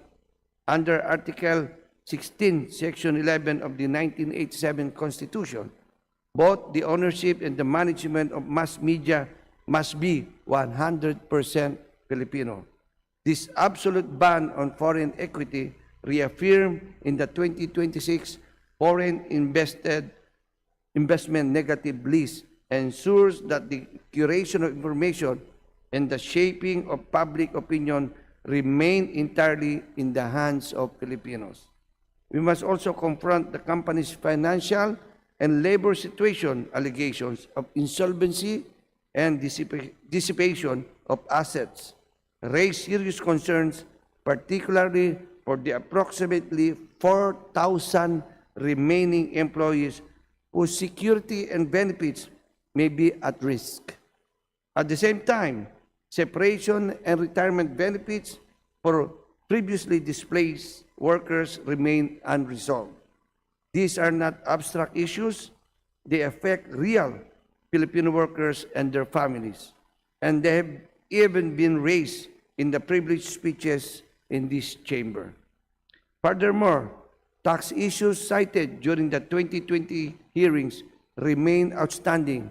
Among these, in the case of Big Dipper, which reportedly benefited from tax exemptions by locating within a PEZA zone while allegedly re-exporting digitized content to foreign subsidiaries later revealed to be owned or controlled by the same corporate interests. If true, such arrangements raise serious questions about the proper use of tax incentives and whether obligations to the Filipino people have been fully met. Mr. Speaker, we cannot and must not turn a blind eye to this. This is not about personalities. This is not about politics. This is about whether the laws we pass or choose not to mean anything at all. If there are loopholes, then they are being exploited. If there are gray areas, then they are being pushed to their limits. And if we fail to act, then we are complicit in allowing the erosion of our own authority. Therefore, I call for an immediate and thorough investigation in aid of legislation into the black time agreements and broadcast arrangements involving ABS-CBN and its partner station. Let us determine clearly and without equivocation whether these arrangements constitute a circumvention of the franchise requirement, whether effective control of broadcast operations has shifted away from legitimate franchise holders, whether this exists an uneven regulatory burden that distorts fair competition, whether ownership and governance structures comply fully with constitutional limitations, and whether tax, labor, and financial obligations have been properly fulfilled. If the answers to these questions confirm what many already suspect, then we must act decisively. We must close these loopholes, we must restore the integrity of our franchise system, and we must reaffirm that no entity, no matter how large, no matter how influential, is above the law or beyond the reach of Congress. Mr. Speaker, the airwaves are a privilege and not a right. Let us ensure that this privilege is not abused, not diluted, and not reclaimed through the back door after it has been denied through due process. Thank you very much, Mr. Speaker. Thank you very much, Honorable De Jesus. Majority Leader. Mr. Speaker, I move that we refer the privileged speech of Congressman Presley C. De Jesus to the Committee on Rules for its proper action. There is no objection. Chair is none. The privileged speech of Honorable Presley De Jesus from Party List Philreca is now referred to the Committee on Rules. Majority Leader. Mr. Speaker, may we recognize Congressman Elijah San Fernando for his privileged speech, Party List Kamanggagawa. There is no objection. Chair is none. The Honorable Fernando is hereby recognized. Sir, you have the floor. Maraming salamat po, Mr. Speaker. Mr. Speaker, mga kasama, at sa lahat po ng ating mga kamanggagawa na nakikinig sa atin ngayon, isang magandang gabi po sa ating lahat. Just a few days ago, thousands upon thousands of Filipino workers marched on the streets of Luzon, Visayas, and Mindanao, echoing long-standing calls for labor and wage reforms in celebration of Labor Day. The country has, once again, been reminded of the fact that workers are the ones who create the wealth of all nations. Ang lakas ng mga manggagawa ang siyang tanging nagpapatakbo sa bawat isang pabrika, kumpanya, at negosyo na pinakikinabangan nating lahat. Sa madaling sabi, walang kahit anong pwedeng pakinabangan kung hindi dahil sa lakas, dugo, at pawis ng mga manggagawa. The same obviously holds true for the media sector. Despite all the glitz and glamour afforded to the names of some of the country's largest media companies, it is the regular employees, those who toil day in and day out, who keep the bright lights of our television and gadget screens running. Ang mga writer, camera crew, reporter, security guard, at maging mga interns, mga nasa likod ng kamera ang siyang bumubuhay sa sektor ng media. It has therefore been a great source of grief and contempt for us in Kamanggagawa Party List to receive several alarming reports from the workers of ABS-CBN Corporation regarding possible labor and wage standard violations by the company. Kung kaya't nais po naming ilaan ang talumpating ito upang bigyang boses at hustisya hindi lamang ang mga manggagawa ng ABS-CBN, kundi ang bawat isang manggagawang tinatanggalan at niyuyurakan ang mga karapatan para sa regular at may dignidad na trabaho. To begin with, Mr. Speaker, the public has probably been made aware by now about an ongoing feud among the members of the Lopez family who are currently serving as top executives of ABS-CBN Corporation. This dispute is about the approval of a 2 billion peso cash infusion from their parent company, Lopez Holdings Corporation, to supposedly keep the company afloat amidst mounting losses in revenue generation. Concerningly, Mr. Speaker, a recent article by Billionaire News alleged that out of the presumed 2 billion peso cash infusion, a staggering 1.1 billion pesos has been earmarked for the retirement benefits of about 15 top executives of the company. In response to these allegations, Mr. Speaker, ABS-CBN Corporation has released a statement outright disavowing the veracity of these claims, downplaying it as mere PR attacks. Regardless, what remains true is that warring factions inside the Lopez family have emerged as a result of these internal company battles. Ngayon, Mr. Speaker, mga kasama, ano po bang kinalaman ng ating mga manggagawa sa away pamilyang ito? Para maging klaro po, walang pakialam ang mga manggagawa sa away pamilya, lalo't higit sa awayan ng mga oligarko at bilyonaryo.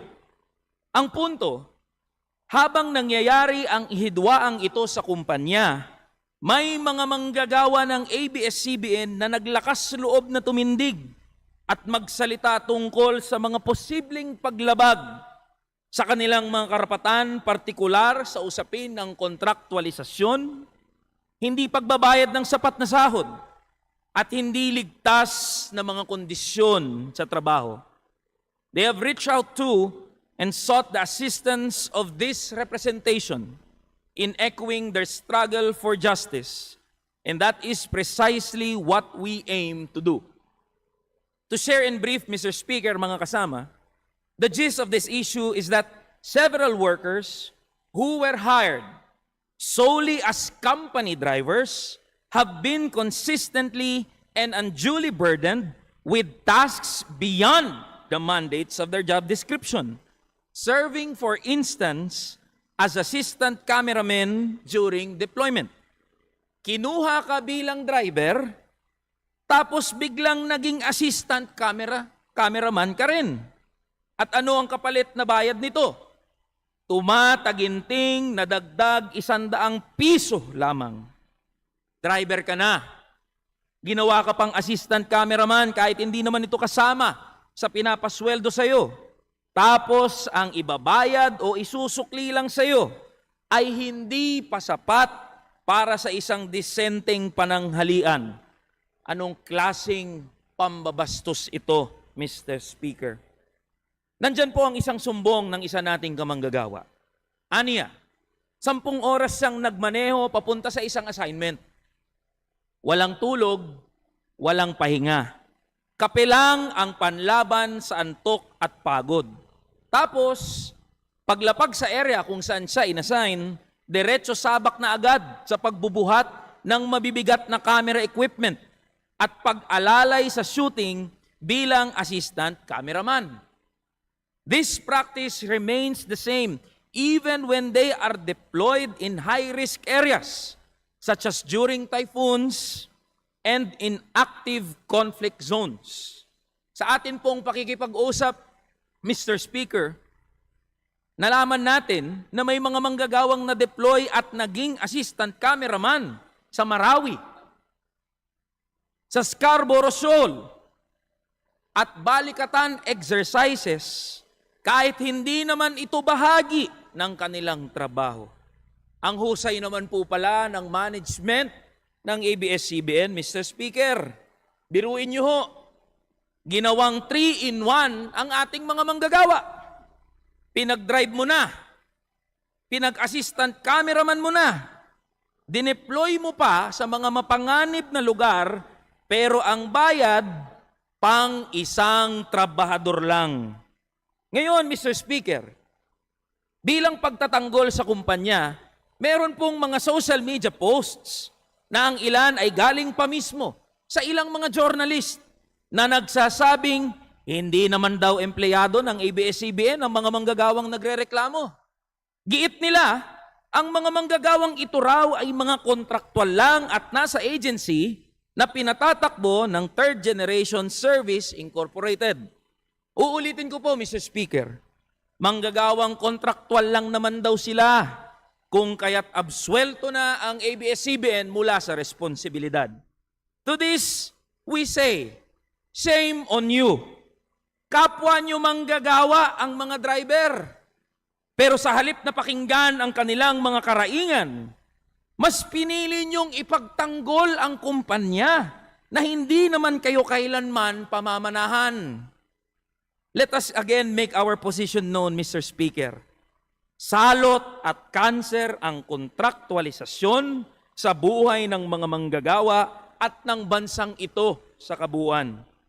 Kumikita ng bilyon-bilyon ang mga kumpanya dahil sa ganitong setup. Habang buhay na ginagawang kontraktual ang mga manggagawa sa ilalim ng trilateral work arrangement para hindi maibigay ng buo ang kanilang sahod at mga benepisyo. Dahil hindi na matiis ng mga manggagawa ang kanilang kalagayan, sila rin naman ay gumawa ng mga hakbang. Formal na silang nagsampa ng kaso sa National Labor Relations Commission. Pero dahil batid nila na hindi magiging madali at mabilis ang pag-usad ng kaso, naglunsad din sila ng protesta sa harap mismo ng ABS-CBN upang iparating ang kanilang mga pinagdadaanan sa publiko sa pag-asang makikipagdialogo sa kanila ang management. Pero Mr. Speaker, mga kasama, sa halip na sila ay kausapin, ang management sa ilalim ng pamumuno ng pamilya Lopez ay gumawa ng mga retaliatory measures laban sa mga manggagawa. Iniulat ng ating mga kamanggagawa na matapos ang naging pagkilos ay may ilang pinagbantaan na hindi na sila bibigyan ng work assignment o maaaring tuluyan ng tanggalan ng access sa pagpasok sa opisina. Let it be known that Kamanggagawa Party List will file a resolution to call for the House Committee on Labor and Employment to conduct a thorough investigation of these reports, as these are in serious and direct violations of numerous provisions of our labor code, particularly Articles 294 on security of tenure, Articles 106 to 109 to contracting and subcontracting arrangements and solidary liability, and 162 to 165 on occupational safety and health. As disheartening as it sounds, we are not surprised by ABS-CBN and Lopez families' lack of regard to their workers anymore. Just a few years ago, unions of Sky Cable employees successfully resisted threats of mass layoffs by the company following a buyout by PLDT. It was even reported by the unions that the management offered the regular employees to reapply via a third-party contractor. Mr. Speaker, kontraktualisasyon na naman. Yan ang sukli ng Sky Cable, isang subsidiary ng ABS-CBN Corporation at nasa ilalim ng pagmamay-ari ng mga Lopez sa kanilang mga manggagawa. There was also the case of the camera crew of Set and Stage Resource Management Incorporated, a company that was owned by Freddie M. Garcia, better known as FMG, and the former president of ABS-CBN Corporation. Matapos magbuo ng union ang mga manggagawa, ng set and stage, biglang isinara ni FMG ang kumpanya. Pero ang siste, inilipat lang din ang operations sa ibang kumpanya. Ganyan po kawalang hiya ang mga taong nasa likod ng ABS-CBN management. In the service of the Filipino. These are the words that are proudly etched in ABS-CBN's corporate mission. Arguably, the largest media company in the history of our country. Ito ang pinagmamalaki at pinangangalandakan ng ABS-CBN. To this, we say, ang kapal ng mga mukha ninyong tawagin ang sarili nyo bilang lingkod bayan. Kapag sinabi nating hating kapatid, ang ibig sabihin ay pantay dapat ang hatian. Walang lamangan, walang gulangan. Ngunit sa inaasta ng management ng ABS-CBN, kapag sinabi na natin ngayong hating kapamilya, wala nang ibang pumapasok na mga salita sa ating mga isipan, kundi panlalamang, pananamantala, at pandadaya. These are not isolated cases, Mr. Speaker. These are explicitly shameless displays of greed by the Lopez family, an utter lack of regard for their workers. The very same workers who stood by the company when it was facing its disenfranchisement years back. Do not get us wrong, Mr. Speaker, mga kasama. We resolutely stand for the freedom of the press, and we recognize the chilling effect that the disenfranchisement of ABS-CBN has caused. However, we are also unwavering in our stand against the exploitation of Filipino workers. Kung kaya't kasabay ng pagkilala namin sa makasaysayang papel ng ABS-CBN sa paghahatid ng balita sa milyon-milyong mga Pilipino, ay ang aming pagtindig sa aming katapatan bilang representante ng mga manggagawa ay walang iba kundi sa mga manggagawa at ordinaryong Pilipino.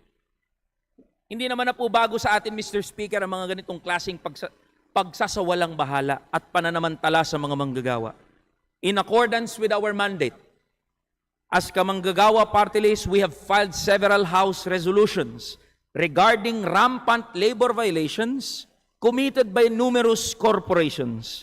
We stood alongside our workers against the intimidation, harassment, and retaliatory efforts and other union-busting tactics of Standard Motors and Han Casino Resort. We stood alongside our motorcycle riders against the illegal suspension and termination by Lazada and JNT. We stood alongside the union members of Package World against the violent dispersal, assault, and employment by goons of Asia Brewery. We stood in solidarity alongside the workers of Sky Cable and Set and Stage. Thus, we are now again standing alongside the drivers of ABS-CBN. To end, Mr. Speaker, we would like to circle back to our opening points. Us, the workers of the world, are the ones who keep the lights shining, who keep the faucet running, who maintain roads and the cars that run over it. We create and sustain the world. Mr. Speaker, my dear colleagues, we must always remind ourselves that the very august chamber that we find ourselves in at this very moment has been built from the ground up by workers. It is thus acceptable for us, the supposed representatives of the people, to sit idly here and pretend that our workers are doing fine. Taon-taon na lang po natin ipinagdiriwang ang Mayo 1. Taon-taon na lang din po ang danas ng ating mga manggagawa. Panggigipit, pangharas, at samot-saring paglabag sa kanilang mga karapatan.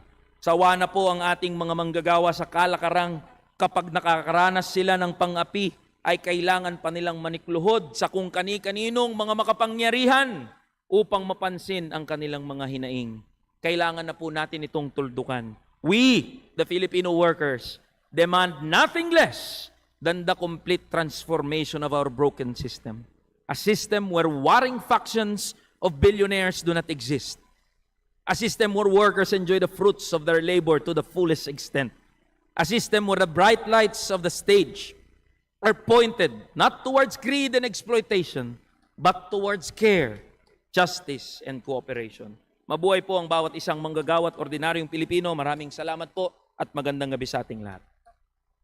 Thank you very much, Honorable Dan Fernando, Majority Leader. Mr. Speaker, I rise on a point of personal and collective privilege.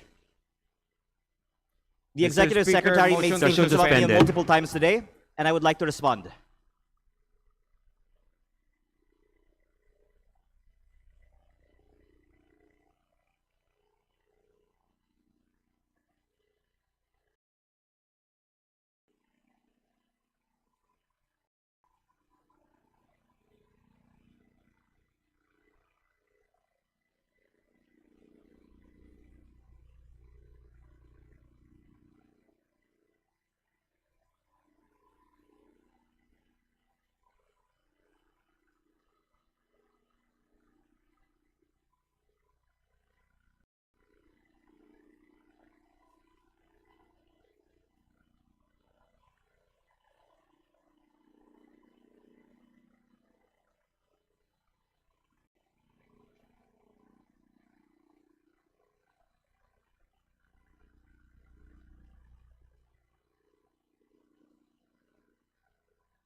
Session resumed. Mr. Speaker, I rise on a point of personal and collective I privilege. move to suspend session to until tomorrow at 3 o'clock in the Mr. afternoon. Speaker, I rise on a point of personal and collective privilege. At 3 p.m.